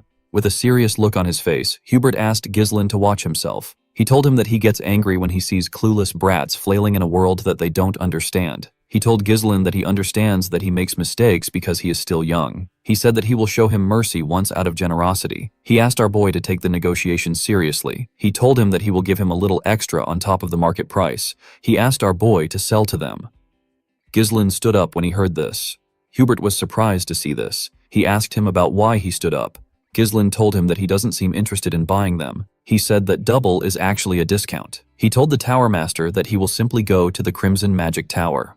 The moment Ghislain turned around, Hubert panicked and called out to him. He asked him about why he is in a rush. He said that he was simply upset. He asked our boy to sit down and chat a little longer with them. Ghislain smiled when he heard this. Hubert told our boy that he has guts. He said that they will take the runist for double the market price because they are the first people he visited. Our boy smiled and agreed to Hubert's offer. The Tower Master became relieved. Ghislain revealed to him that the double price is just for one cart. The elders and Hubert were surprised to hear this. The Tower Master told our boy that he needs to sell everything he brought to them. Ghislain explained to him that he can sell the rest of the runestone for triple the market price if he tells the Crimson Magic Tower that he sold it to them for double the price. He asked Hubert to tell him why he would sell everything here. The Tower Master was annoyed to hear this. He told Ghislain that there is a limit to how much they can let him joke around. Ghislain stood up and told Hubert goodbye. The moment he saw this, the Tower Master panicked. He quickly accepted our boy's offer to buy at triple the price. Ghislain smiled and sat down. He said that this is what he expected from the greatest magic tower in the north. Hubert stood up and asked our boy to wait there. He said that he wants to get the money immediately. The elders were shocked to hear this. They did not expect their Tower Master to panic this much. The Tower Master couldn't believe that a 6th circle mage like him was getting played by a country bumpkin. He didn't understand why he was buying into this nonsense. He had no choice but to buy them since they were currently experiencing a shortage of runestone. He told himself that he will burn Ghislain if he acts out again. Before Hubert could take a step forward, Ghislain called out to him. He told him that he has not finished stating his conditions. The Tower Master turned around out of anger. He asked our boy to tell him what he wants. With a serious look on his face, Ghislain told the Tower Master that he wants him to give Vanessa to him. Hubert was shocked to hear this. He asked him if he really wants the girl. Ghislain revealed to him that he intends on making her his exclusive mage. The scene shifts and we are taken to the past. We see an older Ghislain roasting some meat on his sword. His comrade was next to him. The man had a hook in his right hand. Ghislain told the man that the meat is burning. The man asked him to roast the meat by himself. He reminded him that he is missing an arm. Our boy clenched his fist and asked the man to repeat what he said. His comrade became scared. He told him that it is nothing. The man asked his captain if he has heard about Vanessa the Red Nightmare. Ghislain had never heard of anyone like this. His comrade revealed to him that he has been going around to collect information. He said that he found something very interesting. He revealed to our boy that he heard about a mage who burned down the entire northern region of Lithuania. The mage was a woman who had reached the 7th circle. Ghislain said that her name is pretty flashy. He asked his comrade about why he brought her up. The man revealed to our boy that he believes that Vanessa has gone completely mad. He explained to Ghislain that the woman actually learned a mana cultivation technique, even though she is a mage. Ghislain was surprised to hear this. He asked his friend to tell him why Vanessa learned a mana cultivation technique instead of circles. The man said that it is because she is crazy. He told Ghislain that Vanessa is a walking disaster who burns down everything in her path. Thanks to her, the nobles are having a lot of trouble. The man told our boy that the subjugation request they received a while back is for her. Ghislain still found it odd that a mage reached the 7th circle through a mana cultivation technique. With a smile on his face, he told his comrade that he is curious. He told the man known as Claude that they should recruit her. Claude was shocked to hear this. He did not expect to hear this after all he said. Unfortunately, Ghislain was not able to recruit her. By the time he found Vanessa, she was as good as dead.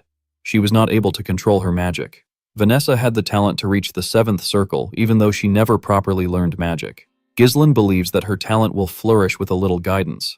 He told himself that he will definitely recruit her in this life. Ghislain did not expect his master to mention Vanessa. The girl did not seem special to him. Seer told Ghislain that she didn't seem strong. Belinda told her master that he should inform her in advance if he wants to bring someone along with them. The elder with the red hat told the tower master that this is a great opportunity to get rid of the useless girl he asked him to do as Giseland said. The elder with the yellow hat said that they have honored their loyalty to Ronaldo by caring for her all this time. Hubert told our boy that Vanessa is an outstanding mage that their tower values. He told him that the girl will be delighted to accept the tower's request. Gislin revealed to him that he also wants him to dispatch battle mages who have reached the third circle to Pertium. Hubert was shocked to hear this. Our boy revealed to him that he needs mages for the upcoming territorial war. The elders were shocked to hear this. Gislin asked Hubert to pay 3 times the market price, dispatch battle mages of third circle or higher to Pertium, and to make Vanessa his exclusive mage. He told Hubert that these are the 3 conditions for selling the runed stone to him. Upon hearing this, Renato released his mana. He shattered the glass windows with it. With a scary look on his face, he asked Gislin if he takes him for a fool. He told him that mages affiliated with the Magic Tower cannot intervene in territorial wars. He asked our boy if he is unaware of the basic rules set by the kingdom. The Tower Master could not believe that Gislin wanted mages of the third circle or higher, who are the very foundation of the Magic Tower, to go to the front lines. With a serious look on his face, Hubert told Gislin that this is an insult to the Flame Magic Tower. He told him that even his ashes won't be left behind. Gilean quickly grabbed his sword. He could not believe that Hubert was able to exert such pressure just with his mana. Cher reminded him that the man is a 6th circle mage. Belinda called out to her master. Hubert took a step forward to move closer to our boy. When Gislin saw this, he told the man that he will regret it. Hubert did not expect to hear this. Our boy revealed to him that they discovered a massive runestone vein in their territory. He told him that what they saw earlier is just a small portion of the runestone. The elders were shocked to hear this.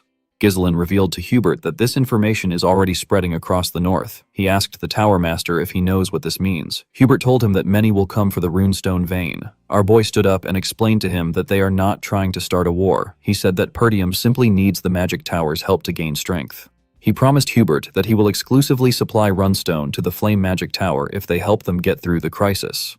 The Tower Master did not expect to hear that they would have a monopoly over the runestone. Gislin stretched out his hand to him. He told him that it will only be a matter of time before the flame overtakes the Crimson and stands as the top magic tower. Hubert glared at Gislin's hand. He didn't like the terms that came with the deal, but he knew that it favored him. He grit his teeth and shook our boy's hand to accept the deal. In the next scene, we see him talking to Alfoy. He told him about what happened. The boy asked his master about why it has to be him. He told him that there are several other mages. Hubert asked him not to misunderstand him. He told him that he is sending the greatest talent in the Flame Tower's history for the sake of his own future.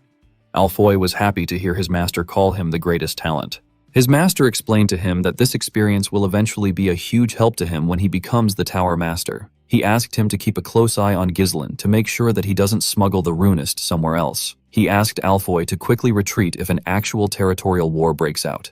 Hubert placed his hand on his disciple's shoulder and told him that he simply needs to endure for a year. He told him that they will take over the #1 spot as the best tower in 1 year. Alfoy smiled and accepted his master's decision. He quickly regretted his decision. He did not expect to see that Pertium would be so poor. One of the mages with him said that the castle is quite old-fashioned. He said that it is practical enough. Alfoy believed that it was just some rural dump. He could not believe that the successor of the Magic Tower got dispatched to this miserable excuse of a territory. When Gislin moved close to him, he introduced himself to him as a third circle mage. He said that he has been entrusted with the important task of leading the mages. Gislin told him that the territory will require a lot from him. He asked the boy to not let his guard down and do his best. Alfoy was annoyed to see that someone he considered a country bumpkin was ordering him around. He told himself that he will first deal with Gislin once he becomes the Tower Master. Gislin looked around. He was looking for someone. He called out to Alfoy and asked him about where Vanessa is. The boy turned around and said that Vanessa is bringing their bags. When our boy looked behind him, he saw the girl carrying the heavy bags while walking barefooted. She was breathing heavily. She moved close to Gislin and bowed her head to him. Alfoy asked her about what took her so long. He told her that Gislin almost thought that she wasn't coming. Gislin asked Vanessa to leave the bags and follow him. Vanessa told him that she hasn't finished moving the bags. Alfoy asked him to let her do it. He said that this is what the girl has been doing in the Magic Tower. He said that she should be able to do these chores if she can't use magic. Gislin picked up one of the boxes. He threw it at Alfoy's face. The boy fell to the ground. The mages were shocked to see this. While holding his nose, Alfoy asked Gislin about what he is doing. Ghislain explained to him that Vanessa is no longer affiliated with the magic tower. He told him that the girl is now his personnel. He asked him to not order her around. Our boy told Alfoy that he will let it slide this time. He told him that he will be risking his life if this happens again. Vanessa did not expect this. Alfoy stood up in anger. He could not believe that Ghislain would treat the heir to the Flame Magic Tower and a third circle mage like this. He told Ghislain that he has crossed the line that even nobles can't cross. He told him that him and his teammates can burn down the territory in seconds if they wanted to. He asked his comrades to stand up. He said that they need to show Ghislain the pride of mages. The moment he said this, Ghislain snapped his fingers. His mercenaries surrounded the mages. They pointed their swords at them. Alfoy said that this is barbaric. He told them that they are barbarians who draw their weapons against mages. He demanded that they treat them as mages. He said that they deserve the best treatment. Ghislain asked him to shut up. He reminded him that he is there due to a contract. He explained to him that he has been granted full authority to command him freely for a year through a legitimate deal with the Tower Master. He told him that he has to exclusively supply runestone to the Flame Magic Tower in return. He asked Alfoy to tell him whose side the Tower Master will take if the contract is voided because of his reckless action. The boy became nervous when he heard this. Ghislain explained to him that his role is nothing more than that of a reserved bundle of living mana. He asked the boy to obediently fulfill his role if he wants to be treated well. Aloy became angrier when he heard our boy call him a reserved bundle of living mana. Ghislain turned around and asked Julian and Serre to take good care of the mages. With a creepy smile on his face, Serre asked the boy if he liked it better when he was at the magic tower. He told him that he will guide him so that he can adapt to their land. Alfoy began to tremble. He called them miserable human beings. While they were screaming, our boy walked up to Vanessa. He asked her to not take orders from anyone other than him. He told her that she is his exclusive mage. Vanessa was shocked to hear this. She put her head down. She informed Ghislain that she can't use magic like Alfoy. With a smile on his face, our boy asked her to follow him. He told her that he will help her use magic. In the next scene, we see Ghislain take Vanessa to his training room. He called out to her when they stepped inside. The girl quickly answered him. He turned around and asked her about how far she got in her magic studies. The girl said that she got up to the 5th circle in theory. Ghislain told her that this is excellent. Vanessa did not expect to hear this. She said that it is all useless because she can't use magic. Our boy asked her if there is a particular reason why she can't use magic. Vanessa explained to him that she was never able to feel mana since she was a child. Even though she couldn't feel it, she believed that she would be able to use magic someday if she worked hard enough. The more she studied magic, the more she realized that this day will never come. Vanessa held her staff close to her chest. She said that she must have been kicked out of the tower because her teacher who guided her has passed away. Ghislain realized that a 5th circle mage possesses the strength that is on par with the average elder of the Flame Magic Tower. Magic isn't something that can be mastered just by memorizing it. It requires insight and understanding of the principles behind activation and the ability to infuse it with your interpretation and will. Vanessa may understand it in her head, but her body can't keep up. Ghislain knew that she must have endured grueling efforts and countless trials and errors to overcome this problem. He believed that the girl's efforts were not in vain. He just wanted to lead her down a different path. He remembered Claude telling him that Vanessa reached the 7th circle in his past life. The man told him that she learned a mana cultivation technique. He said that she did this because she is crazy. Our boy smiled when he remembered this. He revealed to Vanessa that he will teach her a mana cultivation technique from now on. The girl was surprised to hear this. She asked Ghislain to tell her why she will learn a mana cultivation technique when she is a mage. Our boy explained to her that both circles and mana cultivation techniques are used for controlling mana. He asked Vanessa if she has ever tried it before.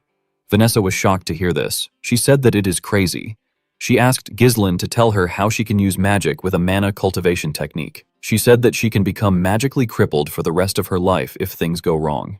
Ghislain stretched out his hand and told Vanessa that she should try it with him. When Vanessa saw the look in Ghislain's eyes, she knew that he was being serious. She never thought of herself actually using magic. She clenched her fist and told herself that she will do it if this is what it takes. The scene shifts and we see her and Ghislain sitting on the floor. She loosened her dress to show Ghislain her back. Our boy recalled that the girl had the same eyes as him in his past life. It was filled with regret, rage, and hatred. The place she fell to after endlessly yearning for magic was an endless abyss. She mastered a mana cultivation technique of unknown origins only to become a disaster driven by instinct. She burned everything to ashes. However, it is different this time because Ghislain is there to prevent her from falling into that abyss again. Our boy told himself that he will reach out his hand to her. He activated his mana and placed his hand on her back. He pushed his mana into her body. Vanessa grit her teeth to endure the pain. Her body became hot. Ghislain immediately asked her to close her mouth. He told her that she is twisting her mana road. He told her that his mana just entered her body. He asked her not to let go of this sensation. He asked her to feel the flow of mana as much as possible. Vanessa quickly closed her eyes to focus on the mana. She felt the flow of mana stretching through every corner of her body. It was circulating along the edges and converging at the center. Vanessa's eyes shined brightly. Her body released a large amount of mana. Vanessa fell into a trance. We see a younger Vanessa watching her master talk to Hubert. Her master found out that the tower was going to cut off his support. He asked Hubert if he knows what he is saying. He told Hubert that Vanessa has talent. He said that they would have never been able to prove the pattern of mana particles transmuted into mana without Vanessa. With a nervous look on his face, Hubert said that he understands. He said that the situation is a bit weird. He told Renato that it doesn't matter if Vanessa is very smart. It doesn't mean anything if she can't use magic. He told Renato that they can't really call her a mage. Renato asked him about what he is saying. Hubert asked him to tell him if they will get anything out of Vanessa if they invest in her. The older Vanessa saw herself crying after hearing what Hubert said. She saw herself apologizing to her master with tears in her eyes. She told Renato that he wouldn't have to leave the tower if she was just talented. Her master pat her on her head. He told her that he is not leaving the magic tower. He said that he is simply going on a journey to find a method for her to use magic. He asked her to lift her head high and look at the sky. He told her that there is no place in the world where darkness lasts forever. He promised her that a light will come to find her one day. When she remembered this words, Vanessa saw an image of our boy stretching his hand out to her. Ghislain shined brightly in front of her. Vanessa stretched out her hand to touch our boy. Their hands shined brightly when they touched. Vanessa realized that her teacher was right. The light eventually came for her too. After seeing this image, Vanessa fell to the ground and lost consciousness. In the next scene, we are taken to a building. We see a man fighting some soldiers in the building. The man had already beaten up 4 soldiers. Some men were cheering for the huge man. The man asked the other soldiers to come at him. He asked them if they believe that they can cut him down with a piece of metal. One of the soldiers asked him to stop being stupid. He charged at the man. Before his sword could touch the man, he grabbed his hand and slammed him to the ground. Another soldier tried to attack the man from behind. The man was able to sense this. He used the soldier he put down to slam the soldier that charged at him. The soldiers were sent flying. They destroyed the wall and landed outside. The man told them that he is not even warmed up yet, and they are already on the ground. The man's subordinates commended him on his work. They said that the worms were stupid to interfere with their party. They said that no one around there can stop them. A man slammed his cup on the table when he heard this. In the next scene, we see the man outside the bar with his fishing rod in the river. His helmet was next to the fishing rod. Someone walked up to the man and asked him if his training is going well. The man asked the person to go straight to the point. The person informed the man, whose name is Victor, that Count Desmond has issued a mobilization order. Victor stood up when he heard this. He grabbed his helmet and wore it. He also picked up his fishing rod. He went into the bar and asked the man to follow him. When he went inside, we are shown the dead bodies of the mercenaries from earlier. Victor said that he was just getting bored to death. In the next scene, we are taken to Zwalter's office. Randolph was next to him. The Count's hands began to shake when he opened a letter. Count Dard told him that Ghislain killed his son. He told him that he will have his vengeance. Zwalter asked the knight captain to assemble the soldiers. He said that this is a declaration of war. The scene shifts, and we see the officials in the Count's office. Randolph told his master that the guards must have lost their minds. He could not believe that they were claiming that Ghislain killed Gilmore. Another official said that they have to teach them a lesson for declaring war with a false pretext. The officials did not expect the Dards to turn on them because they treated them like family for a long time. The officials wondered about what the Degalar watched his officials as they screamed at each other. Ghislain informed them that it is because of the runestone. Zwalter was surprised to hear this. Ghislain reminded them that 2 vassals were sent to the Dards' territory when he was at the magic tower. He said that the vessels must have spread the information about their territory. The officials were shocked to hear this. They could not believe that the vessels betrayed them. They told our boy that he is making a bold accusation. Zwalter knew that it was not uncommon for a good thing that can save one's land to bring crisis. Instead, he realized that his son already knew that this would happen all along. Randolph told them that they don't need to think too much about it. He reminded them that they outnumber the Dards' army with far more experienced soldiers. He said that the Dards will pay for opposing them. The moment he said this, Scovin barged into the room. He told Zwalter that he has some urgent news. He said that the Dards have arrived. Outside the town, we see the Dards' army marching to Pertium with their flags in the air. Victor was leading them. Zwalter, Ghislain, and the officials quickly went outside to see the army that marched into their territory. Randolph did not understand what was happening. It hadn't been long since they declared war. It did not make sense that they were already ready. A soldier informs Walter that there are around 6,000 armed forces. The supply unit that departed later consists of 1,000 troops. Additionally, multiple siege weapons have been identified. The troops have already begun construction. Albert asked Randolph about what is happening. He said that the army vastly outnumber them. He said that the Dards are as poor as Pertium. He asked him about where they got this amount of troops. Randolph reminded him that he told him not to reduce the funds for maintaining troops. The Count turned around and asked the men to get themselves together. He told them that quarreling amongst themselves serves no purpose. He ordered Randolph to gather all troops to the castle walls. He asked him to take all the citizens inside the castle and close the gates. He ordered the soldiers to remain at their stations. Zwalter announced that the war has already begun. Count de Garde moved his horse close to the castle. He said that his son was a useless young lad. He said that he managed to prove his worth after death with a greedy look in his eyes. Count Tamodard said that this is an incredible castle. He asked Victor to follow him. He said that he needs to speak to Zoltar. When he got closer to the castle, Zwalter asked him to explain the meaning of his treachery. Tomos said that his beloved son died on their land. With a look of anger on his face, he said that his son died at the hands of the successor of Pertium. He told Walter that there is no parent that wouldn't be furious at the death of his child. He told the Count that things will end peacefully if he surrenders now. Randolph was annoyed to hear this. He told his master that Tomos is lying to the very end. Albert told his lord that there is no reason to continue this conversation. Even though he managed to save Elena, Ghislain knew that things would still end up like this because Gilmore died. Ghislain could tell that they came to trample on them because they brought siege weapons. Everything was going as our boy expected. Zwalter told Tomos that Ghislain did not kill his son. He released his mana and told Count de Garde that this is the only answer he will give him. He asked him to return to his land if he values his life. Tomos became scared. Even Victor had to acknowledge that Zwalter Pertium truly has a commanding presence worthy of the renowned general who has protected the North for so many years. Tomos put himself together. He tells Walter that he can't even fathom the amount of blood that will be spilled because of his foolish choice. He turned around and told him that he will regret it. Randolph turned to his master. He asked him to leave the troops to him. He said that these troops are nothing but unorganized dogs. He assured Zoltar that he will wipe them out and bring victory to their land. Homer asked him if he has lost his mind. He told him that it doesn't matter if he is very strong. He said that the difference is too vast.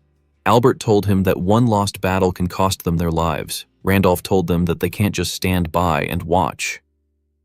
Homer suggested that they request aid from other lands. Randolph asked him if they can hold out until they arrive.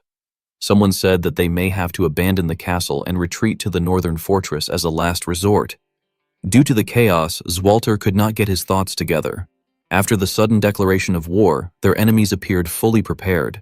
Due to the number of enemy troops, Zwalter was able to tell that someone must have assisted Count Dard from behind. He didn't know who it was. Zwalter wondered about what he should do in this situation. While he was thinking, our boy told him that they should prepare for a defensive battle. The Count was surprised to hear this. His son explained to him that they can only muster 2,000 soldiers, which is small when compared to Dard army, which is close to 7,000. They outnumber the Pertium army by more than 3 times. They are fully prepared and their morale is high. Ghislain told his father that they will probably begin a full-scale assault in roughly 15 days when the siege weapons are complete. He told Zoltar that requesting reinforcement and holding out in the castle is the best option. Zoltar said that this would have been the usual course of action. However, he cannot see anything they can do after this. Our boy moved close to his father and whispered something to him. Zwalter seemed to be very shocked. In the next scene, we see Ghislain wearing an armor. He was holding his helmet in his hand during the 15 days before the enemy's full-scale assault. Ghislain decided to pour everything he has into turning things around. Our boy went into a tent to meet Belinda, Julian, and Kair. The mood in the air was not friendly. Belinda said that the war really broke out. Ghislain said that it did. He told them that he will tell them what they must do from now on. He informed them that they are going to ambush their enemies. Ghislain explained to them that they will ambush their supply units before they begin their assault once they block off their supply route. Continuing the war will become much more difficult for them. Belinda asked her master about how they will do it. She reminded him that the Dard soldiers have occupied the front of their castle. Due to this, there are many eyes watching them. The enemies will notice immediately if they try anything. Ghislain called out to Sarah and Jillian. Sarah informed him that he has already stationed the troops in the forest of Beast Outpost. If things go south, they can retreat into the woods, so there is no need for worry about being discovered. Jillian informed his master that they have finished distributing the ponchos made from the Daracent skin as he ordered. The man said that the ponchos should be well suited for nighttime operations due to the dark materials. Ghislain told him that a large army moving would be easily detected. But if it is an elite unit in camouflage, spotting an ambush won't be so easy. The only issue they had was that they don't know the location of the supply unit. Ghislain turned to Belinda and told her that he needs her to find out where the supply unit is. Belinda did not expect this. She put herself together and accepted the order. Our boy knew that this was a dangerous role that requires one to prepare for death and slipping into enemy lines. However, he was certain that Belinda could handle it easily. The last thing our boy needed for his plan was the strongest card that will land the finishing blow in this war. He wanted this card to be Vanessa. A few days later, we are taken to the Dard supply unit camp. We see a man known as Fao in the camp. He was previously a vassal of Perdium. He has now become a commander of Dard's supply unit. Fabro was extremely happy that the war had begun. He said that he will be rewarded with some land in a few weeks. He clinked glasses with his friend and told him that it was a good thing that they sided with Count Desmond. Thanks to his help, they can rest in the back without taking any risks. His friend told him that it was all thanks to his splendid decision. Fabro took a sip of his drink and wished Perdium goodbye. He said that a part of the land will soon belong to him. Outside the camp, we see Ghislain and his unit lurking in the forest. He said that they arrived just in time. Sir said that everywhere is too dark. He said that he can't see anything. Belinda said that the weather is terrible too. Our boy said that this is actually perfect for an ambush. He closed his helmet and announced that he does not need any hostages. Ghislain drew his sword and covered it with mana. He ordered his men to kill them all. Ghislain and his soldiers charged at the soldiers of the supply unit. The soldiers quickly stood up when they saw them coming. Kair and our boy tore the first soldiers they saw apart. Gillian rode into the camp with his huge axe and began to cut people down. The soldiers were shocked to see that they were being ambushed. They wondered about what the sentries were doing for this to happen. Before they could put themselves together, Ghislain and Gillian cut them down. Our boy ordered his mercenaries to move according to the plan. He asked them not to spare anyone. In another part of the camp, someone informed Baron Fabro that he had to come out quickly. He said that they are being ambushed by the enemies. Fabro told the man that he has eyes too. He asked him about what the sentries were doing. He asked the man not to panic. He reminded him that they have 1,000 soldiers on their side. With a worried look on his face, the man revealed to the Baron that 70% of their soldiers have already been killed. Ghislain, Kair, and Gillian slaughtered the soldiers. Fabro was shocked to hear this. He told the man that they need to run. The man was surprised to hear this. Fabro told him that he will be killed before he gets his reward if this continues. Immediately he said this. Someone threw a dagger at the man's neck. Fabro was shocked to see this. He fell to the ground. When he raised his head up, he saw Belinda, with a cold gaze in her eyes. Belinda told the man that she didn't expect to see him there. Fabro was horrified to see Belinda. Ghislain and his men burned down the camp and killed every single soldier there. Belinda took Fabro to our boy. She made him kneel in front of Ghislain. She revealed to our boy that Fabro is one of the vassals who went to Dagard as an envoy. She told Ghislain that Fabro sold their information and even became the commander of Dagard's supply unit. Fabro begged Ghislain to spare him. He told him that he surrenders. Our boy asked the man to tell him who is behind everything. Fabro told him that it is Count Desmond. He said that he was threatened by the Count, so he had no choice but to work for him. Ghislain was not surprised to hear that Count Desmond was involved. He realized that the Count was the one who supported and provided soldiers for Count Dagard. Fabro reminded Ghislain that he has served Perdium for a very long time. He told our boy that Count Dagard will pay a generous price for him. He said that it will be a profitable deal. Our boy came down from his horse and asked the Baron to raise his head. Fabro was happy to hear this. He thanked Ghislain for giving him another chance. He promised to serve Perdium for the rest of his life. Before he could say anything else, Ghislain beheaded him with a single swing. He told the Baron that he doesn't deal with people like him. With a scary look on his face, our boy said that those who attack Perdium will face nothing but death. After saying this, he got on his horse and rode out of the camp with his mercenaries. Belinda was a bit worried to see the scary look on her master's face. Kair asked Ghislain about what they are going to do next. Our boy revealed to him that they will head straight to the castle. He knew that the war had already begun by now. Their enemy's attention was focused on the castle. Ghislain planned to use this to his advantage by attacking the enemy from the rear to confuse them. While riding to the castle, Ghislain informed Kair and Belinda that they will be supporting the left side of the castle when they arrive there. Our boy said that he will head to the right side of the castle walls. He turned to Gillian and told him that he will be entrusting him with their main forces. He reminded him that he will be fighting thousands of soldiers with a handful of men. He asked Gillian if he thinks he can handle it. Gillian smiled when he heard this. He told his master that he can take care of it if it is his command. Our boy smiled when he saw that Gillian was confident. Kair said that Ghislain is giving Gillian the most fun part of the plan. Belinda asked her master to tell her who will be in charge of the castle gate. Ghislaine asked her to leave the castle gate alone. Belinda, Kair, and Gillian were shocked to hear this. Our boy turned around and told them that this war will be the starting point that will change the history of Perdium. The scene shifts, and we are taken to the battlefield. We see Perdium covered in dust and smoke. Zwalter ordered his soldiers to prepare for the enemy's attack. The moment he said this, the enemy threw a huge boulder at the castle. It destroyed part of its walls. The knight captain immediately ordered the soldiers to fire their arrows at the enemy. He asked his soldiers not to let them get close to the wall. Unfortunately for him, the Degard soldiers were climbing the wall. They killed Perdium soldiers when they got on the wall. A large amount of them climbed into the castle walls. Zwalter immediately ordered his men to switch to close combat. He told them that they must not give the enemies the castle wall. Count Degard laughed as he watched his soldiers destroy Perdium. He said that this is so satisfying. He believed that the war was already over. He called out to the catapult unit and asked them to get ready for the second strike. He said that they need to take over the castle as soon as possible.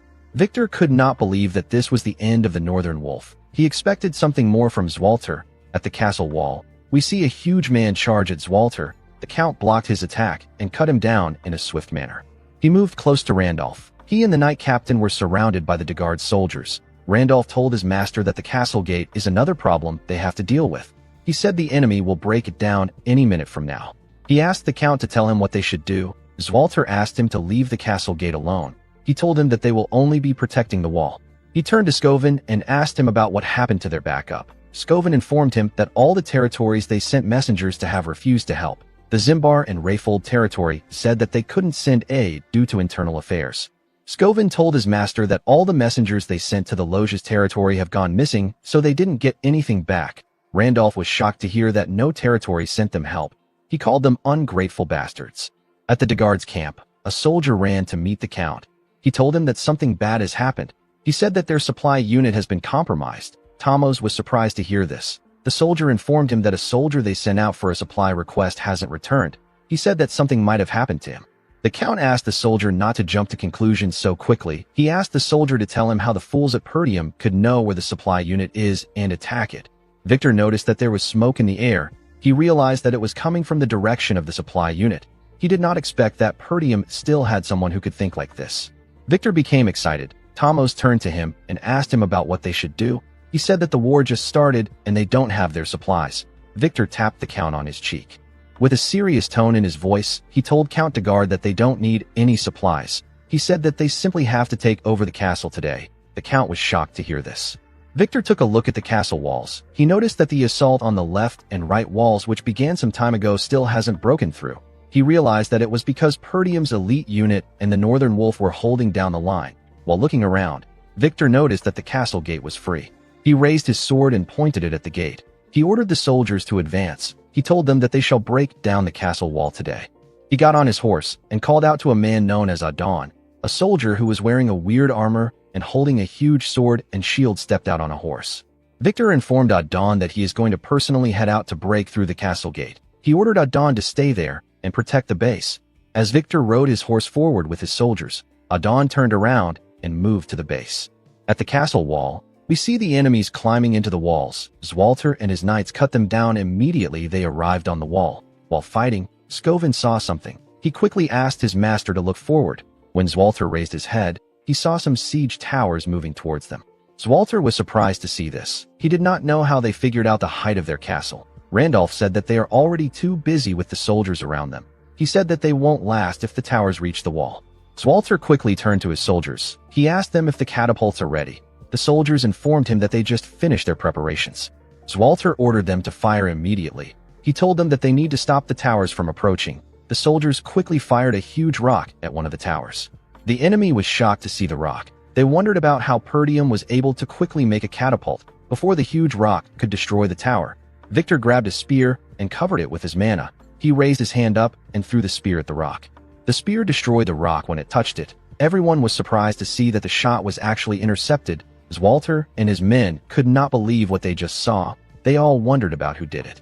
When the Count looked down, he saw Victor coming towards the castle. He realized that he was the one who intercepted the shot. Victor grabbed his sword. He told the Perdium soldiers that there is no point in resisting.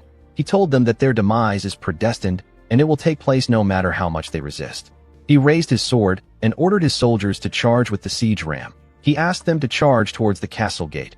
While they were running towards the gate, their comrades in the tower got close to the castle walls and charged at the count and his soldiers. As Zwalter heard the siege ram hit the gate, he wondered about where his son was. At the castle gate, we see Alfoy and the other mages tied up together. They were all seated around a magic circle. Some soldiers pointed their swords at them. Vanessa was with the soldiers. She stood next to Fergus. Alfoy called the soldiers lowly peasants and asked them to let them go. He said that they are mages. He said that they are not supposed to be part of the war. Fergus told Alfoy that this is an order from his master. He asked him to stay still. Alfoy asked the man if he is blind. He asked him if it is right for him to stay still in this situation. He told Fergus that the fact they let the siege ram get close to the castle gate means that they have already lost. He said that the castle is done for. Vanessa asked Alfoy not to worry. She told him that Ghislain will surely prevail. Alfoy was annoyed to hear this. He asked her not to mention Ghislain in front of him. He said that they are going to die a meaningless death because of Ghislain. He asked Vanessa to tell him what Ghislain will do now. The girl said that she still believes in him. Alfoy became angrier when he heard this. He asked Vanessa to shut her mouth. He called Ghislain a lunatic and asked Vanessa if she is going to continue listening to his orders. With a serious look on her face, Vanessa told Alfoy that our boy is not a lunatic. The scene shifts, and we are taken back a few days. We see Vanessa trying to use magic. She was barely able to shoot out a small amount of energy. She apologized to Ghislain for her pathetic display. She said that this is everything she can muster, even though she can now use magic. Our boy smiled and told her that it is fine. He told her that the important thing is that she can use magic. He explained to her that time will sort her lack of mana since it will accumulate soon. He asked Vanessa to follow him. He told her that he wants to show her something. Ghislain took Vanessa to the entrance of the gate. She saw Alfoy and the other mages burying some runestone in the ground with their shovels. The mages were burying the runestone under the guidance of the mercenaries. Vanessa wondered why they were burying the runestone. Alfoy quickly ran to our boy when he saw him. While shaking in pain, he asked Ghislain about why he is making the mages dig. He told our boy that he has plenty people who can do this job. He told him that he can move the runestone if he wants to hide it. Gordon grabbed Alfoy's neck and slowly choked him. He asked him not to talk while he is working. Alfoy begged for his life. Vanessa asked our boy about what this is. Ghislain said that he is making preparations. He explained to her that the most powerful and simplest tactic in war is to overpower the enemy with an overwhelming difference in numbers. Our boy knew that the castle gate will be compromised no matter how much they struggle. He believed that it was bound to happen after the gate takes on endless attacks. He turned to Vanessa and told her that there is still a way to win. Vanessa was surprised to hear this. She quickly understood our boy's intentions. She asked Ghislain if he believes that she can do it. Our boy told her that he knows she can do it. The moment she remembered this, Vanessa raised her staff and hit it on the magic circle. It released a large amount of energy. Immediately he saw this. Alfoy realized what the magic circle is for. It is for mana transfer. Vanessa held her staff tightly. She remembered Ghislain telling her that he knows she can do it.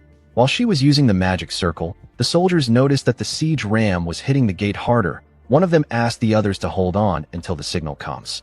While they were fighting on the castle walls, Randolph pointed at something and asked his master to see it. When he turned around, Zwalter saw a group running towards the castle. He quickly realized that this squad belongs to Ghislain. He saw his son leading his men towards them. While Victor was looking at the gate, a soldier ran to him and told him that he has something to report. He revealed to Victor that an unknown cavalry unit is launching a surprise attack from the rear of both sides. Ghislain and his mercenaries cut down anyone in their path.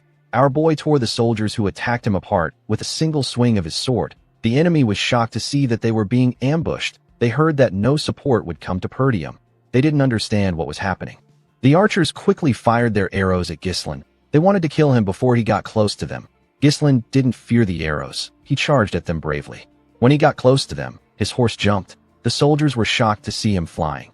The moment he landed in their midst, our boy tore them apart with a single strike. He did not give anyone a chance to fight back. The other soldiers became scared. They could not believe that he killed this amount of soldiers in one strike. They wondered if they were looking at a monster.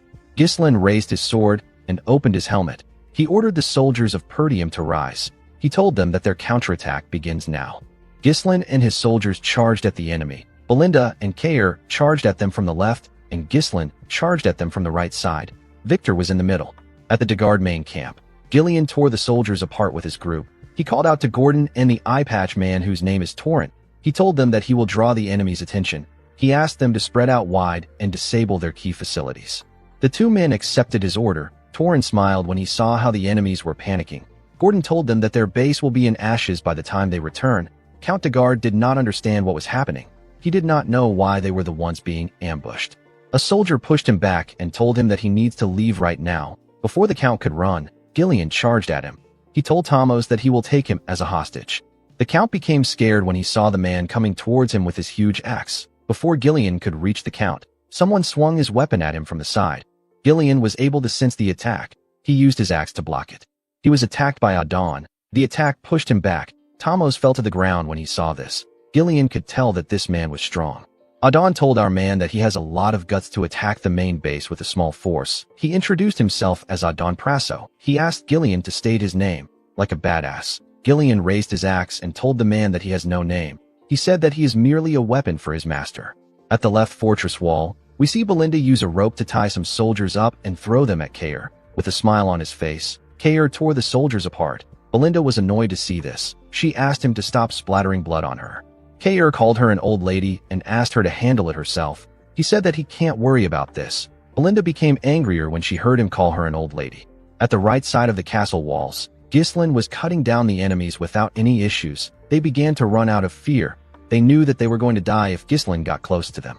Our boy ordered his soldiers to make a full charge while their enemies are confused. He told them that this is their chance to overwhelm them. He said that he will bring down the siege towers by himself. The mercenaries' morale got boosted when they saw how their master took care of the enemies. They all wanted to completely crush the enemies. One of the superiors called the soldiers who ran a disorganized bunch of amateurs. He told them that they were foolish for turning their backs on the battlefield. He ordered the spearmen to block the front. They all quickly raised their spears. Ghislain asked his horse to dodge the attacks on its own. When the horse got close to them, the soldiers thrust their spears at it. The horse was able to bend its head and dodge the attack. The spearmen were shocked to see that Ghislain was no longer on the horse. They quickly looked around. Unfortunately for them, Ghislain was above them. He landed on a soldier's neck and used his leg to lock the soldier down. He used the soldier's neck to turn around and tear everyone around him apart. He then moved away from the man's neck and beheaded him with a clean cut. Our boy looked in front of him. He saw a large amount of soldiers on the ground and a large amount of them around the tower. Ghislain noticed that the castle wall was in a worse condition than he expected. He believed that it was because of the siege tower. He realized that the castle wall might fall before the enemies break through the gate. Although his cavalry was keeping the enemies at bay, the difference in their numbers is still way too big. Our boy realized that they will get surrounded by the enemies if they let things drag on. While he was looking around, a captain ordered his soldiers to attack. He said that the castle walls will soon fall now that the siege tower is in play. He asked them to do their best to keep Ghislain there. Our boy realized that he didn't have a lot of time left. He raised his sword and said that they must secure their win before they lose this momentum. Ghislain used his sword to split the head of the first soldier that got close to him. Another soldier quickly charged at him. Ghislain cut off his neck. He cut the next person's throat. He blocked a soldier's attack and moved his sword close to him. He quickly tore the man's chest apart. The soldiers on the siege tower saw this. They quickly fired their arrows at him. They knew that they couldn't let Ghislain get close to them because he is targeting the siege tower. Our boy dodged the arrows and moved close to the captain. He stabbed the captain in his stomach and used his sword to raise him up. He threw his sword and the captain's body at the tower. His sword managed to land on the tower. The captain's body fell out of it. Ghislain attached his mana thread to the sword and used it to pull himself towards the tower. Immediately, he got close to his sword. He took it out and landed inside the tower. The men in the tower were horrified to see him. Ghislain raised his sword and hit it on the ground. He pushed his sword into the tower and dragged it down to the ground. The enemy soldiers were shocked to see what our boy did to their tower. Victor could not believe that our boy dismantled the entire tower with his bare hands. He realized that Ghislain is the commander of the cavalry unit. He turned to a soldier and asked him if the main gate still hasn't been breached. The soldier explained to him that the gate's defenses are stronger than expected. He said that they have been slightly delayed by internal resistance. He told Victor that they should be able to break through in about 10 minutes. Victor asked the man to make it 5 minutes. He said that he will take out Ghislain. He asked the man to have the gate open by the time he returns. With a scary look on his face, Victor asked the man to fail if he wants to die by his hands. The soldier became scared. He told Victor that he understands. Before Victor could move forward, someone called him a flying tin can. The person told him that he is not going anywhere. Victor turned around and asked the person for his identity. Kair introduced himself as the commander of the Regressed Mercenaries. With a smile on his face, he asked Victor to play with him. Kair charged at Victor and asked him to stay with him. Victor tapped his horse and made it use its hoof to hit Kair's horse in the neck. This destabilized Kair. Before he could get himself together, Victor swung his sword at him. Kair was able to dodge the attack, but his horse got beheaded. He charged at Victor from above and swung his sword at him. Victor easily blocked the attack with his sword. Kair grit his teeth and swung his sword at him again with more force. Victor easily blocked it. Kair was surprised to see this. He did not expect him to block his attacks. Victor moved his sword and made Kair lose his balance. He told Kair that he has seen tons of people like him. He referred to the man as a mediocre mercenary who simply uses brute force. Immediately he said this, he swung his sword at Kair. The man quickly used his sword to block Victor's heavy attack, but he got pushed back. He could barely stand his ground. Victor used his sword to break Kair's sword and landed a cut on his shoulder. Victor glared at him and said that there is nothing easier to deal with than beasts who just swing their front paws instinctually. Kair quickly moved back. He placed his hand on his shoulder to slow his bleeding. He realized that Victor is as strong as Ghislain said. The scene shifts, and we are taken to the past. We see Ghislain reveal to Kair that Victor is the hidden Joker card of Count Desmond. Kair asked our boy if Victor is stronger than him. Our boy told him that Victor is stronger than everyone he has ever fought except for himself. Ghislain explained to Kair that Victor will use his overwhelming advantage in numbers to force them to focus all their attention on defending the walls. While they are focused on the walls, Victor plans to break through the weakened gate and launch an all-out attack. Ghislain told Kair that this is actually what he wants Victor to do. He told him that the plan might fail if Victor makes it out of the castle gate. Our boy asked Kair to hold Victor down.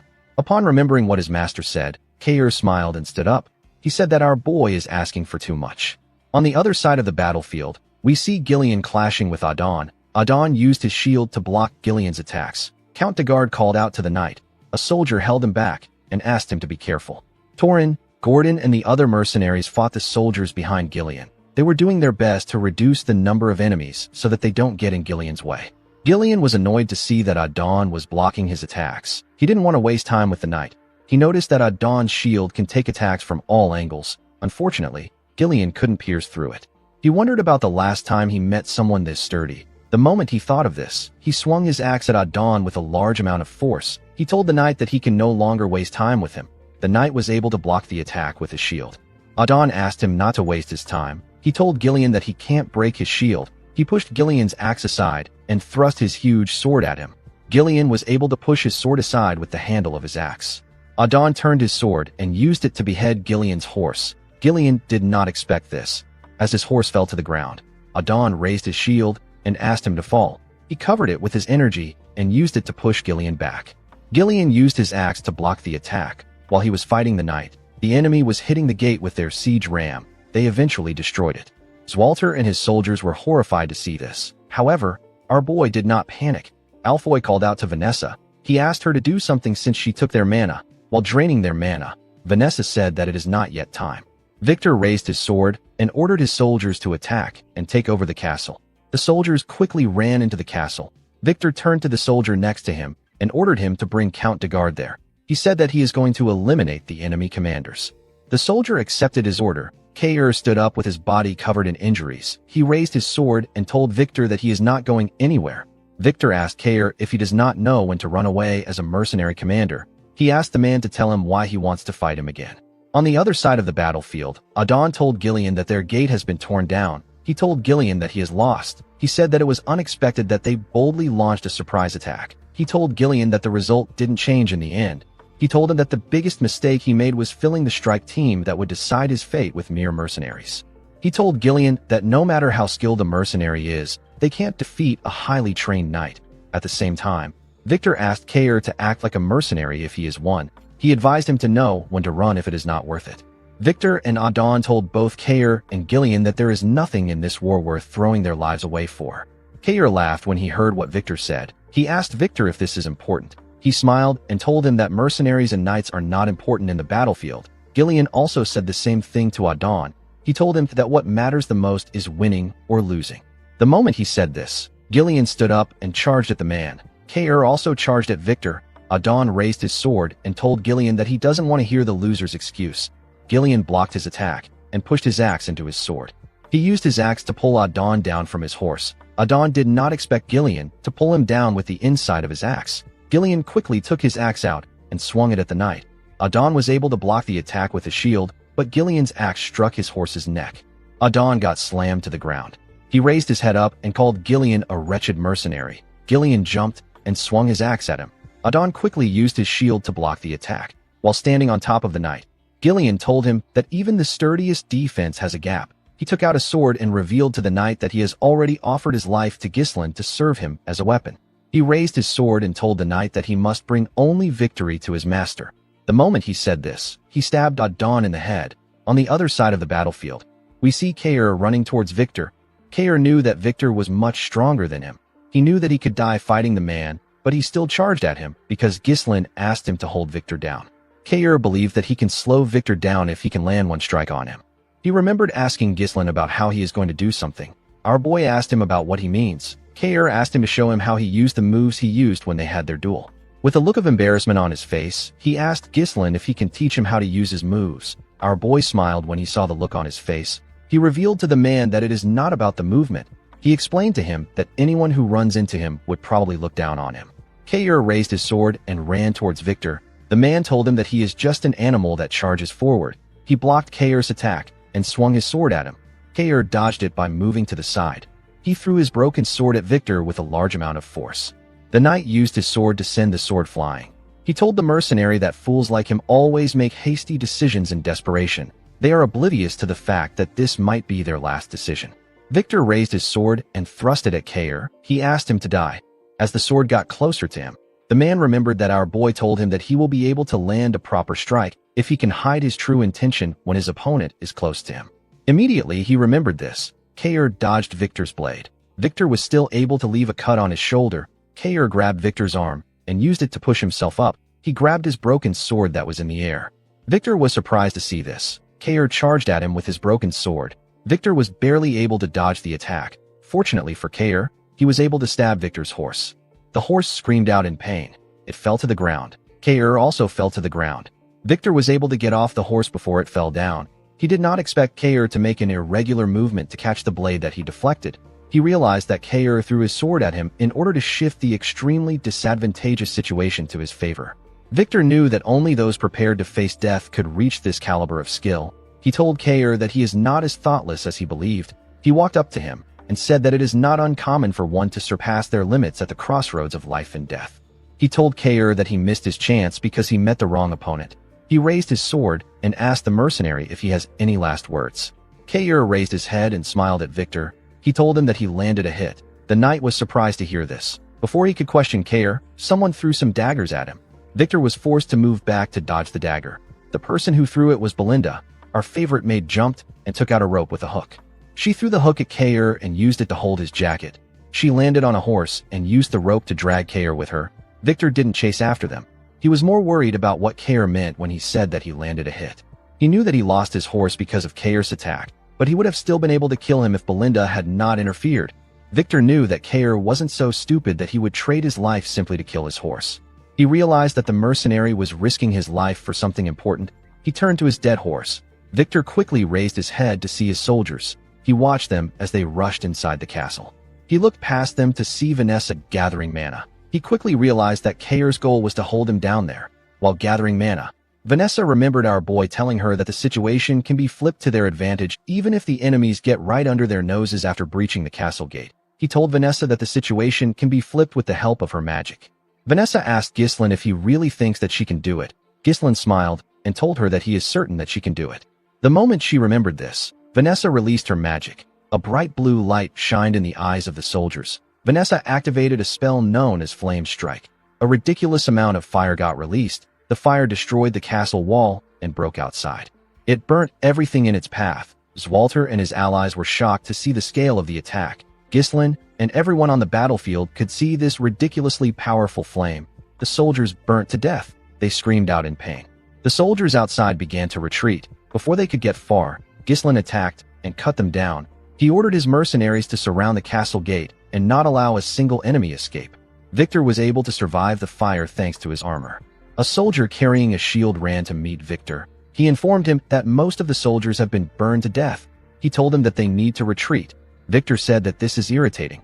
This was a war that was meticulously planned with long preparations. The army had effectively blocked every path Perdium could take to survive. With all their efforts, Victor and his masters couldn't predict the special forces, the Mad Dog, and an elder class mage capable of incinerating thousands of soldiers in an instant. Victor knew that these factors were far too convenient to see them as a mere coincidence. It was all perfectly aligned to thwart his victory. Victor used his sword to push himself up. He accepted the fact that he has fallen into Gislin's trap. He ordered the soldier to assemble the rest of the soldiers. He told him that they will be making a temporary retreat. He explained to him that the area is not forested. He told the soldier that they can regroup back at the main camp if they are able to get out of the blaze. Victor said that it will take longer to capture Perdium than they expected. He ordered the soldier to call Adon immediately. The moment he said this, he saw something shocking.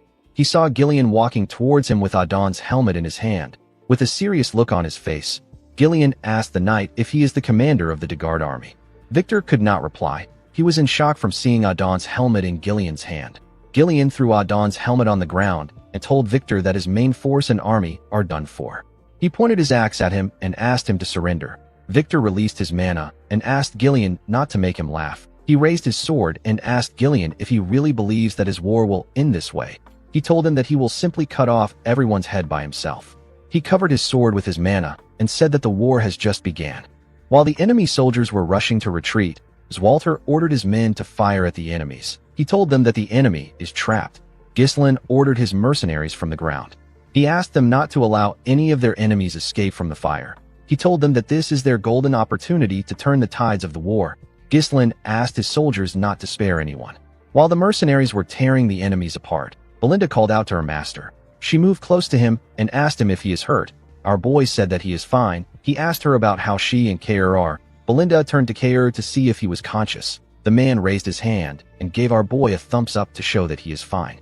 Our boy smiled when he saw this. Belinda told her master that things would have gone wrong if the fire had happened a little later. She revealed to him that she actually thought that his plan was ridiculous. Gislin told her that it ended up working out. Belinda asked him not to ask them to do this again. She could not believe that they spent all their mind runestones in that one strike. Gislin looked around. He asked Belinda about where Gillian is. The girl was surprised to hear this. Our boy quickly rode his horse past her. Belinda called out to him. Gislin didn't respond to her. On the other side of the battlefield, we see Gillian block Victor's attack with his axe. Victor attacked him again. Gillian was able to block it, but he got pushed back. He was surprised to see how heavy Victor's strikes were. Victor didn't give him the chance to think. He attacked Gillian with more strikes and pushed him back with each swing of his sword. Gillian was impressed with Victor's momentum. He quickly swung his axe at the knight when he got close to him. Victor was able to jump and dodge the axe. He used his sword to destroy Gillian's arm plate and land a strike on his shoulder when he landed on the ground. Gillian did not expect this. Victor's speed and strength were both ridiculous. He wasn't giving the mercenary any time to rest. Victor overwhelmed Gillian with his attacks. He called him a disgusting mercenary. He said that he will take a mile when he is given an inch. Gillian attacked the knight with his axe and used it to push his sword down. But this didn't stop Victor. He moved his sword inside the axe. Gillian was surprised to see this. The knight used his sword to raise Gillian's axe. He pushed it out of his hands. Gillian's axe was sent flying. Victor raised his sword and told the man that he has crossed the line. Immediately he said this. He thrust his sword at him. A large amount of blood poured out of Gillian's body. He also spat out some blood. Victor was impressed to see that the mercenary twisted his blade to evade his vital point at a crazy speed. He realized that Gillian didn't defeat Adon by luck. He told the man that no one has ever received his attack like this. He told him that it was a foolish decision for him to come straight at him after he spent all his strength defeating Adon. Victor believed that Adon won't have been angry since he was killed by a man like Gillian. He told the man that it is now time for him to die. The moment he said this, someone threw a sword at him from behind. Victor was able to sense the sword coming at him. He quickly drew out his sword and separated himself from Gillian. He turned around and asked the person to show himself. Gislin walked up to him. Victor was shocked to see him. Our boy picked up Gillian's axe with a single hand and placed it on his shoulder. Victor knew that he was looking at the leader of the mercenaries. He recognized his black armor. Gislin released his core energy and charged at Victor. He quickly closed the distance between himself and the knight. He swung the axe at him from above. Victor was able to block the attack, but he could feel the weight of our boy's power. He quickly pushed him back. He swung his sword at him. Gislin used the axe to block the attack. Victor swung his sword at him again. Our boy blocked it and swung the axe at the knight's leg. Victor was able to dodge it by jumping. He attacked Gislin from above. Our boy used the handle of the axe to block the attack. He used the handle to push himself up at a crazy speed. He grabbed Victor's neck with his legs and locked him down. He used his leg to slam him to the ground. Victor quickly stood up and moved away from Ghislain, while breathing heavily. He realized that he couldn't predict our boy's movements at all. He knew that he will die if he makes the wrong move. Victor could not believe that such a powerful individual was hidden within Perdium. Ghislain told the knight that he knows him. He revealed to him that he knows about his war power, strategy, and the faction that supports him from the shadows. With a scary look on his face, Ghislain told Victor that he knows everything. The knight wondered if this war was a trap. He stood up and charged at our boy. He told him that he is spouting nonsense.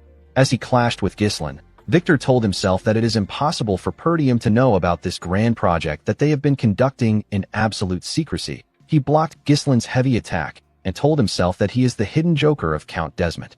The moment he thought of this, Victor used his sword to push the heavy axe aside. He moved close to Ghislain and asked him not to think that he will fall for his cheap trickery. Our boy dragged the axe and used it to push himself up to dodge Victor's attack. Victor's sword hit the handle. The knight did not expect this. He quickly looked up. Ghislain raised the axe and used it to attack the knight. Victor was able to dodge the attack by moving back. He swung his sword at our boy. Ghislain quickly moved back to dodge the attack. He pushed himself forward and gave Victor a heavy kick directly on his face. The knight was able to quickly regain his balance. Ghislain raised the axe while he was in the air and swung it at the knight. Victor was able to block the attack, but it was too much for him. Our boy pushed his sword down. The attack caused a huge explosion. Victor's helmet was sent flying. We get to see the knight's blonde hair and face. His head was covered in blood. While breathing heavily, Victor raised his head up to see Ghislain. Our boy moved close to him. He took out his sword, which was in the ground. He told Victor that he likes using axes, but a sword suits him better. The knight asked Ghislain to tell him who he is.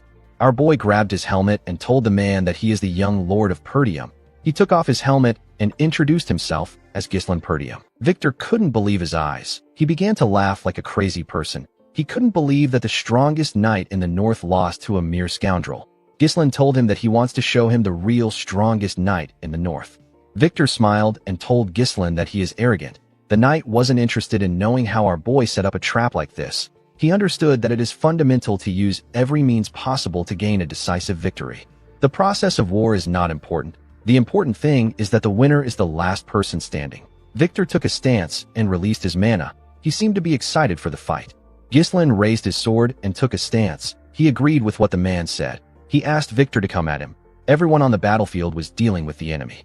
Ghislain and Victor stared at each other as the fire burnt the things around them. The two men quickly charged at each other. They blocked their attacks with their weapons. Victor tried to stab our boy in the head, but he managed to push his sword back. Victor made some huge swings. Our boy was able to dodge them. The knight swung his sword at him again from the side. Ghislain pushed his sword away with his sword. Victor quickly thrust it at his head. Our boy moved his sword behind him and used it to block the attack. He pushed Victor's sword back and tried to press him down. The knight gathered his strength and pushed our boy's sword away. He moved close to Ghislain to strike him down. Before he could swing his sword, our boy raised his leg and used it to stop Victor's hand. He stepped on his sword and used it to push himself up. He gave the knight a heavy kick to the face. Victor spat out a large amount of blood and lost his balance. Our boy quickly attacked him with this opportunity. However, Victor was able to block his attack.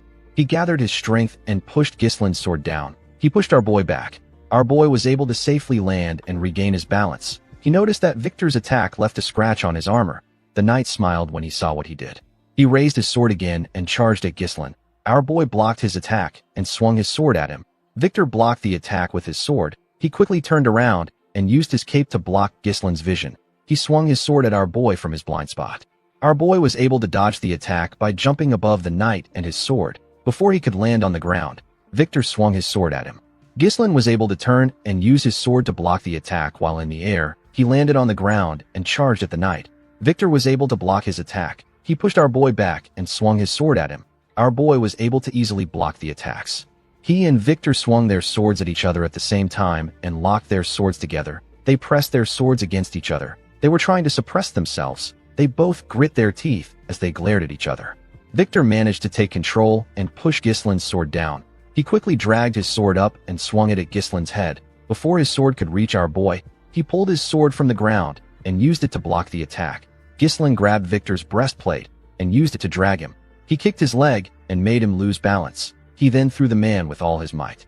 Our boy didn't give Victor the chance to rest. He took out his sword and charged at him. Victor quickly rolled on the ground to dodge Gislin's attack. He moved back and dragged his sword on the ground. He used his sword to throw some sand at Gislin. Our boy was able to see the attack, so he used his hand to cover his face. Victor used this opportunity to thrust his sword at him. When Gislin saw the man's sword coming towards him, he was forced to acknowledge the fact that Victor is a powerful knight. Even though our boy's power is amplified by the third core, there was still no real difference between them. In his past life, Gislin started a war and attacked Count Desmond. Victor was also the one who stood in his way at that time. Our boy was able to defeat him after their swords clashed dozens of times. Unfortunately, he ended up wasting too much time on Victor. He lost Perdium because of this. Gislin understood that Perdium's downfall was inevitable since men like Victor were determined to destroy it. On that day, Gislin made up his mind. He told himself that he will deliver nothing but death to those who pose a threat to him and his family. The scene shifts, and we are taken back to the present. We see Gislin raise his sword and cover it with his mana. He also thrust his sword at Victor. Our boy stabbed the man in his stomach. A large amount of blood poured out of Victor's body. His blood splashed on the sand. Gislin was able to block Victor's sword by pushing it in between his arm. The knight called out to Count Desmond. Our boy took out his sword and let Victor fall to the ground. Victor looked around to see the fire that burnt everything around them. Our boy glared at him. He could tell that this man was done.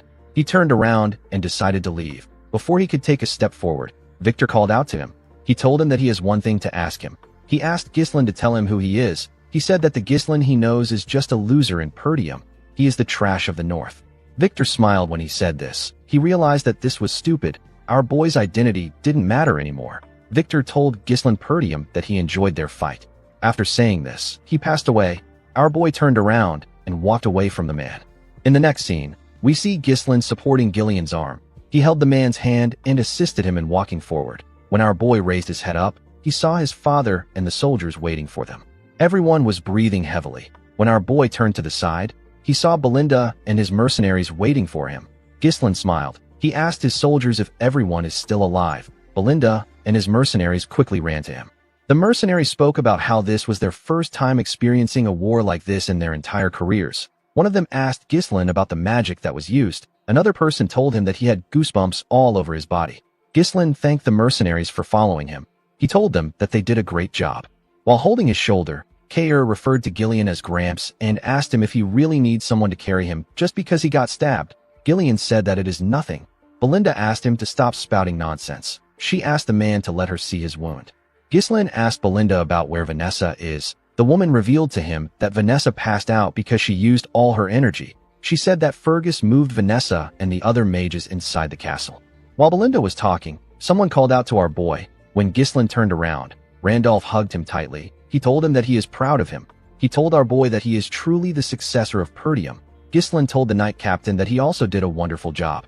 He turned to the side and told his father that he also did well. Zwalter could only look at his son. He looked worried. He moved close to Gislin and gave him a hug. He told his son that he did an amazing job.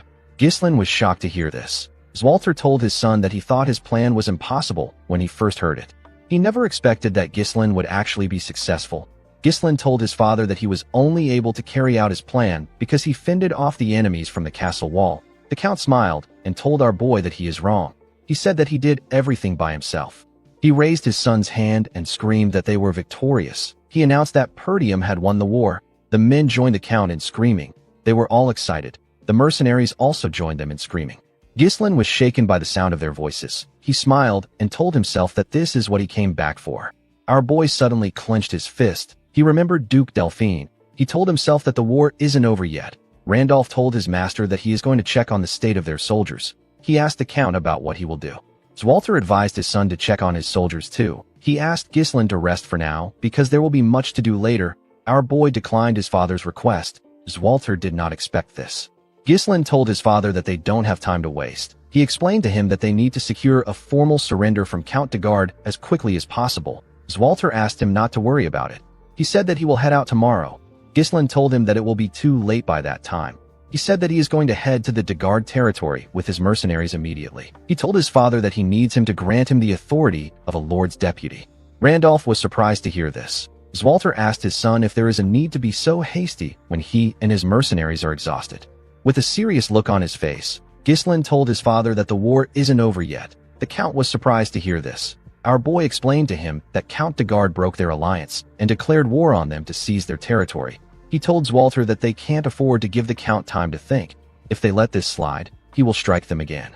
Our boy told his father that they must strike immediately, use their advantage and demand reparations on their own terms so that he will never challenge them again. Zwalter could not believe what he was hearing. It was natural for a person to be basking in victory, even if it is for a moment, and yet his son was already planning their next move. Zwalter told his son that they must push forward to take the chance to end things decisively. He granted Ghislain his permission. Our boy thanked him. Before our boy left, Zwalter reminded him that Count de Garde was once their ally, and he is a noble who has sworn his loyalty to the royal family. He asked Ghislain to do his best to treat the Count with as much courtesy as the situation allows. Our boy smiled and asked his father not to worry about this. Ghislain turned to Kair and Belinda. He asked them if they can still move. Kair said that he is fine. Ghislain got on his horse. He asked his men to follow him. He told them that they are heading to the de Garde territory at full speed. The scene shifts, and we are taken to Castle de Garde. We see Thamos throwing things around. The Count could not believe that they failed. He only accepted this secret treaty because everyone knows how powerful Desmond is. Thamos couldn't believe that the powerful Desmond lost to the scrubby Perdium territory. The man in front of the Count asked him to calm down. Thamos asked the man known as Lowell to shut up. He asked him if this looks like a situation where he can be calm. He asked the man to stop standing around and prepare for surrender negotiations. He asked Lowell to tell the bureaucrats to prepare for reparations.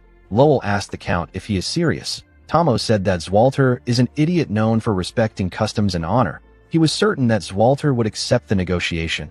The Count knew that Perdium is desperate for money at the moment. He believed that he could overcome this if he offers them reparations. He planned to make Count Desmond take responsibility for what happened after he is done with the negotiation. Lowell reminded his master that they poured all their finances into the war. He asked the Count about where they can get money for reparations. Thamos grabbed his neck and began to choke him. He called him an idiot. He asked him about how he was able to work in his castle with his brain. He asked Lowell to squeeze the money out of the citizens. With a scary look on his face, Thamos asked the man if he feels guilty about doing this because he is also a peasant. He asked him if the animals are more important than him.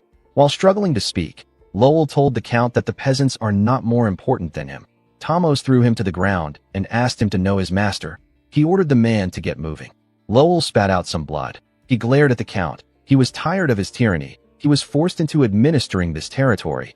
Lowell was well aware that the people couldn't take more of the Count's tyranny. He knew that they might revolt soon. Before he could get up, a soldier ran into the room. He told the Count that there is trouble. He revealed to him that the soldiers from Perdium have already arrived. In the next scene, we see the mercenaries lined up in the Count's office. Thamos sat on his chair waiting for Zwalter. Lowell was behind him. Thamos couldn't believe that the soldiers got here so quickly. He told himself that he won't let anything go as Zwalter wants. The moment he said this, someone stepped into the room. It was Ghislain. Belinda and Kair were with him. Our boy asked Thamos if he is prepared for the surrender negotiation. Thamos was shocked to see Ghislain. He asked our boy about where his brother is. Ghislain told him that his father is quite busy focusing on the recovery of their territory. He told him that he is the Lord's deputy and he has been put in charge of this negotiation. With a serious look on his face, Ghislain asked his men to bring Thamos to his knees. A few hours earlier, we see Ghislain and his mercenaries riding their horses towards the de Garde territory. Kair said that Count de Garde is quite fast when it comes to running away. He couldn't believe that the Count abandoned his soldiers and ran back to his territory so quickly. Gordon apologized to Kair for letting the Count slip away. Kair smiled and told the man that Gillian is the one at fault. He told him that he and the other men did their jobs well. Upon hearing how Kair spoke about Gillian, Ghislain wondered if he should grant Kair the chance to fight against Gillian one day. Kair moved close to our boy and asked him if he plans on sparing Count de Garde by asking for a surrender negotiation. He asked Ghislain to tell him why he will do this. Our boy explained to him that everyone knows that Count de Garde is a shameless bastard who tried to take over Perdium. His external pretext is the vengeance of his successor. If Perdium demands excessive compensation, they will be put in an uncomfortable spot. Ghislain told Kair that they need to end their negotiation with reparations. This sounded complicated to the mercenary. He told our boy that they are making things more complicated than it needs to be. He asked Ghislain to tell him why he doesn't just march into the territory and wipe everything out. Belinda felt like Kair made a stupid suggestion. She asked the man if he thinks that a dispute between nobles can be resolved the same way as a fight between mercenaries. Kair was offended by this. He told Belinda that mercenaries and nobles are both humans. He asked her to tell him what makes the nobles better than them. He said that the guards were the ones who attacked them first. It didn't make sense to him that they still had to think about the position of their enemy. Ghislain asked the man not to think about it. He told him that what he said is what his father would have done. Belinda became worried when she heard this. She asked her master about what he means. Ghislain smiled and told her that he is different. He said that he will make the Dagard territory his own. The scene shifts and we see Kair and Gazelle raise the Count up by carrying his arms. They kicked the Count's table down. Tamos could not comprehend what was happening. He asked the men to let go of him. The men pushed him down and made him kneel in front of Ghislain. Belinda moved close to her master and gently asked him if he is certain about what he is doing. Our boy told her that he is sure. Belinda asked him to remember that she tried to stop him when his father is questioning him.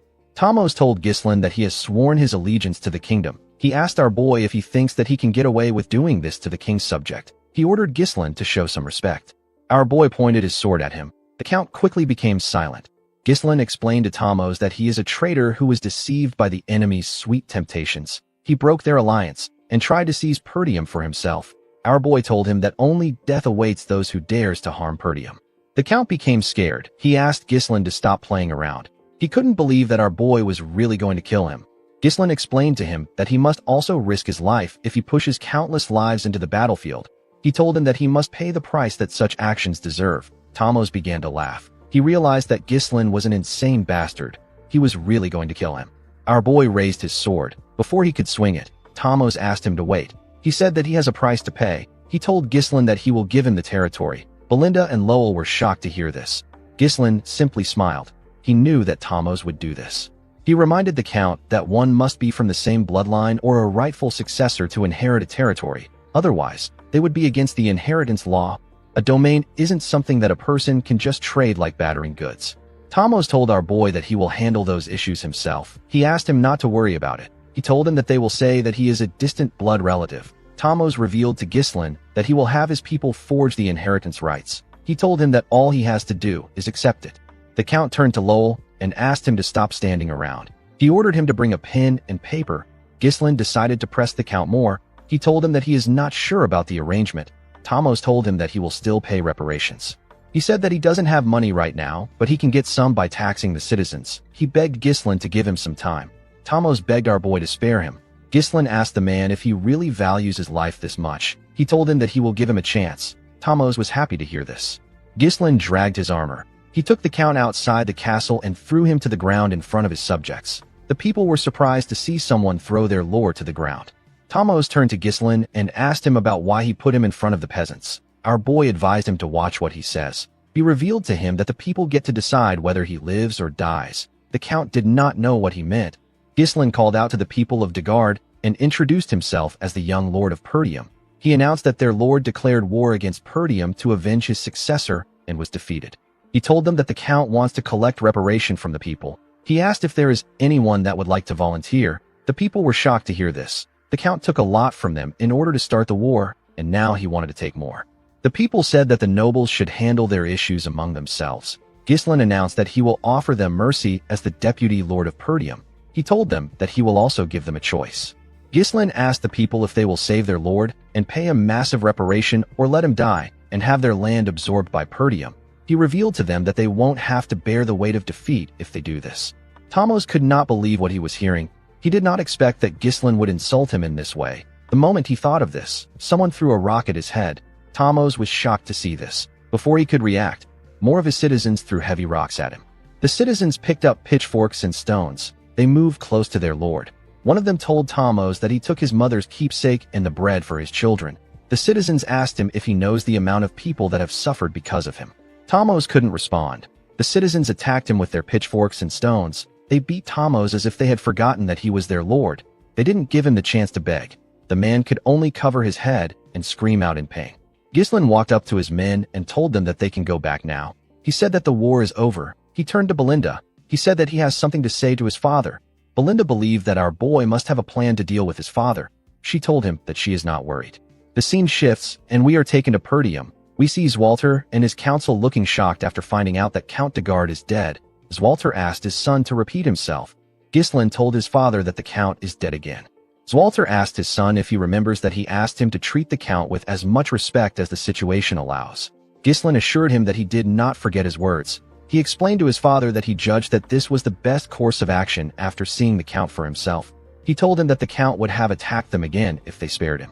Albert and Homern were shocked to hear this. Homern said that this is impossible. Ghislain reminded the men that the Dagard attacked Perdium with an army of over 7,000 men.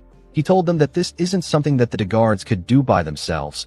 Our boy revealed to them that Desmond provided the troops, and Rayfold worked behind the scenes. The men couldn't believe what they were hearing. They could not believe that two dominant powers were targeting them. They knew that the Desmond territory is known for maintaining neutrality. They wondered why they supported the Dagards. Ghislain already knew that the reason they didn't receive any aid from their allied territories is because of Amelia. She killed the messengers to cut off the flow of information completely. This isolation tactic has always been her specialty. Once Ghislain takes control of the Dagard territory, the situation will change. The Desmond and Rayfold County would not be able to launch an immediate attack on Perdium because it would now share a border with the Dagard territory. If any of their enemies make a move that is even slightly suspicious, our boy will be able to respond immediately. Zwalter now understood his son's reason for killing Tomos. He reminded his son that the land won't belong to him just because he killed the Lord. He told him that it must be inherited by a blood relative or a rightful heir. Ghislain took out a scroll and placed it on the table. He asked his father to take a look at it. When the Count opened the scroll, he saw that Tomos wrote that Ghislain is a distant blood relative of his, and he is the first successor of the territory. Zwalter could not believe his eyes. Our boy revealed to him that he got it from Count Dagard himself. He assured his father that they can dodge all the issues that comes with inheritance with this document. Zwalter was in disbelief. He put himself together and told his son that ruling over a territory is not an easy task. He asked Ghislain if he can handle it with the manpower he has. Our boy smiled and asked his father not to worry. He said that he has someone fit for the role.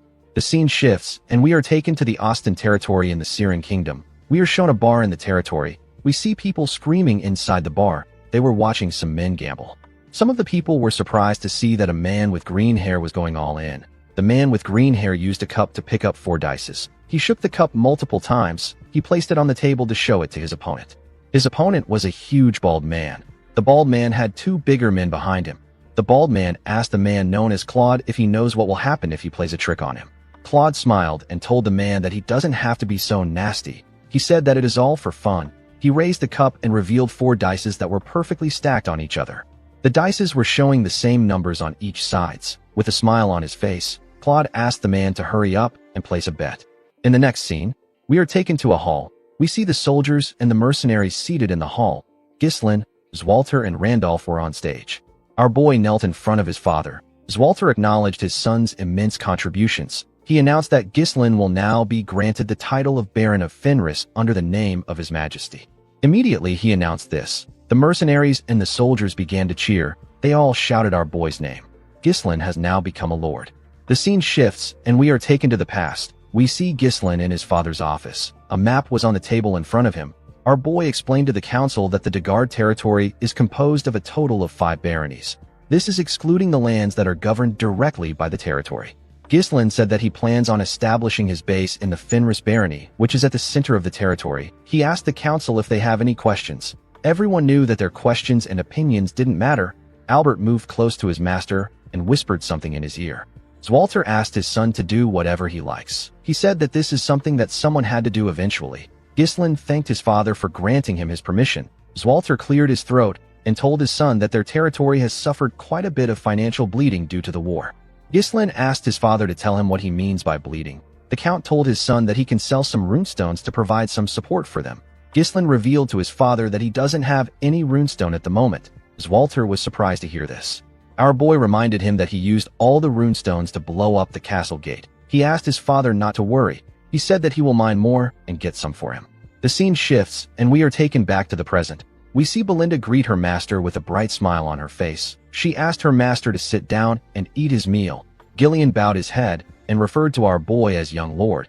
He quickly corrected himself by calling him lord and congratulated him. Kayer told Ghislain that he is well established now. Belinda put her hands together and said that she was always worried about what he might become. She said that her hard work in raising him has paid off. Kayer told her that Ghislain must be ruthless and rude because of her. Belinda used her leg to kick him in the stomach. She moved close to Ghislain and smiled at him. She reminded him that he is now a lord. While they were talking, someone called out to our boy. When Ghislain turned to the side, he saw Elena and another girl with light blue hair. Elena moved close to her brother and asked him if she should call him brother or lord. Ghislain asked her to call him whatever she wants. He turned to the shy girl with blue hair. He referred to her as Rachel. Rachel greeted our boy. Ghislain asked her to let him know if his sister bullies her. He said that Elena can be violent when she doesn't like something. Elena hit her brother's chest when she heard what he said. Ghislain turned to Gillian and told him that his daughter is completely healed now. The man told him that it is all thanks to him. Our boy clapped his hands and called for everyone's attention. He thanked his mercenaries for following his orders during the war. He said that he is now the Lord of Fenris. He revealed to them that his base will now be in Fenris instead of Perdium. He said that he plans on hiring them as his private army. The men were shocked to hear this. They asked Ghislain if they will be getting permanent positions. Our boy told them that they will. He revealed to them that he plans on training them as knights. The mercenaries were shocked to hear this.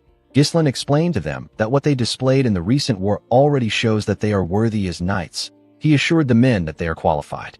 Belinda moved close to her master. She told him that an army of this scale would cost a lot of money. Our boy smiled and told her that they are going to have to make a lot of money. He turned to Gillian and asked him about his condition.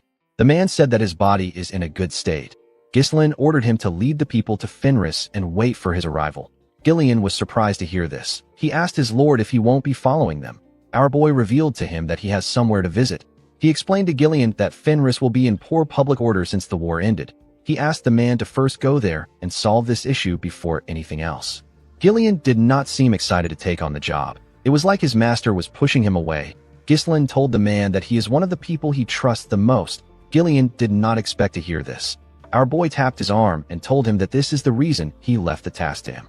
Gillian bowed his head and asked his lord to have a safe trip. Ghislain moved close to Belinda and Kair. He told them that they will be going with him. He asked them to prepare. Belinda asked her master about where they are headed to. Our boy revealed to them that they are going to the Austin territory of the Syrian kingdom. Belinda could not believe that they were going overseas.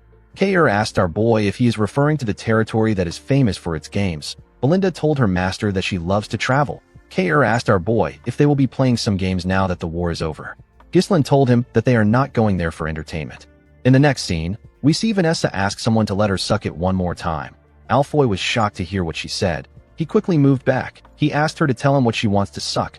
Vanessa explained to him that she might be able to use all the magic she has in her head if she sucks his mana like last time.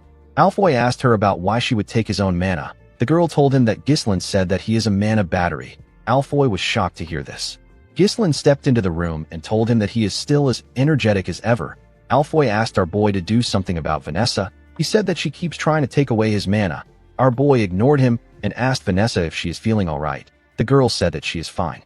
Ghislain asked her if she was nervous because it was her first time in real combat. He pat her on her head and told her that she did well. Vanessa blushed and thanked our boy. Alfoy said that he also contributed. Ghislain commended him on his efforts. He told him that he played his role well. Alfoy grit his teeth when he heard this. He told our boy that things will be different when he returns to the magic tower. Ghislain revealed to the boy that he is traveling with them. The scene shifts and we are taken to the Austin territory of the Syrian kingdom. We see Ghislain enter the Kraken gambling house with Belinda, Kair, and Alfoy. Kair was happy to be in the gambling house. He said that he missed the atmosphere and smell of this place. Alfoy could not believe that Ghislain brought him to a gambling house. He told our boy that he thought they were going to the magic tower. Ghislain threw a pouch full of cash at Kair and asked him to have fun with Alfoy. He told him that he will call him when he needs him. Kair was happy to get some gambling money. Alfoy asked Kair about how they will have fun with the cash. Kair smiled when he heard this. He placed his hand on Alfoy's shoulder and told him that he knows how to use magic, but he doesn't know how the world works. Alfoy asked him about what he means. Kair smiled and asked him to watch and learn. He told him that he will show him how to make money with money. Belinda and Ghislain walked forward. The maid told her master that he can be honest with her. She asked him if he is also there to have some fun. She promised not to nag him if he gambles a little. She told him that he has done a lot. Ghislain assured her that he is not there to gamble. He revealed to her that he came to find the man that he wants to make the steward of the territory. He said that the man lives in this gambling house due to his circumstances. He said that he wants to take the man away before he loses his hand. Belinda was shocked to hear this. She couldn't believe that her master wanted to make a gambler the steward of the territory. Ghislain told her that the man is under special circumstances. He asked her not to worry about it. He assured her that the man is good at handling resources. Before he could tell her the man's name, someone called Claude a crazy bastard and told him that he caught him. Ghislaine and Belinda quickly turned around. In another part of the gambling house, we see a large amount of people gathered around a particular table. The people spoke about how it was odd that Claude had been winning. They said that he deserves what he is about to get for boasting about his education. On Claude's table, we see one of the huge men that works for the bald man holding him down. He held out his hand. The other guard took out a sword. People asked the bald man, whose name is Captain Crank, to cut off Claude's hand. Crank reminded Claude that he asked him not to play any tricks. He accused Claude of swapping and using a die that has weight in it. He told him that he can't use tricks with a fake die. The man crushed the die in his hand and asked Claude if he has been scheming this entire time. Claude said that he has never prepared or swapped a die like that. He told Crank that he is the one playing tricks on him, even though he asked him not to play a trick. Crank asked Claude not to feel mistreated. With a smile on his face, he told the man that they can never fully understand each other. Claude grit his teeth out of anger when he heard this. Crank ordered his subordinate to cut his hand off. When the man raised his hand, Claude closed his eyes. He began to sweat. While he was panicking, he heard someone say that it is a fun game. The person asked Crank to let him join them. Claude quickly opened his eyes. He saw that Ghislaine was blocking the man's sword. With a look of anger on his face, Crank asked our boy for his identity. Our boy introduced himself as Baron Ghislaine Fenris of the Lithania Kingdom. Crank did not expect to meet a noble from a foreign land. His men quickly raised their swords. They wanted to attack Ghislaine. Crank ordered them to stop. He welcomed our boy to the Kraken gambling house. He asked him not to start a fuss in this place. He asked Ghislaine and his men to put their swords away. His men quickly followed his order. Our boy put his sword away and called out to Belinda. The maid put her dagger away. Crank referred to our boy as a distinguished guest and asked him about why he came to a place like this. Ghislaine said that he was looking for someone. He said that he has found the person. He asked Claude to stand up. He told him that he came to get him. In another part of the gambling house, we see someone roll 3 dice. The 3 dice all landed on 1. This roll made Alfoy win the game. He was given a large amount of gold. The boy was shocked to see what he won. The other gamblers could not believe that they lost to a newbie. They wondered about how he was so lucky. Kayer placed his hand on Alfoy's shoulder and asked about the amount of money he won. He did not think that Alfoy would be so lucky. Alfoy did not say anything. He realized that he just earned more money than he has ever gotten from selling magic scrolls all day. The boy felt his heart beating fast. He wondered about the last time he felt his heart beat this fast. I think Kayer might have created a gambling addict. Kayer noticed that people were shouting upstairs. He wondered why they were doing this. Alfoy did not care about the noise. He was more focused on his newfound passion. Belinda asked her master if this is the gambler he is looking for. Our boy told her that it is. Crank told Ghislaine that things can't go as he wants. He explained to him that Claude did not honorably participate in the sacred game and resorted to trickery. He said that Claude must pay. Ghislaine asked him if he is serious. Claude smiled and bowed his head to Ghislaine. He referred to him as Baron Fenris and apologized to him. He told our boy that he lost the money he gave him to support himself to a swindler. He said that this gambling house manages all the dice used here, and they thoroughly screen for the smuggling of cheating tools through inspections of personal belongings. Claude said that it is quite suspicious that a rigged die appeared precisely at the moment he played a big bet. Belinda wondered why Claude was speaking to her master like he knew him. She told him that he has never seen her master. She said that he is lying. Ghislaine stopped her before she could raise her voice. He asked Crank if what his subordinate said is true. Crank wondered where Claude got such a huge amount of money. He believed that Ghislaine gave him. He told our boy that he doesn't know how he and Claude are acquainted. He asked him not to trust Claude's words. He said that swindlers always have excuses. He revealed to Ghislaine that this gambling house belongs to Baron Austin. He explained to him that he won't be able to avoid a diplomatic dispute if he causes trouble there. He suggested that they just pretend that nothing happened and our boy returns to his land quietly. Ghislaine told the man that he cannot do this. He told him that he has swindled him. Crank did not expect this. Our boy sat down and asked the man not to scowl at him. He suggested that they find a compromise since they both want Claude. Our boy asked Crank to play a game with him. He told him that he will take Claude and his money if he wins. He said that he will give him his status and all his assets if he loses. Everyone was shocked to hear this. Claude became scared. He told Ghislaine that he appreciates the thought. He asked him about why he is going so far for him. Our boy pulled him close and told him that he is someone he needs. Claude did not expect to hear this.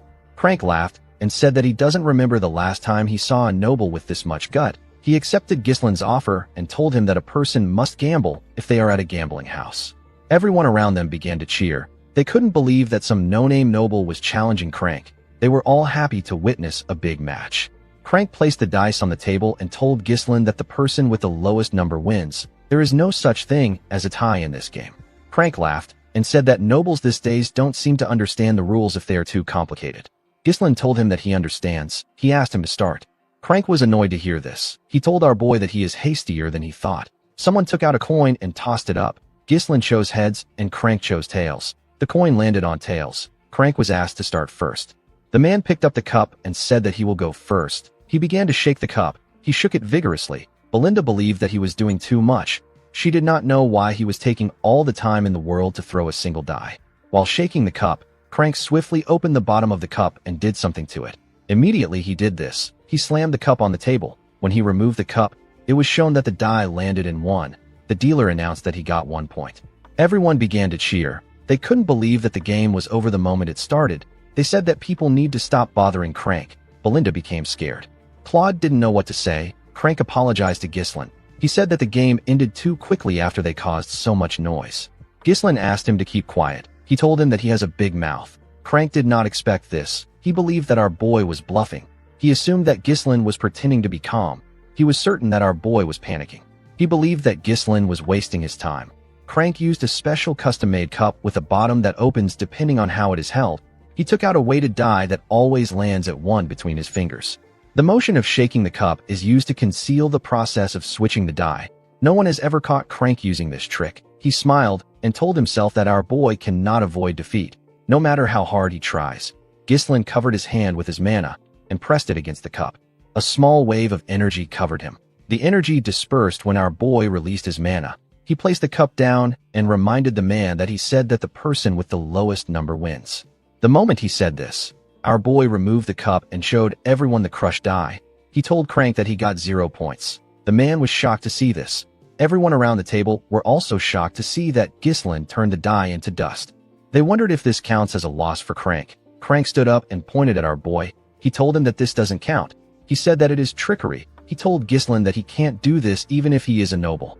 Ghislain grabbed his hand. He pressed it and made the man drop a die. He asked him to tell him what he was holding. Everyone was shocked to see another die drop from Crank's hand. They couldn't believe that he has been lying to them this entire time. Our boy reminded him that he talked about acting honorably in the sacred game. Crank could not comprehend what was happening. He wondered if Ghislain knew everything from the start. He quickly took out a dagger and thrust it at Ghislain. Our boy easily dodged the attack by moving to the side. Belinda and Claude were shocked to see this. Our boy told the man that he should have done this from the start. He said that there is no reason for him to be polite when he is a thug. Crank moved his dagger to his other hand and told Ghislain that he doesn't know what he is talking about. He told him that they can't let him go now that he knows. He ordered his men to attack our boy. They quickly charged at Ghislain. Ghislain dodged their attacks by jumping. He stepped on their shoulders and used it to push himself forward. Crank was scared to see our boy coming at him. He quickly raised his dagger and thrust it at him. Our boy dodged the attack and landed behind the man. He drew his sword and pointed it at the man's neck. Crank realized that he was screwed. His men quickly turned to him. They were shocked to see Ghislain's blade on their master's neck. Before they could do anything, Belinda and Kair pointed their blades at them. Kair laughed and told the men that they picked the wrong person to mess with. Belinda asked her master to tell her what he wants them to do.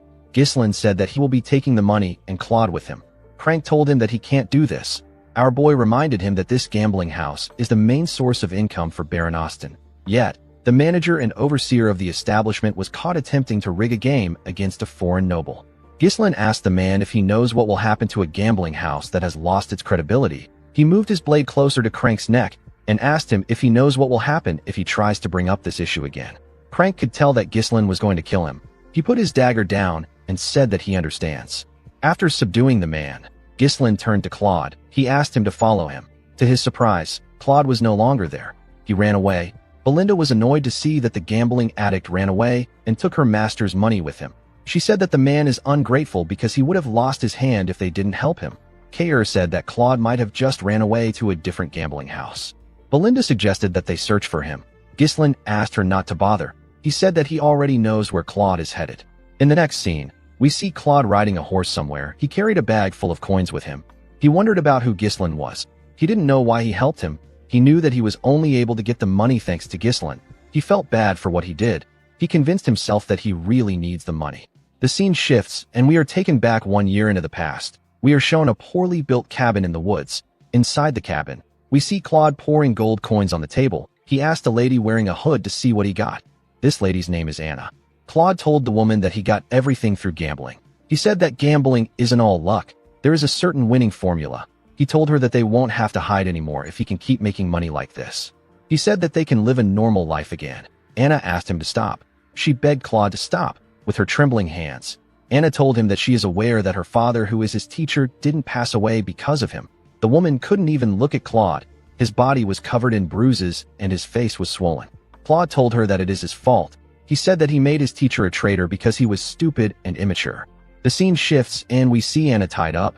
She was being held by Crank and his subordinate. A fat man said that Anna Arceus, the daughter of Boethius Arceus, a scholar of the Syrian Royal Academy, and a traitor, will be imprisoned. Immediately he said this, he asked Crank and his subordinate to take her away.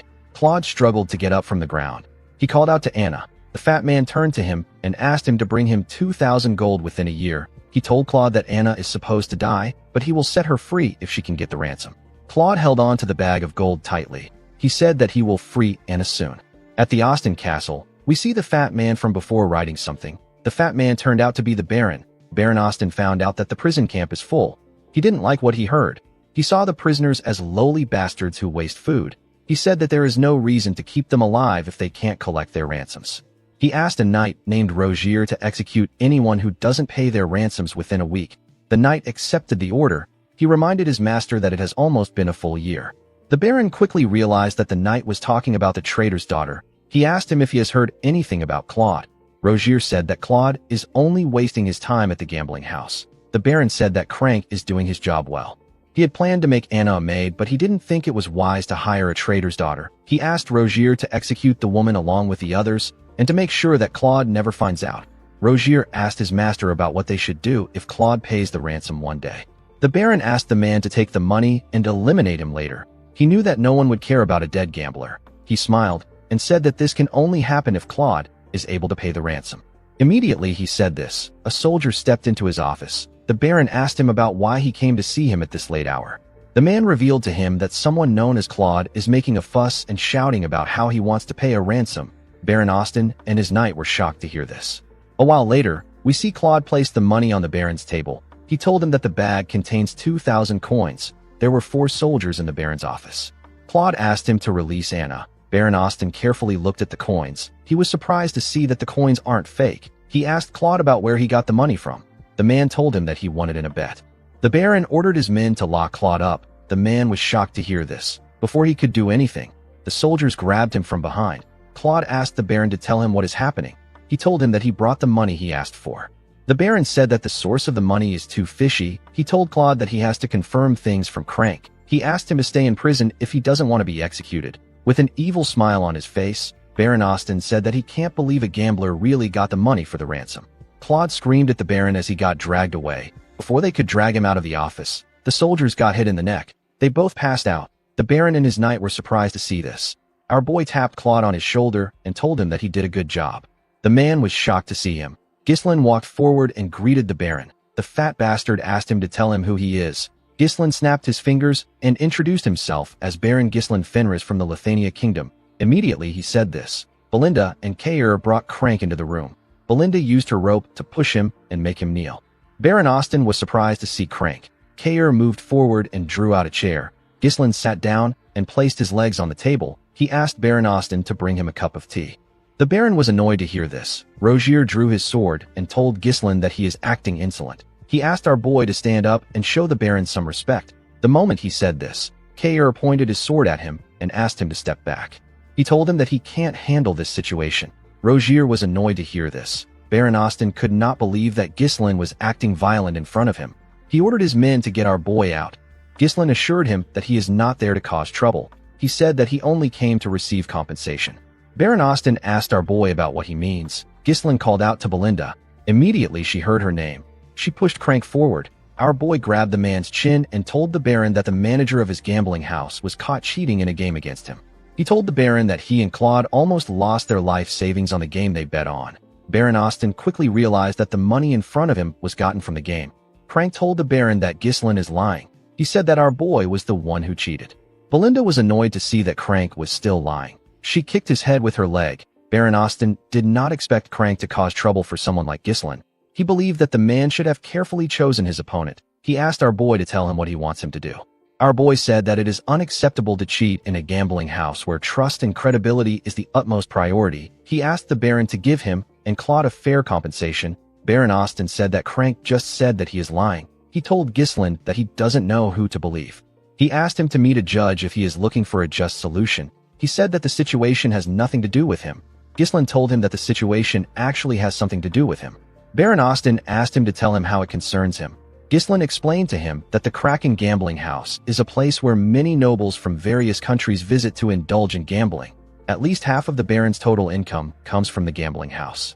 Ghislaine told the Baron that if people find out that cheating was uncovered in the gambling house, it will look like he brazenly tried to scam the nobles. He said that things will become interesting if this happens. With a look of anger on his face, the Baron asked Ghislaine if he wants him to pay him hush money. Ghislaine told him that the compensation must be at least twice the amount in the bag. He asked him to also release Anna. Claude was shocked to hear our boy's request. He didn't know how Ghislaine knew about his situation. Our boy told the Baron that he will act like nothing happened today if he can fulfill his requests. Baron Austin said that he finally understands what is happening. While screaming at the top of his voice, he called Claude an ungrateful prick. The man was surprised to hear this. The Baron told him that he gave him the chance to save a woman that is supposed to be executed, but he repays him by working with another country's noble to rob him. Immediately he said this, his soldiers ran into his office. Kair asked Claude to move aside. He told him that he will only get in the way. Belinda felt offended that Baron Austin thought that they were working with Claude from the start. Ghislaine asked her to give him a dagger. Baron Austin told our boy that no one will hear about anything if he kills them there. He ordered his men to take out the group. Immediately he gave the order. Rogier swung his sword at Ghislaine. Before his blade could reach our boy, he used his leg to kick the bag of gold. The bag hit the knight's head and made him lose balance. Ghislaine took out the dagger and charged at the Baron. He stabbed his hand and pressed it into the table. Baron Austin screamed out in pain. His men couldn't reach him because Belinda and Kair were holding them back. With a cold gaze in his eyes, Ghislaine asked Belinda and Kair to not kill the soldiers. They accepted his order and charged at the soldiers. Kair used his sword to block his opponent's attack. He then gave him a punch that knocked him out. Belinda took out some thin and light strings. She used it to block her opponent's sword. She gave the man a bone-crushing kick in his neck. Ghislaine got on the table and blocked one of the soldiers' attack with his sword. He pushed the man back with his sword. The moment he did this, Rogier charged at him. He swung his sword at him from behind. Our boy easily turned around and blocked the man's attack. He used his sword hilt to hit Rogier in his neck. His attack went through the knight's helmet. Claude watched the group as they fought. He didn't understand what was happening. He couldn't comprehend why they were going this far for someone they didn't know. Immediately he thought of this. He remembered our boy telling him that he is someone he needs. Claude didn't want to believe this.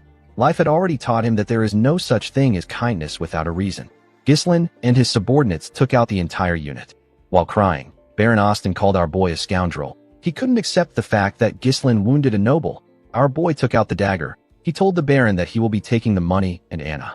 Before he could say anything else, Claude grabbed his clothes. The man decided to accept Ghislaine's kindness. He believed that it was better for him to accept it now and regret it later.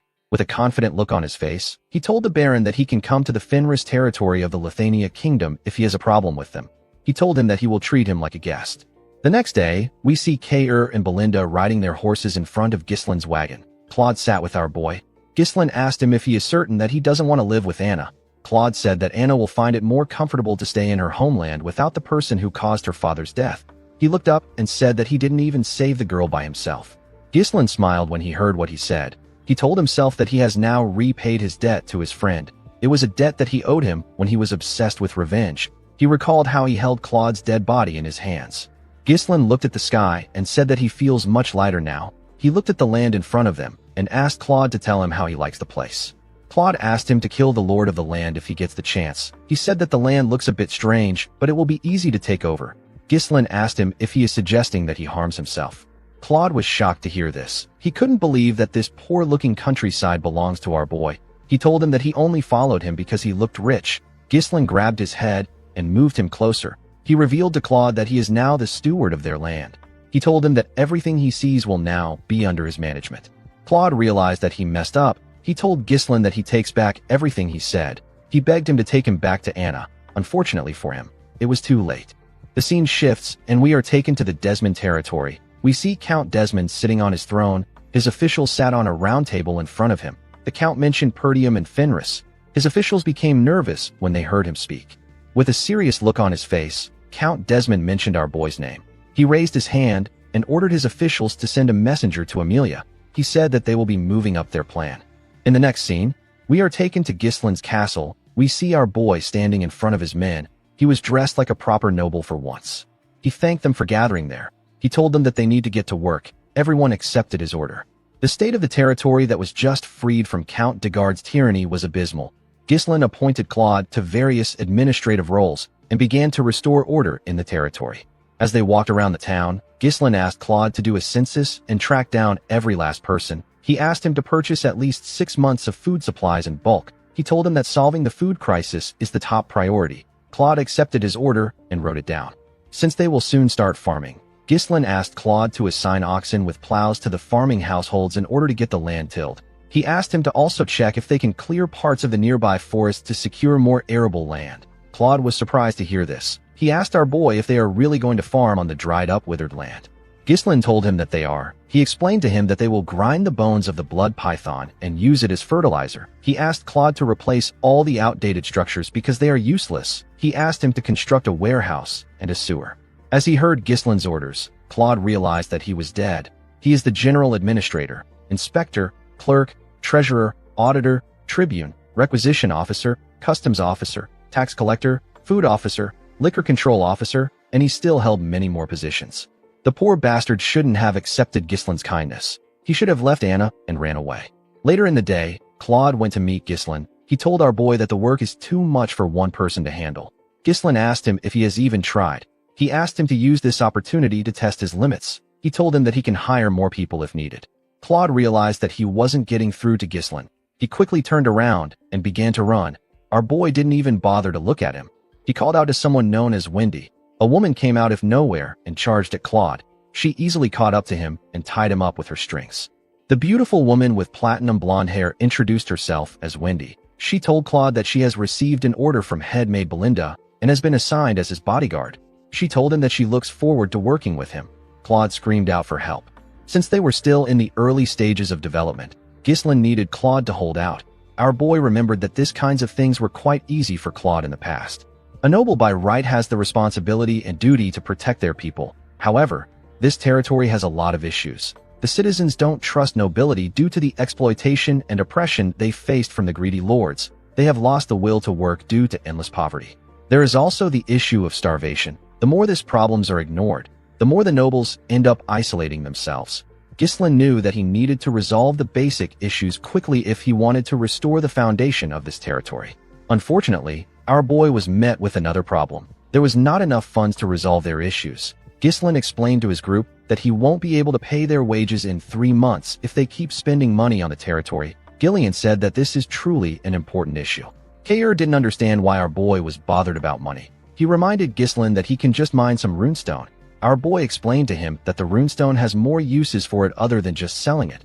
He said that they need to fund the mage's research. Apart from this, the runestone vein isn't limitless, so they can't rely on it forever. Our boy said that they need a stable source of income. The moment he said this, Claude barged into his office. Gislin told him that he arrived at the perfect time. He told him that he has something he wants him to do. Claude told him that there is no need for him to do anything. He revealed to him that he has devised the best plan to save the territory. Everyone was surprised to hear this. With a confident smile on his face, Claude asked Gislin to build a casino. Immediately he said this, he got kicked out of the building through a window. When they brought him back to the room, Belinda gave Wendy the authority to act before Claude can say something. Claude asked her to tell him what she wants him to do. Since they can't farm or use the runestone as they please, Claude believed that the best thing to do would be to turn this worthless piece of land into an entertainment district. He told Belinda that he is just trying to be realistic. Alfoy, the gambling addict, appeared behind Claude and said that he supports the idea. Gislin told Claude that he will consider his plan when they have spare time in the future. He asked him to proceed with the tasks he assigned to him. Claude asked him if he really believes they have enough food stock to hold out. Gislin explained to him that they might be able to make money if they build a casino in a territory with no proper foundation. He told him that they will also be unable to stop the rise of an underworld. Our boy believed that a casino won't be good for him in the long run if he wants to go against his enemies. Claude explained to him that they are constantly importing food due to shortages. He told Ghislain that they need to do something now before they run out of money. Alfoy backed the man up by suggesting that they build a grand game hall in the town. Ghislain told him that he will take care of the food problem. Claude was surprised to hear this. Our boy revealed to him that he will make crops grow on their soil. He asked Claude to do whatever he says without complaints. Claude reminded him that he said that the land isn't fit for farming. Ghislain smiled and asked him if he is certain about it. Claude said that he is sure. Alfoy backed him up and said that it can never happen. With a smile on his face, Ghislain asked them if they would like to make a bet. 3 months later, we see Claude and Alfoy staring at something in shock. Claude asked Alfoy if he is dreaming. The two of them couldn't believe their eyes. The field was filled with rye. The commoners were extremely happy to see that the seeds they planted actually grew. It had been so long since they harvested crops in their land. Claude asked Ghislain about how he did it. Our boy explained to him that rye grows in harsh environments. Before planting the seeds, they spread the powdered bones of the blood python on the soil. The bones are rich in nutrients. They then planted rye seeds which were enhanced with the mana compression sigil. Ghislain touched the rye and told the man that this method will make crops grow faster and allow them to be harvested frequently. Upon hearing our boy's explanation, Alfoy now understood why our boy made them develop a mana compression sigil. Vanessa was amazed by Ghislain's knowledge. She asked him about how he thought of using a mana compression sigil on seeds when it is normally meant for humans. The truth was that Ghislain didn't come up with the idea himself. A mana compression sigil is a magic circle that extracts power stored in a runestone to accelerate growth several times over. When mages first suggested that mana compression sigils could be used this way, they experienced some backlash. People didn't want to use something so valuable on mere grains. However, once the results were shown, no one argued again. This method of farming has already been verified by magic scholars in the future. The principle behind it was none of Ghislain's business. The people began to cheer for Ghislain. They said that they will now trust him. They were extremely happy to see that they will no longer starve. While the people were cheering, Claude and Alfoy tried to sneak out of the fields. Ghislain called out to them. He asked them about where they are going. He told them that they need to write their contracts. With a nervous look on their faces, they asked Ghislain about the contract he is referring to. Our boy took out some papers and reminded them that they made a bet saying that he will give them 5,000 gold each and grant them freedom if they won. However, if Ghislain won, they will work as unpaid slaves for 10 years. Immediately, our boy reminded them of the bet. His soldiers surrounded them from all ends. The two of them realized that they were screwed. Now that they had resolved their food problems, they were free to use the runestone for purposes beyond just selling them. In the next scene, we see the tower master of the flame magic tower sitting with Ghislain. Hubert was shocked to hear our boy ask him to build a branch of his magic tower in his territory. He didn't understand why Ghislain suddenly made this request. He told him that he simply stopped by to congratulate him on becoming a lord. Ghislain revealed to him that they won the war at a heavy cost. He told him that the victory came at the cost of detonating runestones. He said that this happened even though they received help from the magic tower. Hubert was shocked to hear this. He only heard about Perdium's victory. He didn't hear about the runestone. Ghislain let out a sigh and said that if a young territory like Fenris is attacked, they will have no choice but to blow up more runestone meant for the magic tower. Hubert became scared when he heard this. He asked Ghislain to stop doing extreme things. With a smile on his face, our boy told him that they will need more mages. Hubert easily accepted his request. Ghislain believed that mages shine the brightest when used for construction projects. He used them to solve his housing issue, his waterways issue. He used them to build churches and to construct the Flame Magic Tower's Fenris branch. Due to the fact that more mages were dispatched from the Magic Tower, they were able to complete the large-scale construction swiftly. Of course, there were occasional minor conflicts by some mages who struggled to adapt to the territory. The mages protested against Ghislain's treatments. They called him a ruthless scum. They couldn't believe that he was making mages like them do hard labor. Ghislain found a way to resolve the issue through what he calls amicable agreements. Of course, our boy knocked them out. He asked Alfoy to get the contracts. Alfoy gladly accepted the order. He didn't want to be the only one who became a slave in this territory. Thanks to the efforts of the mages, the territory quickly regained its functionality. Unfortunately, there were still external issues that Ghislain had to face. In the next scene, we see Claude barge into Ghislain's office. He told our boy that there is trouble. He revealed to him that a rebellion has broken out in Rayfold. He said that Amelia has started a rebellion. Our boy wasn't shocked. He already knew that the rebellion was going to take place. However, it took place sooner than it did in his past life. Ghislain knew that his interference caused this. Desmond and Amelia are puppets dancing to the tune of Duke Delphine. Since the Duke's attempt to use Degard to seize Perdium has failed, he has no choice but to act directly. Ghislain was well aware that his war wasn't over. Gillian asked his master about what he wants to do. Belinda said that things are bad for them if Amelia now runs the territory. Ghislain wasn't just going to sit back and let the Duke pressure him. He said that they are heading to the kingdom's capital. The scene shifts, and we are taken to Cardinia, the capital city. We are shown a room in a tower. We see sunlight entering the room through the roof. Someone in the shadow moved close to the sunlight. The person put their hand into the sunlight. Immediately they did this, their skin began to burn. It quickly turned red. The masked person glared at their hand. They said that they want to die. In the next scene, we see an eagle fly over the beautiful capital city of Cardinia and its fortress. The capital was more developed and beautiful than other territories. There were several soldiers watching over everyone. There was a ridiculously huge castle at the center. Ghislain and his subordinates marched into the capital. Torin was shocked to see how massive the capital was. He said that the territories they have been to look like trash when compared to the capital. Gordon was also shocked to see how big it was. He said that the castle on their land cannot compare to that of the capital. Kair smiled and dared him to say this in front of Ghislain. Alfoy and Vanessa sat together in a carriage. Vanessa was very excited to see the capital. She told the boy that they are selling materials that she has never seen even in their magic tower. Alfoy didn't really care. He said that they must have worked harder than their tower. Outside the carriage, we see Ghislain moving with Claude. He said that he doesn't like it. Claude was surprised to hear this. He didn't know what Ghislain meant.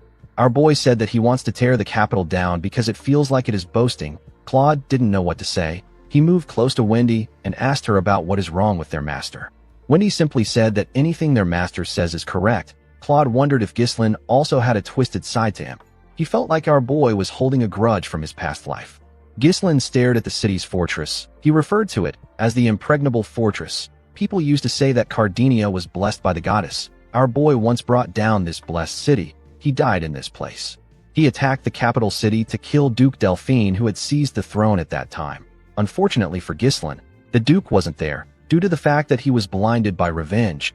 Ghislain made a mistake of turning everyone into his enemies. He knew that he couldn't do everything on his own in this life. The scene shifts, and we are taken to the past. We see Zwalter looking shocked when our boy informed him that he is going to the capital. Ghislain told him that he needs to go there. The Count asked him about what will happen to his territory. Our boy revealed to him that he will provide 1 year's worth of food for Perdium. He said that he wants Homer and Randolph to be sent to his territory during his absence. The administrator and the knight captain were surprised to hear this. They were very happy to hear that Ghislain was going to provide Perdium with a year's worth of food. Zwalter told his son that this is not important right now. He reminded him that he said that the Rayfolds are planning to harm them. He asked his son if he knows what it means for him to leave his post now that a rebellion has broken out. Ghislain told his father that he understands that they won't stand a chance if Rayfold and Desmond join hands to attack them during his absence. He raised his longbow and fired an arrow at a bird that was hovering above them. His arrow easily went through the bird. He explained to the Count that Amelia still needs some time to stabilize her territory since she just took control of the internal affairs. He said that they need to gather enough power to resist during this time. Zwalter was shocked to hear this. He asked his son to tell him what he means. Ghislain told his father that they need to get the kingdom on their side. In the next scene, we see a man present a gloomy and dirty mansion with poor infrastructures to Ghislain. He told him that this is the cheap, huge, and marvelous castle he requested for. Our boy asked Belinda about how it looks. With a nervous look on her face, the woman said that it is quite spacious.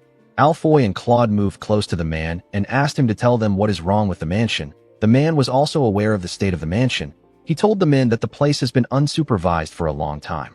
The moment he said this, Gordon screamed when he heard something move in the trees. He moved close to the others. One of the soldiers asked him to act like his size. He didn't know how someone like Gordon went into the forest of beasts. While shivering, Gordon asked the man if he doesn't think that the place is cold. Vanessa wondered why Gordon doesn't just wear some clothes. The agent told Ghislain that things about ghosts and phantoms of the dead appearing in the mansion are just baseless rumors. He swore on his name that the mansion has no problems. Ghislain told the man that he will take it. He asked him for the price. Claude was shocked to hear this. He quickly asked the agent to stop. He grabbed his head and showed Ghislain the smile on his face. He told our boy that this man is obviously happy to get rid of this mansion after not being able to sell it for a long time. The agent actually couldn't even hide his happiness. Claude told his master that they need to perform geomancy on this place. Ghislain assured him that he doesn't need to worry. He told the man that a ghost can't kill him. He told him that he can just beat up the ghost if it shows up. He asked him not to be scared. The agent quickly grabbed our boy's hand and told him that he made a smart decision. He explained to him that the mansion and the land that comes with it originally cost 1,000 gold.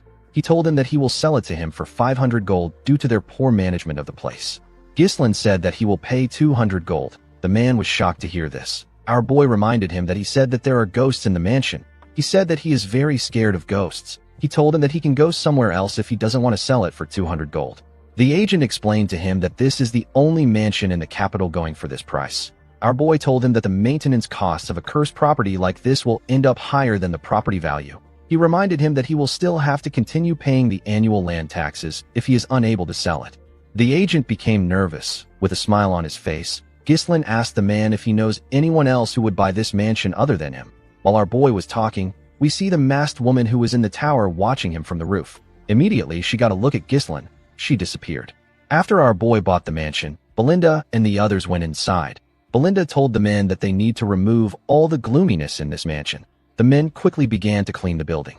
While they were cleaning, Claude called out to Ghislain. He reminded him that he said that he will get one of the factions in the capital to support them. He asked him about how he plans to do this. He asked him if he believes that the factions would want to meet a countryside noble. Ghislain told him that the nobles don't have a reason to meet with him.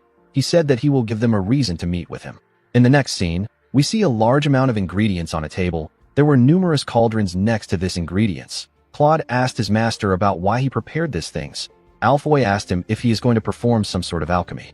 Ghislain told him that he is kind of correct. He revealed to the group that they will be making cosmetics from now on.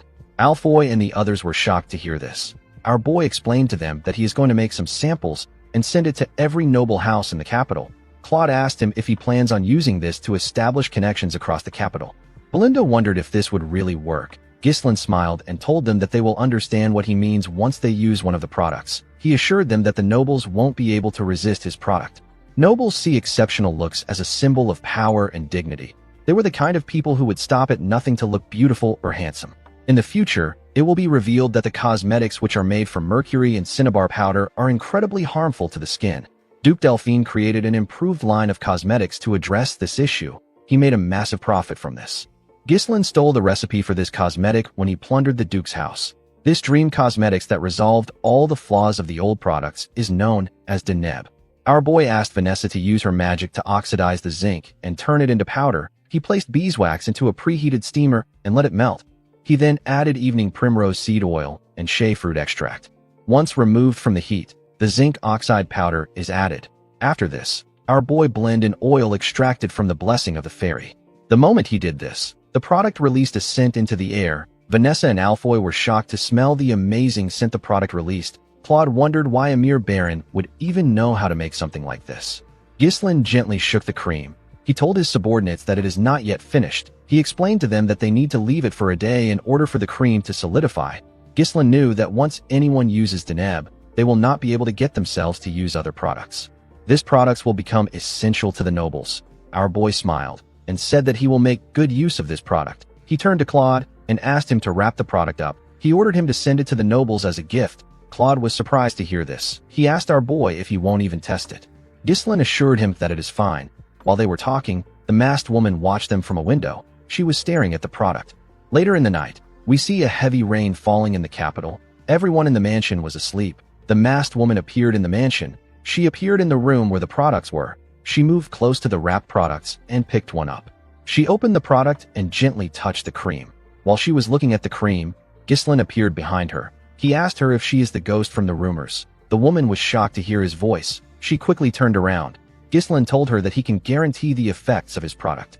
A heavy lightning struck when our boy said this. The woman quickly drew a sword and charged at Ghislain. She appeared in front of him in an instant. Our boy drew his sword and blocked her attacks before it could touch him. The woman tried to thrust her blade at him, but our boy blocked it before it could touch him. He swung his sword at her and pushed her back. The woman turned around and attacked his back. Ghislain was able to move his sword behind him to stop the attack. He pushed her sword back. The woman took a stance and pointed her sword at him. Ghislain recognized this sword technique. The woman thrust her sword at him. Our boy easily blocked it. He pushed her sword back. He and the woman pushed each other away and swung their swords at the same time. They parried each other's attacks. Ghislain recognized this grace, modesty, and spiral of roses that this woman displayed. every single one of her movements draws a graceful trace. The woman raised her sword and swung it at our boy from the side. Ghislain easily blocked the attack. He grabbed the woman's hand and dragged her. He put his blade close to her neck. The woman was unable to move. Ghislain found it odd that a lady like her is pretending to be a ghost in a place like this. He asked the woman about her relationship with the Branford family. A while later, we see Belinda and Gillian rush into the room. Belinda was only wearing a garment. She held her dagger in her hand. Gillian asked his master about what caused the noise. When they got inside the room, they saw their lord looking at an open window. Ghislain asked them to go back to their rooms and rest. He said that things might actually work out better than he expected. The scene shifts, and we are taken to a more beautiful mansion. We see a woman standing in front of a mirror after getting her makeup done. Her maid told her that she is as beautiful as ever. This woman is the Countess of Elizabeth. Her name is Muriel. Muriel wasn't satisfied with her face. She knew that her face was burdened with all kinds of paint and powder. In her youth, she was a pioneer who led the fashion world of the capital. Every woman imitated her cosmetics, and they wore clothes styled to look like hers. However, her fame began to fade as the years passed. Her makeup is now nothing but a veil to hide the passing of time. Muriel wondered if she can never return to her glory days again. While she was thinking, her maid informed her that she has to go to the salon. The moment the Countess turned around, she saw something shocking. Her maid's face was glowing. Her skin looked amazing. Muriel grabbed her face. She felt the moisture and the firmness of her skin. She ordered the maid to tell her what she did to her face. The woman revealed to her that Count Elizabeth received cosmetics as a gift, but he didn't want them, so he gave them to the maids. She told Muriel that her husband received it as a greeting from a noble who just arrived in the capital. In the next scene, we see Muriel's carriage at Ghislain's entrance. Alfoy, Claude, and Gordon were shocked to see the woman's golden carriage and white horses. They wondered if the queen was coming to greet them. Claude realized that Ghislain's cosmetics idea worked. He watched the Countess step out of the carriage with her feather fan, when he pushed him and asked him to greet the Countess. Claude bowed his head and greeted her. He asked her to follow him inside to have a talk. Inside the mansion, we see Ghislain sitting in a pavilion in the garden. He was feeding a bird. Claude greeted him and revealed to him that Countess Elizabeth has come to visit them.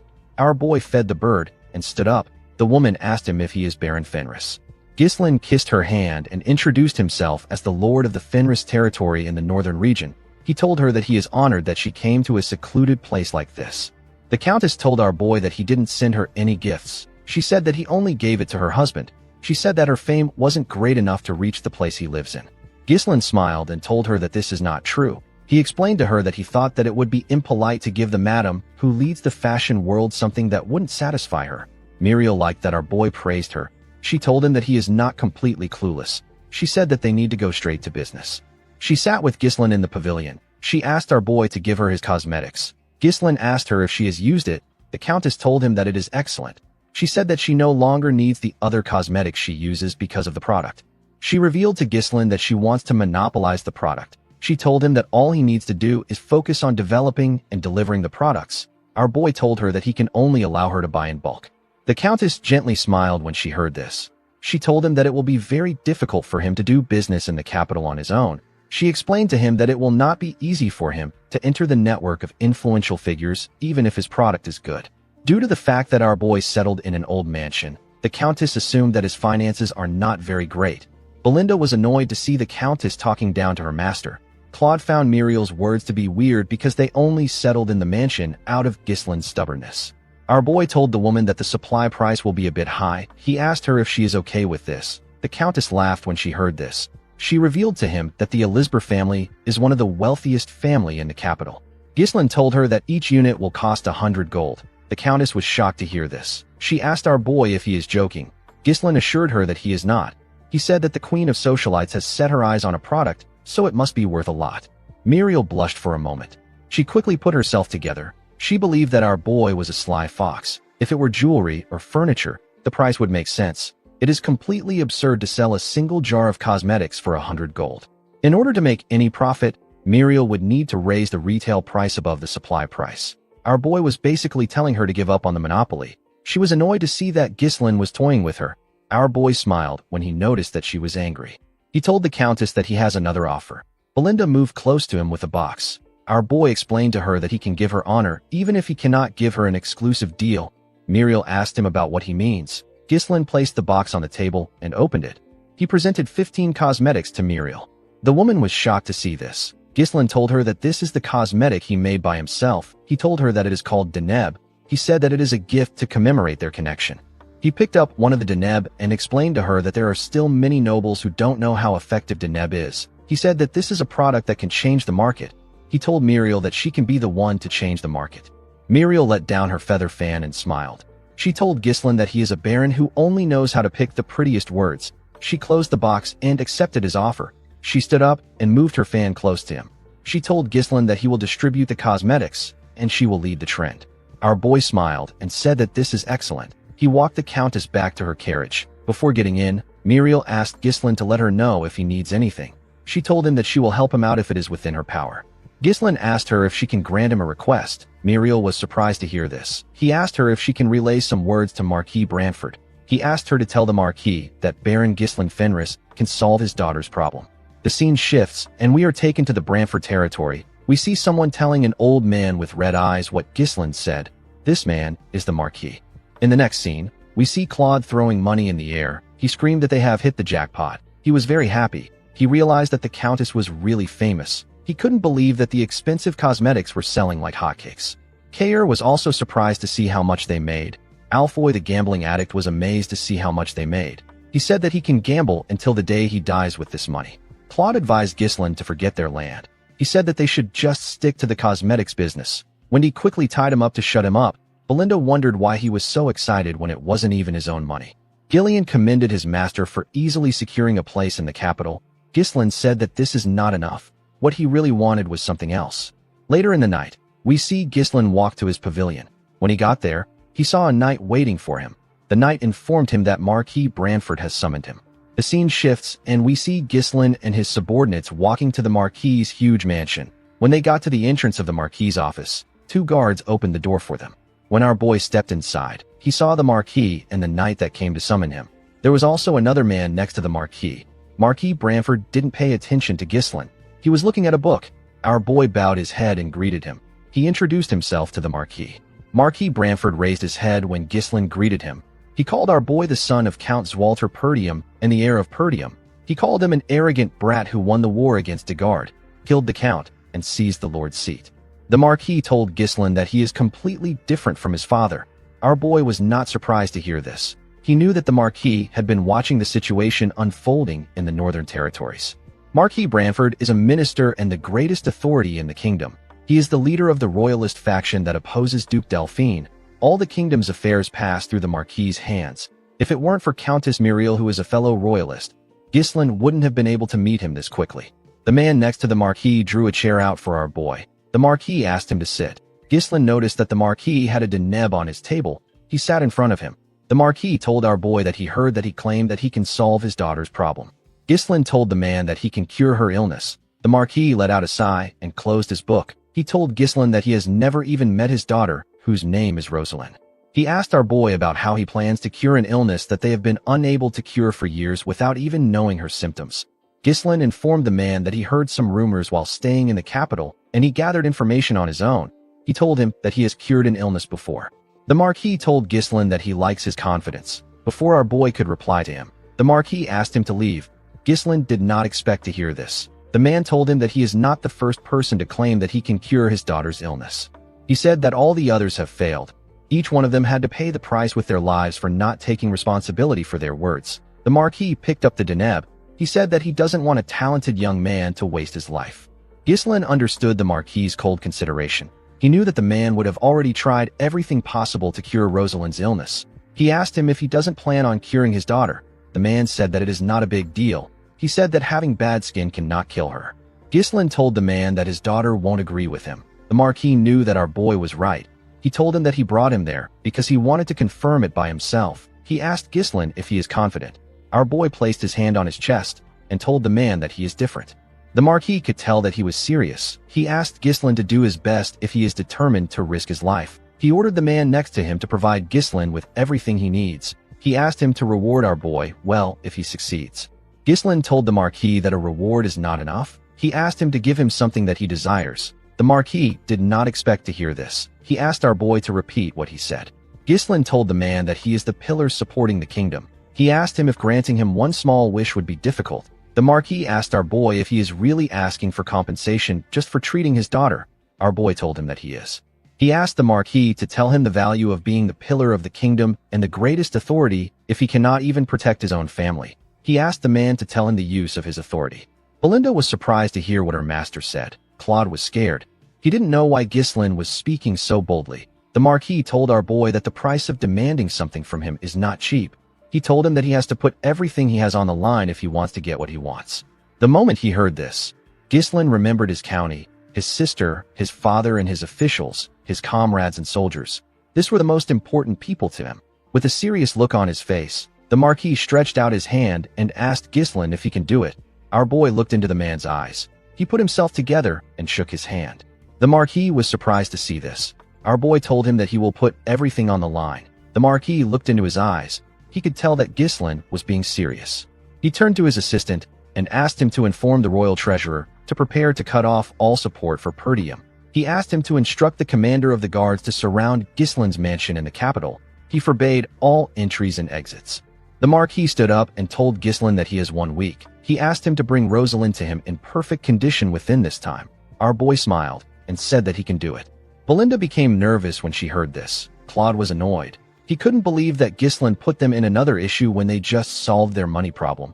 Belinda knew that the Marquis could easily take out Perdium and Fenris. She hoped that her master knew what he was doing. Ghislain stood up. He knew that the Marquis doesn't tolerate anyone who challenges his authority, especially when it comes to his daughter's illness. Since it was a problem even the most powerful man in the kingdom could not solve, he decided to just accept his fate.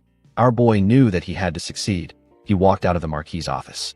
Marquis Branford watched him as he walked out. He said that there is no turning back now for Ghislain. The scene shifts, and we are taken to Rosalind's room. We see her looking around. While looking around, Rosalind remembered asking her father if she has to risk her life to help others. At this time, her skin was still normal. The Marquis told her that helping the powerless is nothing but hypocrisy. He explained to her that she needs to first acquire strength if she wishes to be in a position where she can help. Rosalind looked at her sword and said that she followed her father's words. She said that she acquired the strength that she needed, but it came with a hideous appearance. Ghislain stepped into her room and told her that he knew that she would be the daughter of Marquis Branford. Rosalind turned around when she heard this. Our boy stretched out his hand and introduced himself as Ghislain Fenris, the lord of the Fenris territory. Rosalind asked Ghislain to tell her why he is there. Our boy explained to her that he came to cure her illness. He asked her if the cosmetics he gave her had any effect. Rosalind threw the deneb at him when she heard this. Ghislain dodged it by bending his head. The product hit the wall and got destroyed. With a shaky tone in her voice, Rosalind asked our boy if he thinks that he is the first person to attempt to cure her illness. She put her hands around her body and told Ghislain that she is not interested in knowing the medicine or method he will use. She asked him to leave her alone. She said that it is all futile. Ghislain assured her that he is different. He revealed to her that he is putting his life on the line to treat her. Rosalind turned to him and told him that everyone who came to satisfy their greed always say that they are putting their lives on the line and they are different. She asked him if he thinks that he is special because his cosmetics are selling well. Ghislain told her that he understands that she has been through a lot. Rosalind Branford is a girl who inherited the blood of the Marquis and her mother, who is the daughter of the kingdom's chancellor. After her mother passed away, she became the sanctity of her family. The girl was skilled in both the pen and the sword. She knew how to wield the sword and use mana. She also built her achievements as the foremost patron of Cardinia's various industries. However, an unknown disease completely overturned the life of this talented girl. Even when the Marquis's family exhausted every possible means, Rosalind's illness couldn't still be cured. Due to this, Marquis Branford sought to resolve his daughter's problem through a political marriage. Even if she could no longer live like before, the Branford name would still be able to protect the girl. The cause of Rosalind's illness is an irreversible spontaneous skin eruption, which is caused by improper training of the mana cultivation technique. This is one of the rare rejection responses that appears when the balance between the polarities of mana collapses. In other words, Rosalind's mana road itself was in disorder. Rosalind drew her sword and covered it with mana. She asked Ghislain to get lost before she kills him. Our boy knew that Rosalind's illness will worsen if she continues to force mana out of her body. He apologized to her and told her that he is going to have to treat her forcefully. Immediately he said this, he charged at the girl. Rosalind swung her sword at him when he got close to her. Ghislain blocked her blade with his sword hilt. He used his sword hilt to push her blade down and grabbed her arm. He slammed Rosalind on the ground and managed to hold her down. Immediately he did this. He called out to Belinda and Wendy. The two women entered the room with a bed. They tied Rosalind to the bed. The girl asked them to let her go immediately. Claude stepped into the room with a box. Ghislain took off his jacket and told the girl that he will remove her mask. Rosalind was shocked to hear this. Our boy explained to her that he needs to check her condition before beginning the actual treatment. When he placed his hand on her mask, Rosalind asked him to stop. She told him that she doesn't need his treatment. Ghislain didn't listen to her. He took off her mask. Claude and the rest of the group were quite shocked to see how damaged her skin was. Ghislain didn't seem surprised. He took out a vial from the box Claude was holding and explained to the girl that she will have to endure a lot for a week. He told her that she can endure what is about to happen as long as she is determined. Rosalind grit her teeth out of anger. She asked our boy if he has a death wish. She asked him if he really thinks that he can treat her illness. Our boy told her that he will die if he is not able to treat her. He poured the substance in the vial in her mouth. He told the girl that she will also die if she doesn't get treated. Rosalind was shocked to hear this. Tears flowed out of her eyes. Ghislain covered his hand with his mana. He was certain that his method will be successful. This is because this treatment was invented by Rosalind's future self. Our boy placed his hand on Rosalind's stomach and pushed his mana into her body. His mana entered her veins. Rosalind felt a large amount of excruciating pain when Ghislain's mana entered her veins. She couldn't believe that she had to endure this for a whole week. The girl wondered why she had to get this illness. She wondered why she was the only person in the world who had to suffer this kind of pain. The moment she thought of this, she remembered Ghislain telling her that she will also die if she doesn't get treated. The girl grit her teeth and pulled herself together. Since she was going to die eventually, she asked our boy to try his best until the very end. She told him that she will kill him if he messes up. The scene shifts, and we are taken to Ghislain's mansion. We see the mansion surrounded by the Marquis soldiers. Ghislain's soldiers were scared and confused. They didn't understand why they were in a situation like this. While trembling, Alfoy said that their stupid lord must have made another mess. Gordon suggested that they look for Ghislain instead of staying like this. Gillian asked him not to bother. He and Kair walked down the stairs with barrels of liquor in their hands. Kair asked the men to relax and have a drink. He reminded them that their lord wouldn't make a move without thinking. A week later, we are taken to the Marquis' mansion. We see the Marquis and two knights walking to the basement. When he stepped into the basement, the man saw something surprising. He saw Ghislain standing in a room covered with blood. His daughter's face had a light veil on it. Our boy turned to the Marquis and looked him in the eye. Marquis Branford stared at Ghislain with a chilling look on his face. Ghislain used his hand to remove the veil on the girl's face. The Marquis was shocked to see what our boy did. The scene shifts, and we see people gossiping about how the daughter of the Marquis has been cured of her illness. Later in the day, we see Ghislain step into the Marquis' office with Claude and Belinda. He bowed his head to the Marquis when he stepped into his office. Marquis Branford smiled and told our boy that he wasn't all talk. Ghislain sat down and told him that he was able to do it because he gave him a chance. The Marquis asked him to tell him what he wants. Everyone in the room nervously looked at Ghislain. They all wanted to know what he would ask for. Our boy asked the Marquis to be his guardian. The Marquis' subordinates were shocked to hear this. Belinda was happy to hear what her master said. She knew that he would request for this. Claude knew that Marquis Branford would be forced to take responsibility for his lord if he becomes his guardian. This is perfect for building a base of power in the kingdom. Marquis Branford reminded Ghislain that he said that he needs a small favor. He told him that he now understands why he came to him. Ghislain smiled when he heard this. The Marquis revealed to him that he already has someone in the north who he has set his sights on. Our boy asked him if he is referring to Count Brivant. The Marquis did not expect to hear this. He reminded Ghislain that Count Rayfold and Count Desmond are also great lords in the north. He asked him about why he thinks it is Count Brivant. Our boy explained to him that Count Desmond pretends to be neutral, but no one knows what he is really thinking. The Rayfold County is currently in chaos due to internal family strife. Besides this too, the other lords are incompetent and greedy.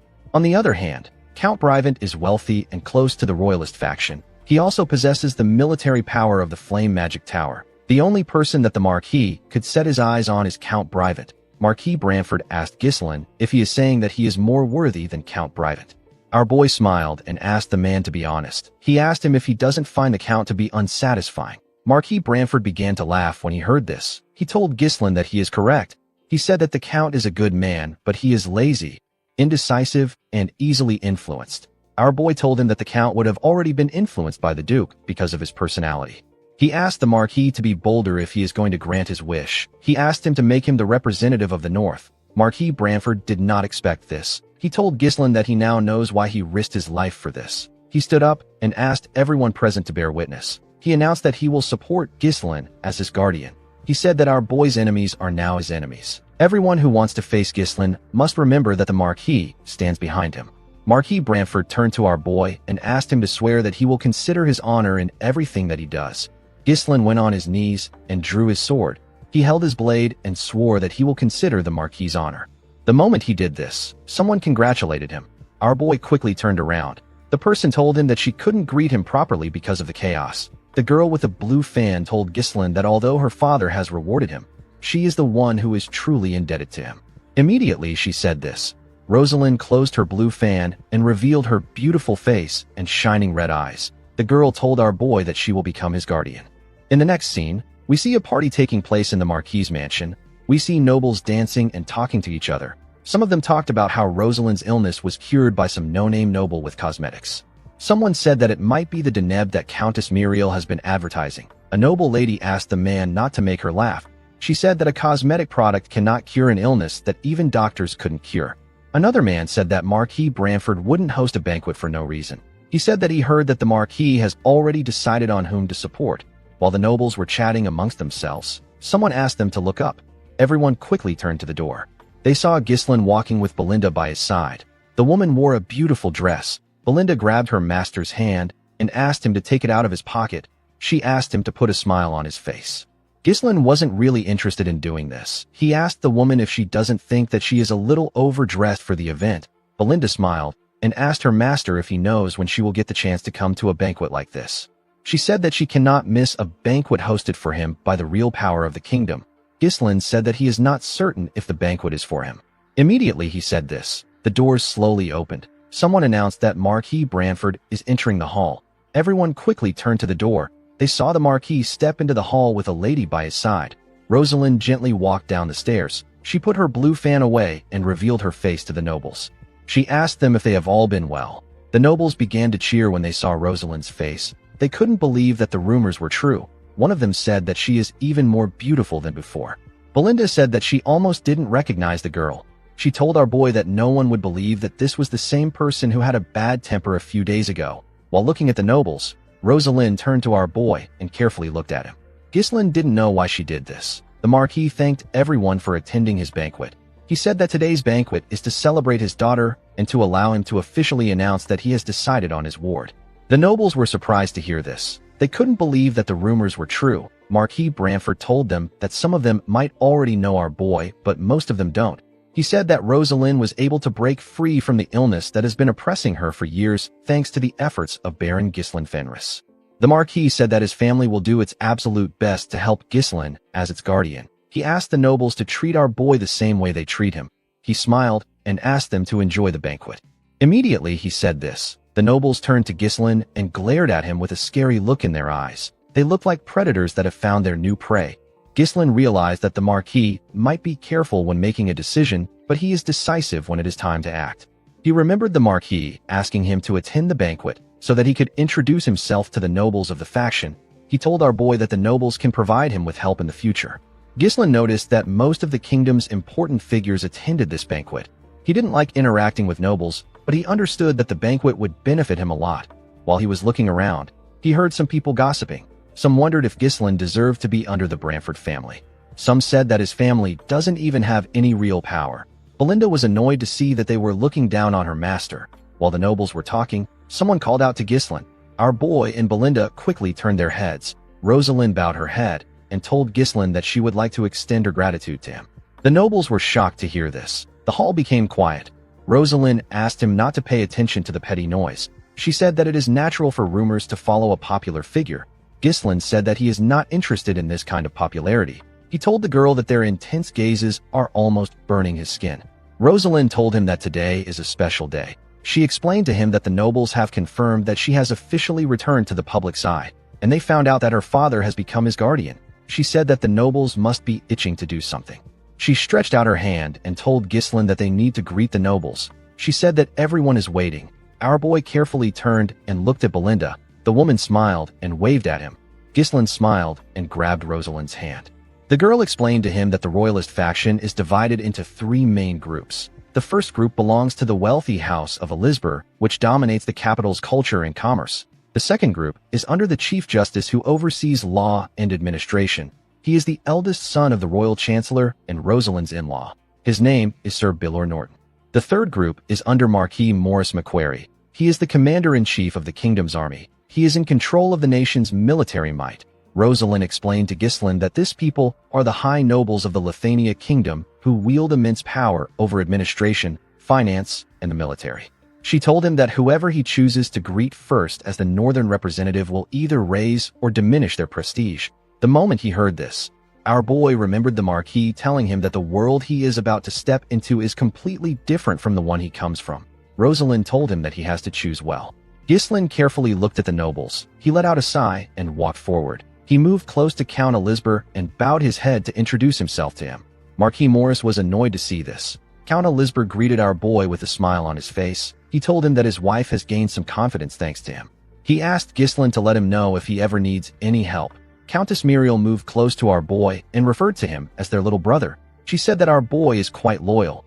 Ghislaine asked her if she is allowed to call him this in this formal setting. The Countess said that it is not important since they are the only ones there. She thanked Ghislaine for saving their faces. Immediately she did this. Marquis Morris cleared his throat loudly so that Ghislaine can notice his presence. A man wearing blue clothes said that Ghislaine should first pay his respects to the commander of the army if he is the son of a count. A man wearing red who stood behind Marquis Morris said that Marquis Branford has grown old. He said that Marquis Branford is now poor at discerning people. Ghislaine turned around and moved close to the Marquis. He walked past the man instead of greeting him. Marquis Morris was shocked to see this. He saw our boy introduce himself to Sir Bilor Norton. The man was annoyed to see this. Sir Bilor thanked Ghislaine for curing Rosalind. He told him that he has lifted a great burden off his heart. He revealed to him that Marquis Branford told him that he was looking for dwarven and elven slaves. He told Ghislaine that he takes care of the legal issues related to slave traders and taxes. He asked him not to worry about it. Ghislaine thanked the man for his help. After he was done with Sir Bilor, he went to greet Marquis Morris. The man was quite angry to see that our boy greeted him last. He asked him not to get conceited because Marquis Branford is backing him. He told Ghislaine that he can cut him off anytime. Our boy said that he still has many shortcomings. He asked Marquis Morris to continue guiding him in the future. Marquis Branford watched our boy as he greeted the nobles. He heard the other nobles discussing about how Ghislaine greeted the high nobles. When Ghislaine was done, Rosalind asked him if the order was intentional. Our boy told her that he simply followed his heart. The moment he said this, the other nobles ran to him. They wanted to give him gifts and talk to him. The Elizabeth family and Sir Bilor watched Ghislaine as the other nobles surrounded him. Count Elizabeth said that our boy has earned the resentment of Marquis Morris. His wife asked him not to worry because the Marquis is a simple man. Sir Bilor said that Marquis Morris can't cut Ghislaine off just because he is jealous. Marquis Branford said that this is natural. He said that our boy is the only one who was capable of curing Rosalind's illness. Sir Bilor was amazed that the Marquis discovered such an excellent talent. He referred to him as brother and told him that he is quite impressive. Marquis Branford said that he didn't do much. He explained to him that Ghislaine rose from the bottom to this position with his own strength. He said that our boy possesses the might to turn an unfavorable war into victory, and he has the ability to read the surrounding state of affairs and foresee what lies ahead. The Marquis said that he believed that Ghislaine was worthy to receive his support. The moment he said this, someone stepped into the hall with a cane in his hand. Ghislaine immediately sensed the person's presence. The high nobles and our boy quickly turned to the door. They saw a well-dressed man with a walking cane. Ghislaine grit his teeth out of anger when he saw this man. He was happy to see that the man had finally crawled out. This man is the closest aide of Duke Delphine and the strategist of the ducal house. His name is Raoul Joseph. A man wearing a coat on a huge armor walked into the hall after Raoul entered. Our boy seemed to recognize this man too. The other nobles recognized Raoul. They all knew that he was from the Delphine ducal house. They believed that it wouldn't be smart to associate with him. Raoul and his knight walked up to the Marquis.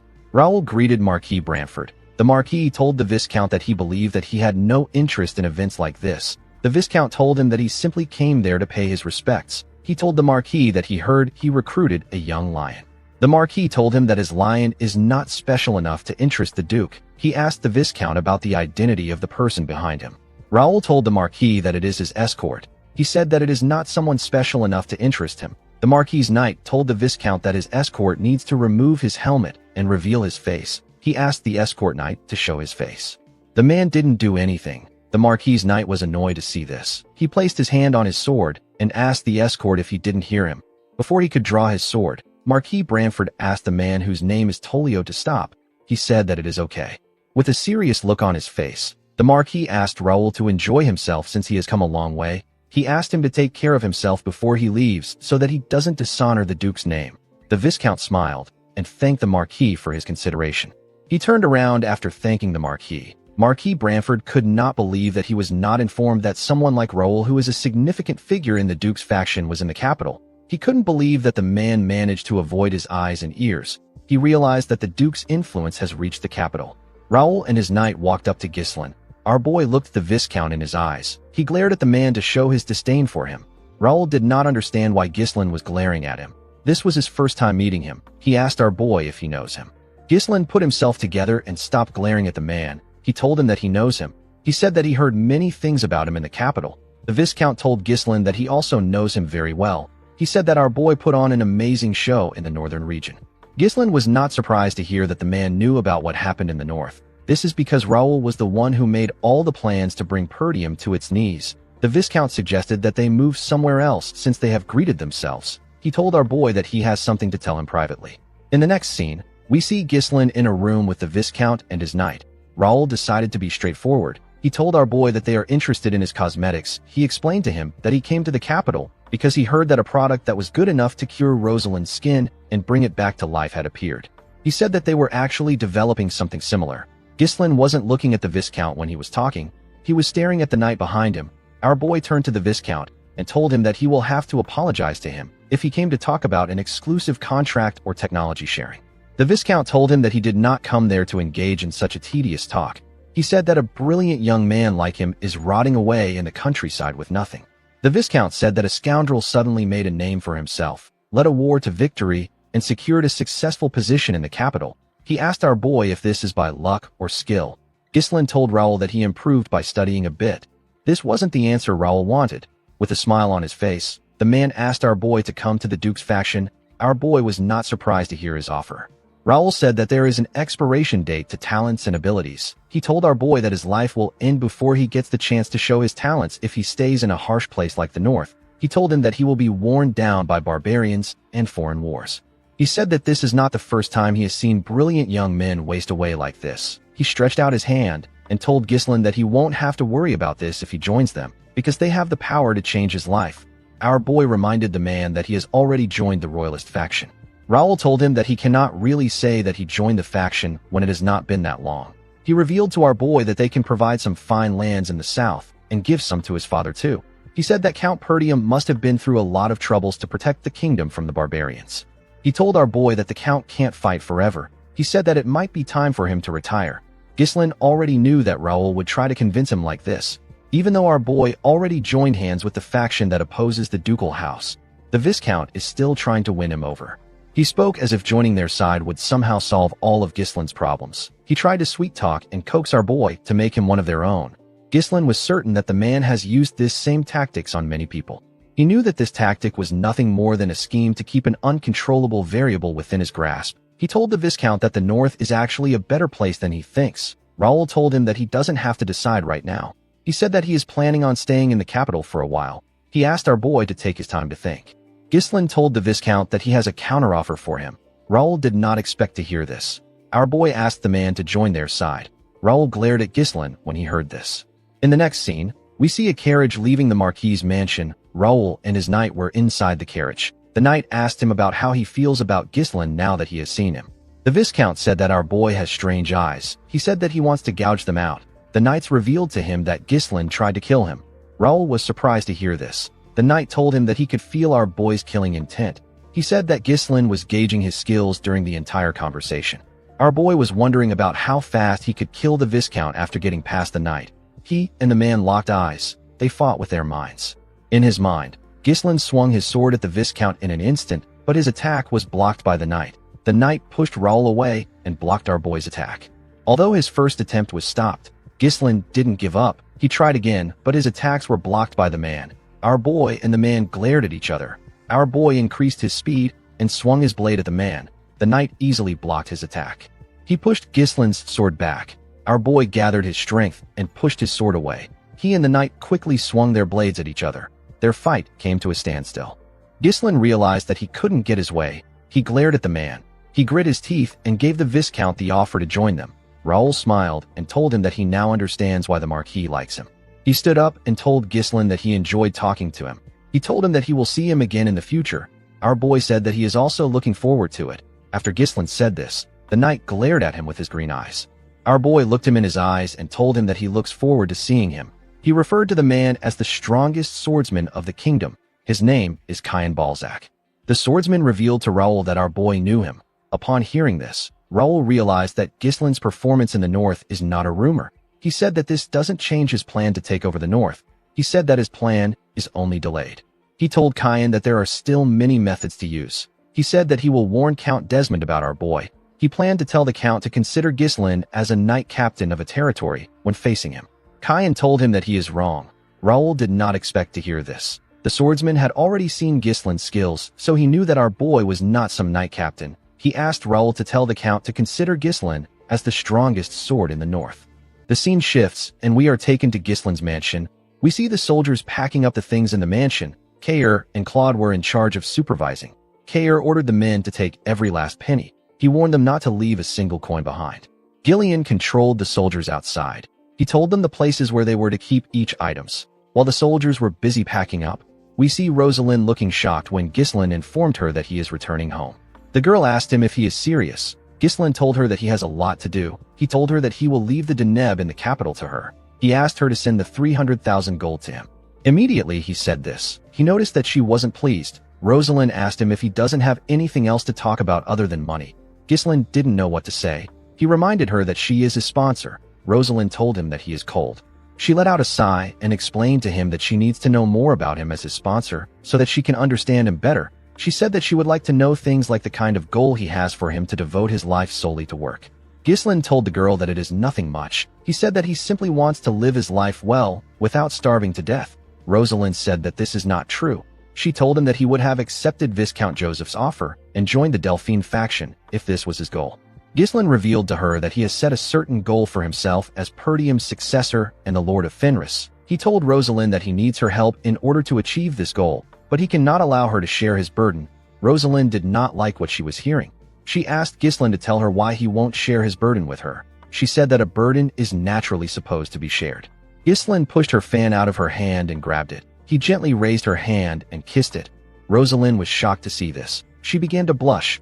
Ghislain told her that he cannot share his burden with her because he wants her to be happy. After saying this, he turned around and walked forward. Rosalind watched him as he walked away. She seemed blown away by our boy's smooth nature. As he walked away, Ghislain thought about how the banquet ended with a positive mood. By rejecting Raoul's offer, Ghislain was able to save the Marquis' image. All the support materials that would have gone to the Brivant territory are now headed towards Fenris and Perdium. Under the Branford name, Ghislain can now enjoy many benefits like tax exemptions and preferential treatments. Our boy was able to secure 50,000 residents from the capital who will relocate to his territory. The dwarven slaves who are precious laborers have been sent to Fenris. With this improvement, no one will be able to look at Fenris as a small and impoverished domain any longer. However, the fact that the nobles from the ducal faction came to see Ghislain in person means that they are plotting something else already. Our boy knew that this people will strike him down if he hesitates for a moment. He promised to kill Duke Delphine and erase every trace of him in the world. In the next scene, we are taken to a better-looking Fenris. We see some people handcuffed with chains. These people are dwarven slaves. The dwarves were being escorted by some soldiers. A bald dwarf called out to a dwarf with full beards. This dwarf's name is Galveric. The bald dwarf informed Galveric that the lord of the territory has arrived. When Galveric raised his head up, he saw Ghislain and his cool-looking horse marching into the town. The people of Fenris came outside to cheer for our boy and his soldiers. Belinda was surprised to see that everyone came out to greet them. Kair and the soldiers seemed to like the standing ovation. The dwarves noticed that the citizens were excited. One of them said that he has never seen a territory like this. He revealed to his comrades that he heard that their new lord will build them a home and will never starve them. Galveric was annoyed to hear this. He asked his comrades if they haven't learned their lesson. He said that a noble is a noble. He turned to Ghislain and said that nobles are pieces of trash who only think about themselves. He said that their new lord is no different. The others became worried when they heard this. The bald dwarf asked him if he really wants to continue with his plan. Galveric told him that they will proceed as planned. While on his horse, Ghislain turned to the side to see the dwarven slaves. He saw Galveric. Belinda moved close to him and tapped him on his shoulder. She asked him to wave to his citizens. Ghislain raised his hand and waved to them. Claude was quite happy to return to Fenris. He believed that he can relax now that they have made a lot of money. Ghislain called out to him and asked him to organize the materials that he told Lowell to research on and bring them to his office. Claude was annoyed to hear this. He told our boy that they just got back. He begged him to give him some time to catch his breath. Ghislain said that there is no time for a slave to rest. He asked him to consider the time he spent in the capital as his vacation. He ordered him to call for a meeting immediately. In the next scene, we see everyone gathered in Ghislain's office. Our boy called out to Lowell and asked him if he had any trouble with Homer. The man said that he didn't. Ghislain asked him to tell Homer that he will visit him soon. He asked the man to report what happened in his absence. Lowell took out a report and revealed to him that the administration of the territory has been carried out exactly how he instructed before he left for the capital. Ghislain asked Alfoy about the construction work on the major facilities. While scratching his nose, Alfoy revealed to Ghislain that the mages finished the roads and the waterway maintenance while he and Vanessa were not around. Vanessa used her staff to hit him on his head and asked him to try to be more polite. Lowell said that Alfoy is correct. He told his lord that they will soon finish building the workshops and the grain storage. He said that it will be completed quickly once they put the dwarven slaves to work. He said that their crop yield is so abundant that they may no longer need to purchase grains from merchant guilds. Belinda curiously asked him about how great their crop yield was. Claude told her that it rivals the Rayfold's yield in sheer volume. He said that it has the highest per unit area of production in the kingdom. Wendy couldn't believe that this was coming from the man who once said that it is impossible to farm there. Belinda was quite happy to hear this. She said that her young master will soon become a great lord. She said that his chances have improved now that he has the backing of the royalist faction. Gillian told his master that his goal of truly reviving his land is slowly becoming reality. Ghislain believed that the territory has only taken a proper form. He said that this is not enough. He turned to Claude and ordered him to keep buying food until he says that it is enough. He said that they need to expand their residential area, so they need to secure land in advance. Claude was surprised to hear this. Ghislain announced that they will now be preparing for a war.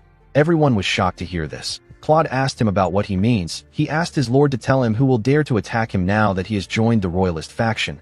Ghislain said that it could be Desmond or Rayfold. He asked Claude to read the report in Lowell's hands. The man was shocked to see what was written on it. He read that there was a large-scale conscription and training in the Desmond territory. They were also recruiting free knights. Claude saw records of massive purchases of weapons and iron ore. Ghislain revealed to the administrator that this is the data he asked Lowell to collect on Count Desmond's movements before leaving for the capital. He said that the critical part is that Count Desmond has been buying up large quantities of high-quality iron ore from the Cabaldi territory. Gillian said that the most important resources in war are food, manpower, and weapons. Iron ore is an essential resource used in forging and maintaining weapons. However, the amount the Count is purchasing is far too much for a peaceful era. Kayer smiled and said that a war might really break out. Alfoy was sad to hear this. He couldn't believe that he had to take part in another war again. Claude told his lord that they will be in trouble if Count Desmond gets more iron ore. He said that Count Cabaldi won't sell the iron ore to them even if it is necessary for the overall advancement of the territory.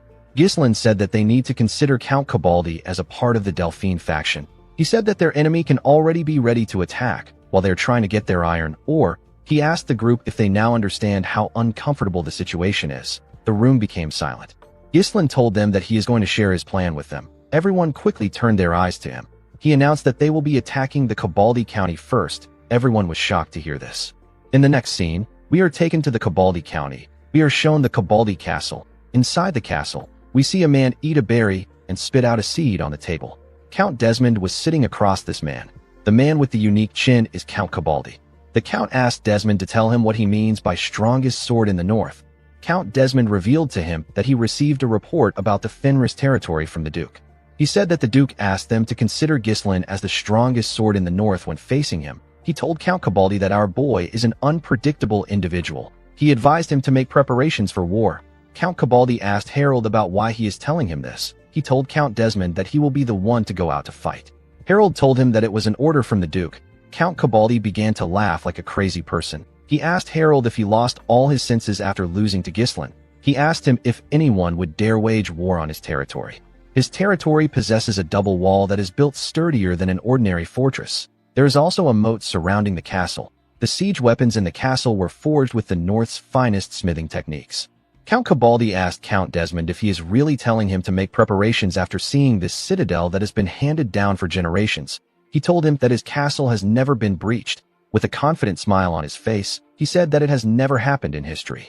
He advised Harold to worry about himself first. He reminded him that he recently lost his secret weapon. Count Desmond was annoyed to hear this. The scene shifts, and we are taken to Fenris. We see Kair, Gillian, and Belinda bow their heads as our boy walked past them in his armor. Ghislain stepped on the stage and looked down to see his soldiers standing in front of him. He could see the determination in their eyes. He liked their expressions. He told the men that trusting and following someone isn't easy, but they trusted and followed him this far. Ghislain took out his sword and slammed the blade on the ground. He announced to the men that he will turn all 200 of them into knights. He said that this is the founding of the Fenris Knight Order. The men raised their hands and began to cheer when they heard this. Claude and Wendy watched them cheer from their tent. The administrator was also wearing an armor. He said that the situation is driving him crazy. He told the woman that it doesn't make sense no matter how many times he thinks about it. He said that he is not sure if it is possible. He asked Wendy if she also shares the same views as him. The scene shifts, and we are taken back to when Ghislain announced that they will attack the Cabaldi County first. Claude stood up and asked his lord about how he reached this conclusion so quickly. Ghislain explained to him that Count Desmond and Count Cabaldi are pretending to be neutral even though they support the ducal house. In other words, they are chess pieces that can move freely in place of the ducal house. Our boy told the group that Count Cabaldi is also their enemy. He said that they will get the Count's iron, or if they win the war, they will also slow down their enemy's growth and accelerate their own. This move made sense to everyone. Claude asked his lord about what they are going to do. Gillian told his lord that the armaments of Cabaldi's soldiers are among the finest in the north. Kair said that their overall military power is lacking in quantity and quality. Ghislain revealed to them that he is going to turn all 200 mercenaries into knights who can wield mana. Kair and Gillian were surprised to hear this. According to Ghislain, a well-trained knight has the power of 100 ordinary soldiers. If they are able to form an order of 200 knights, they will gain an equivalent strength of 20,000 soldiers. With a worried look on her face, Belinda asked her master about how he is going to do it. She reminded him that it takes years to master mana properly. Ghislain asked Vanessa to bring something. The girl and other mages brought in some barrels containing a large amount of scrolls. Alfoy said that these are mana compression sigils. Claude asked his lord if he used the runestone to create these things. Our boy took out one of the scrolls and said that the mercenaries will be able to master mana with it. He said that it might stray a little from the normal method. He told his subordinates that he modified the Perdium family's mana cultivation technique to make it easier to learn. He said that it should take the soldiers a month to master it. Belinda became nervous when she heard that our boy modified the family's mana cultivation technique without permission. She asked him if the lord won't be mad about it. Ghislain told her that it is better that his father gets angry than they lose their soldiers. Gillian told him that they won't be able to bring down the Cabaldi castle by simply training their soldiers. He revealed to him that he has been to the castle during his mercenary days. He said that the castle has a sturdy double wall with a deep moat surrounding it and flawlessly arranged defensive weapons. With so many elements favoring the castle's defense, people say that it has never once fallen throughout the lineage of the family. Gillian told his master that their mercenary tactics won't work if the Count resolves to hold a defensive siege. Claude suggested that they give up on the castle and focus on blocking Count Desmond. He said that they can get iron ore from other regions, even though it might be difficult. Ghislain asked him if he wants to bet to see if they will lose or win. Claude was annoyed to hear this. He asked our boy to stop betting on his territory's fate. Ghislain smiled and asked him not to worry about it. He told his administrator that he always has a plan. The scene shifts, and we are taken to a training hall. We see Ghislain standing in front of his soldiers. The soldiers wondered if they don't need to know how to use mana to become knights. They knew that it would take a few years to learn mana. Gordon raised his hand and asked Ghislain about how they are going to use mana. Ghislain told the soldiers that it would normally take several years to learn how to use mana. He told them that he will make sure that they all learn it within a month. Gordon and the other soldiers were surprised to hear this. Ghislain smiled and said that he will explain to them in a way that they can really understand. A while later, we see Ghislain pushing his mana into Gordon. There were several exhausted soldiers laying on the ground. They were breathing heavily. Gordon grit his teeth to endure the pain of our boy's mana. Ghislain asked him to bear with it. He told him that he is compressing several years into a single month. The burden for this is naturally enormous. He told Gordon that he will temporarily feel mana through the compression sigil. He asked him to gather the mana particles in the air and take them beneath his lower abdomen to form a mana core. He advised Gordon to imagine winding up a skein of thread. While following his orders, Gordon dragged the mana beneath his lower abdomen. He screamed out in pain. A while later, we see Ghislain step out of the training hall. He saw Belinda and Lowell waiting outside for him. Belinda told him that he did well. Ghislain thanked her and asked her if she can take the soldiers back to their lodgings. He told her that she will need to keep an eye on them for a while. While breathing heavily, he called out to Lowell and informed him that they will be crafting the armor that their order will be using. He asked him about how their dwarven slaves are doing. Lowell informed his master that the elves haven't arrived yet, but the dwarves are already waiting in the territory's lodgings.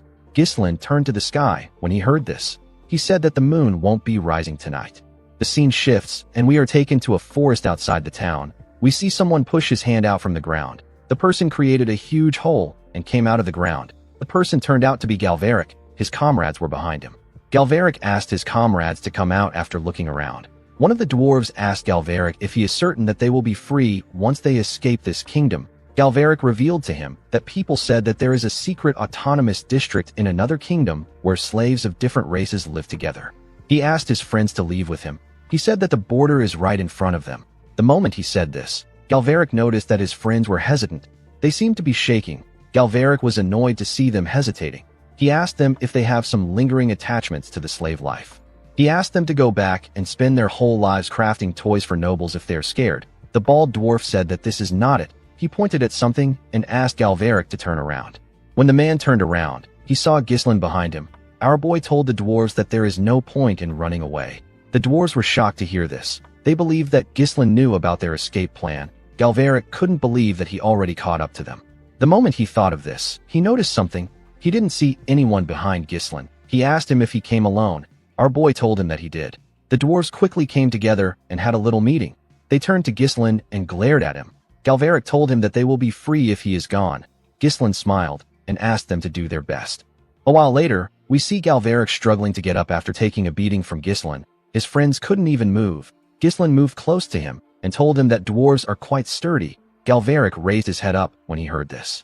Ghislain explained to him that the slave traders are going to search for him once he runs away. He asked the man if he would like to just work for him. Galveric asked our boy not to make him laugh. He said that he would rather die chasing freedom than getting stuck there and making boring toys for him. He told Ghislain that he is gravely mistaken if he thinks that they are going to work without resisting.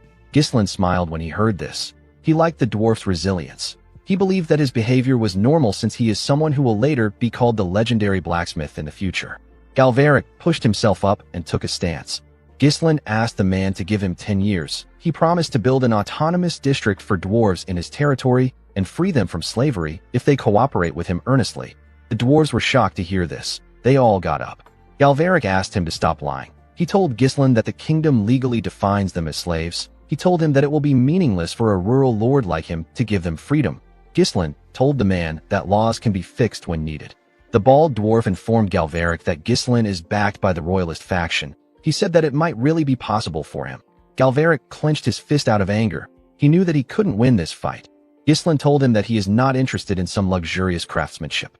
He told him that he wants to make something more fun than this. Galveric was surprised to hear this. He asked our boy about what he means. Ghislain raised his head and looked at the sky. He said that he wants to fly in the sky.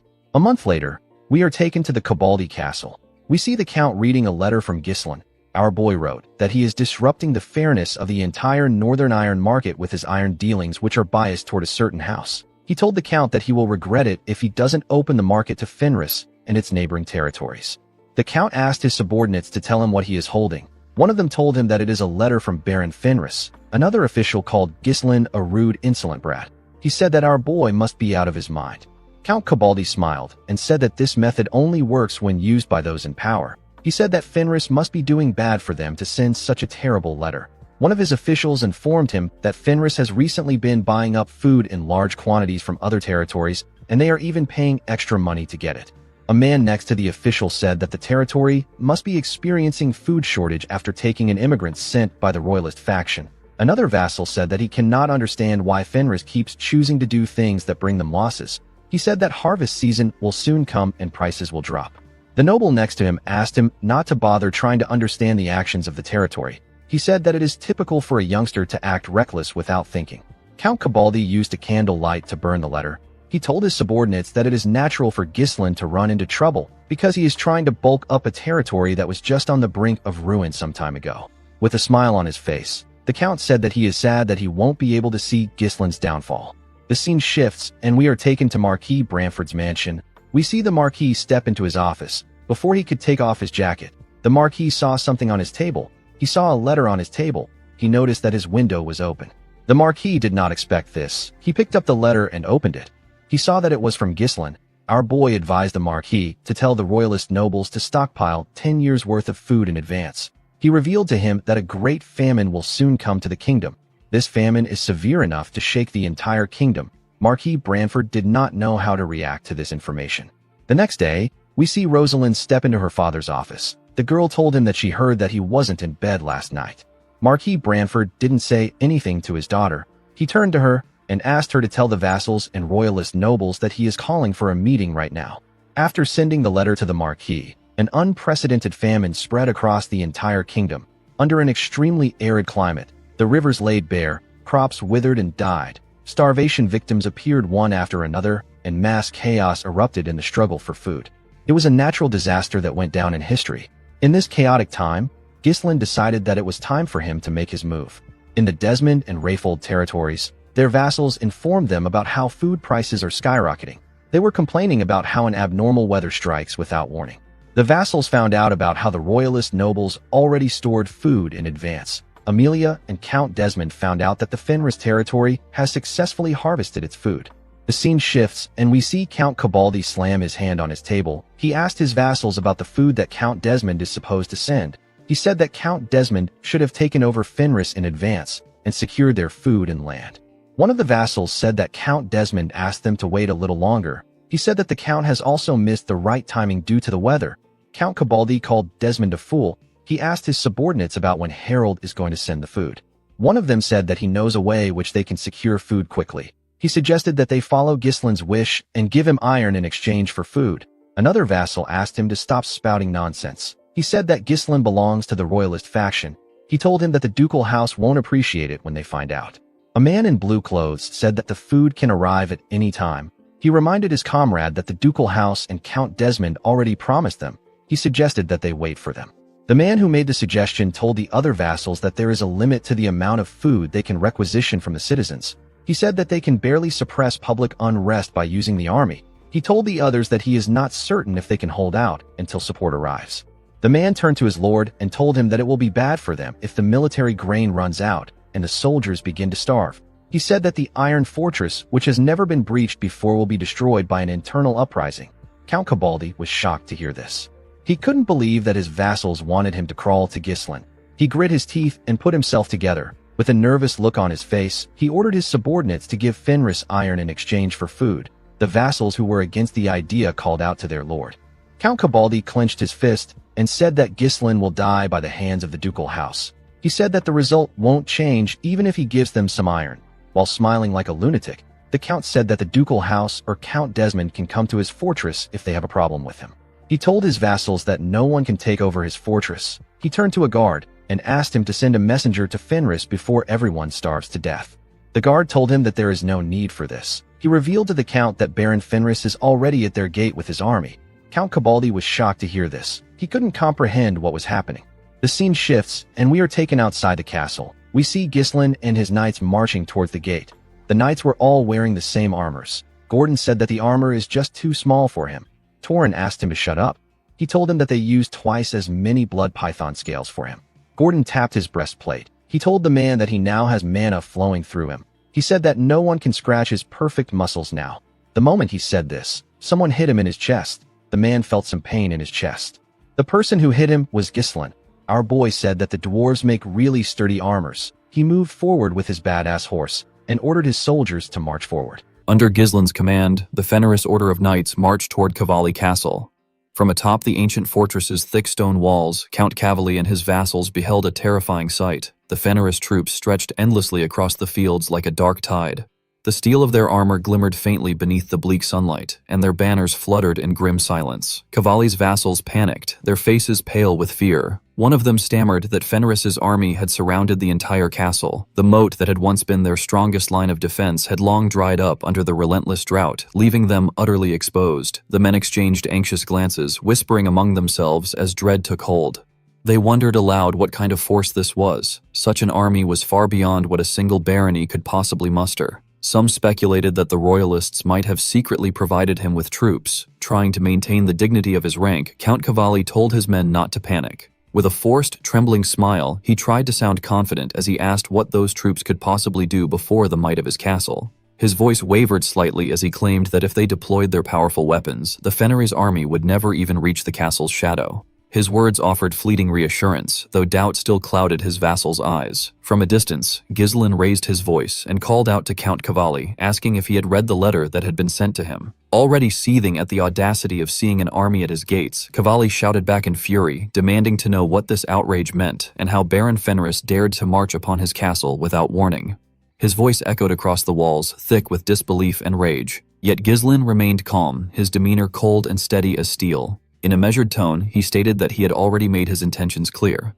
He reminded them that he had warned the Count of the regret that would follow if the market remained closed. Though his words were not shouted, they carried such weight that silence fell over the scene for a brief moment. Hearing Gislen's declaration, Count Cavalli's vassals could no longer restrain their fury. Their fists clenched as they shouted down from the battlements, demanding to know whether Gislen truly believed that stringing together bold words could justify a cause for war. Their anger flared, for such audacity was a grave insult to noble dignity and could not be tolerated. Count Cavalli himself, his pride burning hotter than reason, declared that if Gislen wished for war, then he should prepare a proper justification and issue a formal declaration. He added that he would not associate with anyone who disrespected noble etiquette in such a disgraceful manner. Though his voice remained stern, it trembled faintly, betraying both the sting of insult and the weight of the situation. But Gislen's gaze only grew sharper, and his tone colder than ever. He said that if the Count desired a declaration of war, he would receive one here and now. Calling out to Gillian, he ordered him to bring a bow and an arrow. Without hesitation, Gillian obeyed, presenting the weapon with solemn reverence. Gislen took it, and as he set the arrow upon the string, a deep silence fell over the field. The air thickened with tension. Even the birds seemed to have fled the sky. Count Cavalli, seeing Gislen ready his bow, felt his heart pound violently. Fear seized him, and he immediately ordered his knights to raise their shields and form a wall before him. The clatter of armor rang out as they obeyed. Gillian, however, quietly cautioned Gislen that the walls were high and the distance far, but Gislen showed no sign of hesitation. His horse, as if sharing its master's will, lowered itself slightly to give him a better angle for the shot. The moment felt almost sacred, as though fate itself anointed him. With a single decisive motion, Gislen released the arrow. The bowstring twanged, and the arrow cut through the air, slicing the silence apart. It first struck the shield of a knight standing before the Count, piercing through and driving into the man's head, felling him instantly. Yet the arrow did not stop. It grazed past the Count's ear, leaving behind a shallow cut that began to bleed. Count Cavalli stumbled back in shock, his eyes wide with horror as he realized how narrowly death had missed him. Gislen lowered his bow, his voice resounding like thunder as he declared that this was his declaration of war. The scene then shifted to the capital, Cardinia. Within the grand halls, the royalist faction convened an urgent meeting. News of the conflict spread swiftly, and the chamber erupted into heated debate. Someone exclaimed that Baron Fenris had begun a war. Count Alsbury, his brow furrowed with concern, remarked that thanks to Gislen's earlier counsel, they had survived the famine by storing grain. But to start a war now, in such a time of hardship, was an act of reckless folly. Marquis Burford, sharp and probing, demanded to know the pretext for such a war.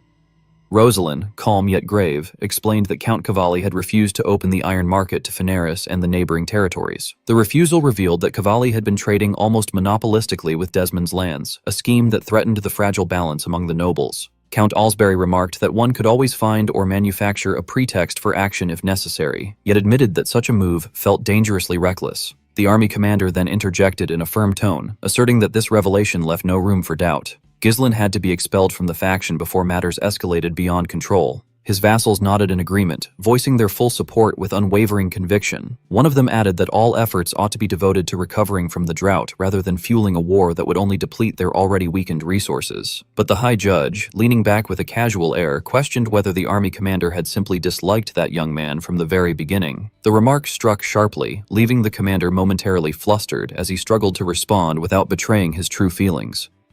Sensing the growing tension, Rosalind intervened swiftly, urging everyone to calm themselves.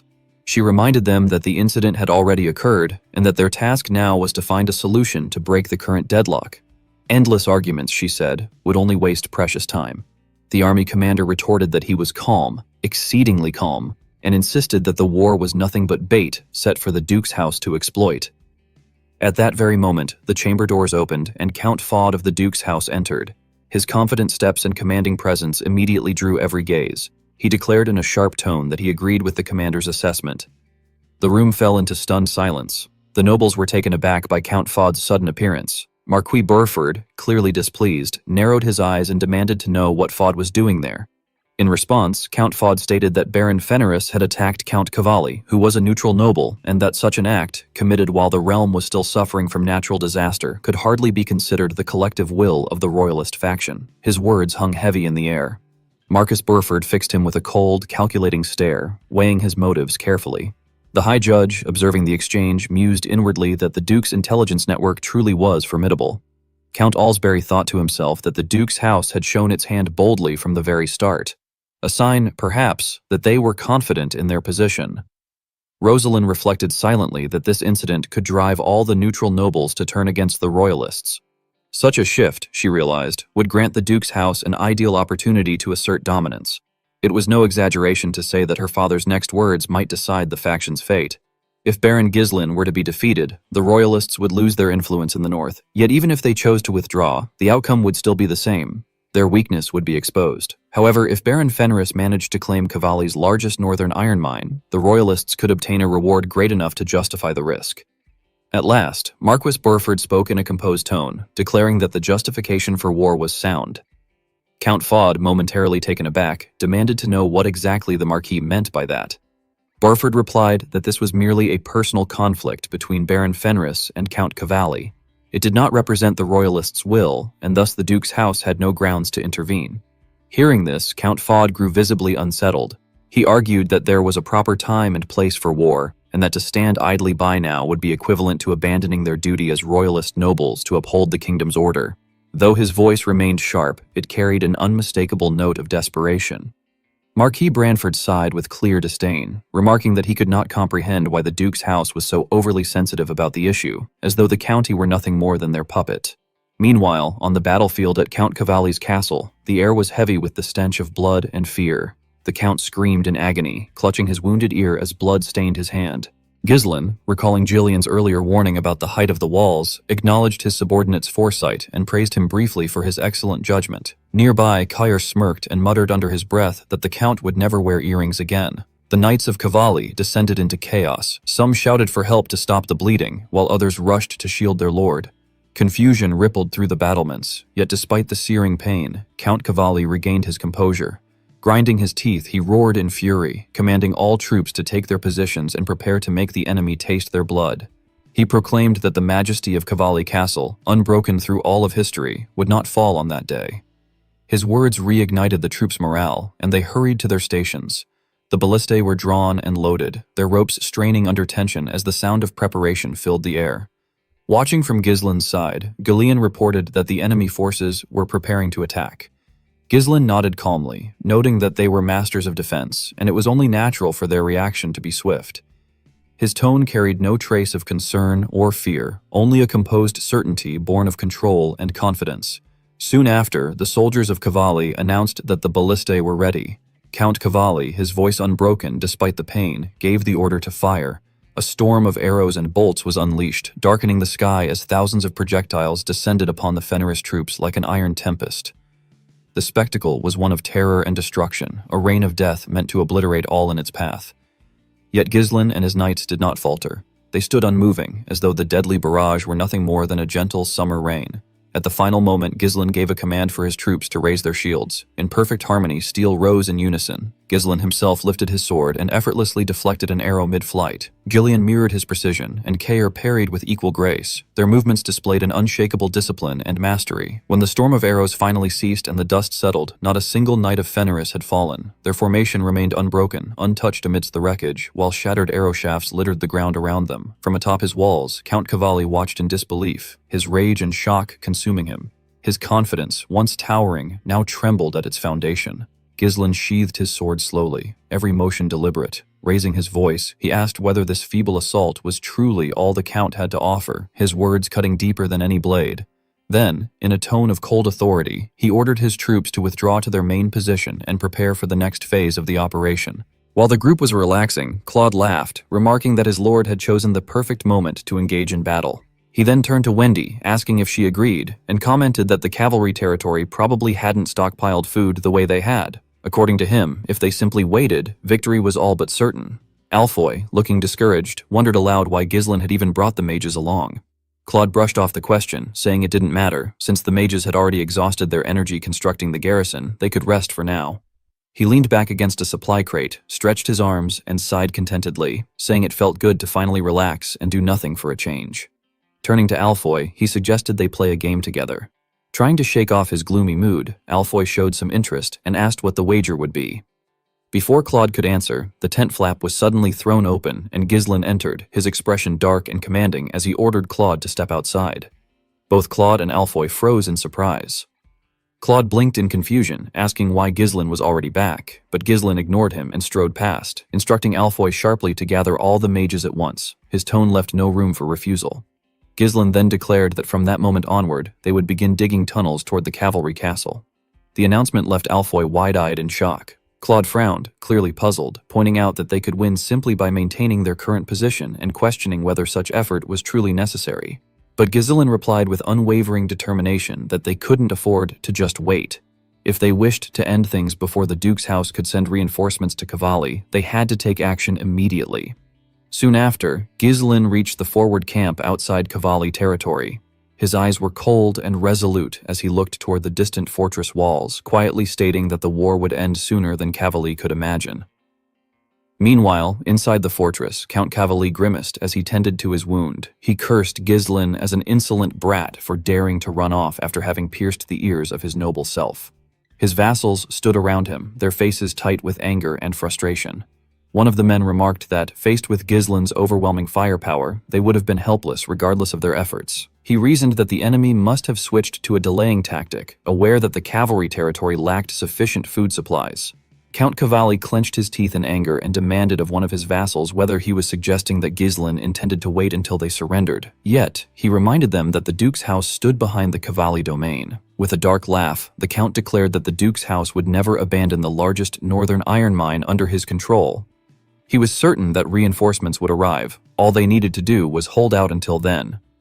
At that moment, a soldier burst into the room, saluted sharply, and reported that it appeared Ghislain's forces were digging beneath them. The Count stiffened in disbelief. Seizing a telescope, he peered through it, his jaw tightening as he saw the Fenris troops working openly in the field. He was incredulous at their audacity. One of his vassals commented that since the Fenris army couldn't take the castle head-on, they must be attempting an underground assault.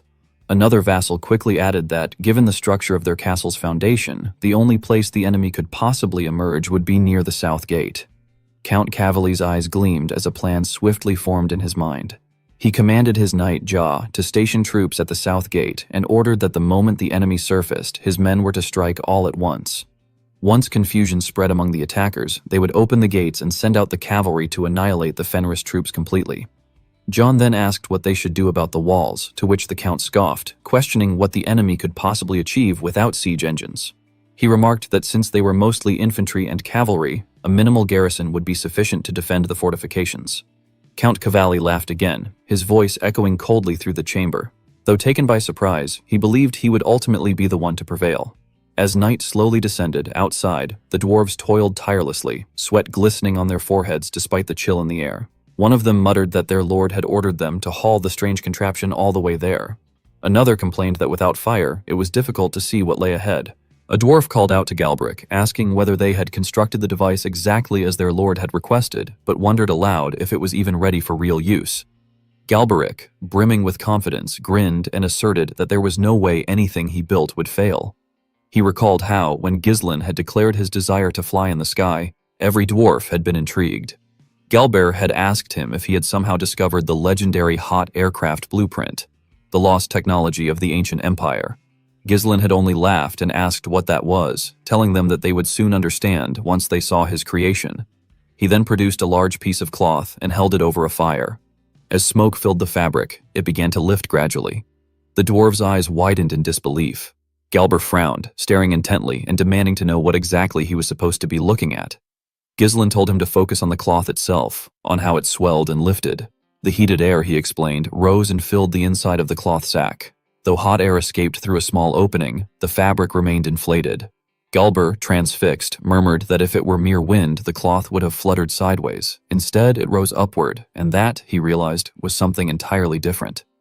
Ghislain let out a faint, amused laugh when he heard Galber's sudden realization. Then he knelt and drew the shape of an air balloon on the ground, suggesting that if they made an airbag much larger than this, it could. Before he could even finish, Galber had already snatched the stick from his hand. Excitement blazed in Galber's eyes as he began sketching rapidly, explaining that if a basket were attached beneath the bag, people could ride inside it and float using hot air. He then bombarded Ghislain with a series of questions, demanding to know why this phenomenon occurred, and why hot air rose in the first place. Ghislain scratched his head, clearly embarrassed, and admitted that he didn't actually know. He had discovered it by accident while lighting a fire to dry laundry. Galber stared at him in disbelief and asked how he could witness something so trivial and immediately come up with such an idea. Then, with a grin, he told Ghislain to follow him. When Ghislain blinked in confusion and asked where they were going, Galber replied excitedly that they were heading to his workshop. He wanted to build the thing right away and test it. Later that night, in the present time, the dwarves were stealthily transporting the massive air balloon to its designated site under the cover of darkness. The moonlight shimmered faintly across the fabric, giving it an eerie glow. Gazing at the balloon, Ghislain murmured that it was perfect. Galberic, wiping soot from his hands, smirked and remarked that this was nothing but child's play for dwarves. Belinda approached, carrying Ghislain's helmet, and informed him that both the mages and knights were ready. Ghislain nodded approvingly and told her to go and make her own preparations as well. Nearby, Alfoy cursed under his breath, complaining that if things were going to end up like this, then there had been no point in digging all those tunnels in the first place. One of the knights beside him frowned and warned him to mind his manners, but Ghislain ignored the comment entirely. He walked among his assembled knights, his armor gleaming faintly in the moonlight, and spoke in a steady, commanding tone. He told them that from this point on, they would descend directly into the middle of the enemy camp. Following their training, they were to infiltrate the walls, seize control of the interior, and then open the outer gate to let the Gilean cavalry in. That was the core of the operation. He looked around at his men and reminded them that the cavalry army was the best armed force in the north. Even though the enemies had begun to learn mana, they would not be easy to face. Moreover, he warned that the foes they would encounter in the future would be far stronger than Cavalli's men. If they could not handle a battle of this level, they would have no future. Seeing hesitation in some of their faces, Ghislain raised his voice and reminded them of their past victories, how they had broken through the beastwood that no one had ever conquered, and how they had turned a hopeless war into triumph. His tone grew stronger as he asked them if their preparations had been lacking. The soldiers shouted back in unison that they had not. He then asked if they were afraid, and once again they roared back that they were not afraid. A proud smile formed beneath Ghislain's helmet as he told them that they had grown faster than anyone could have imagined. Then, as the massive balloons began to glow softly from the fires lit beneath them, Ghislain raised his sword high and gave the order to fly. Meanwhile, at the cavalry's castle, one of the soldiers standing guard on the wall peered through a telescope and commented that the enemy had spent the entire day digging and now seemed to be doing nothing. Another soldier yawned, saying that they were probably sleeping. 2 more soldiers arrived to relieve them for the shift change and asked if everything was fine. The man with the telescope sighed, saying he wasn't even sure how many days had passed and wondered aloud whether the Fenris army even planned to attack at all. The other 2 soldiers stretched and began to leave, relieved that it was finally time to rest. But suddenly, one of them noticed something strange in the sky. Seeing several round shapes approaching, he asked his comrade what they were. The other soldier squinted at the sight, wondering if it might be a monster. Before they could react, Ghislain leapt down from above and, in a single motion, cut one of them in half. He then swiftly killed the second soldier as well. One after another, the Fenris forces descended from the air balloons. Ghislain took command at the front line once more, shouting to his troops to kill every last enemy they encountered.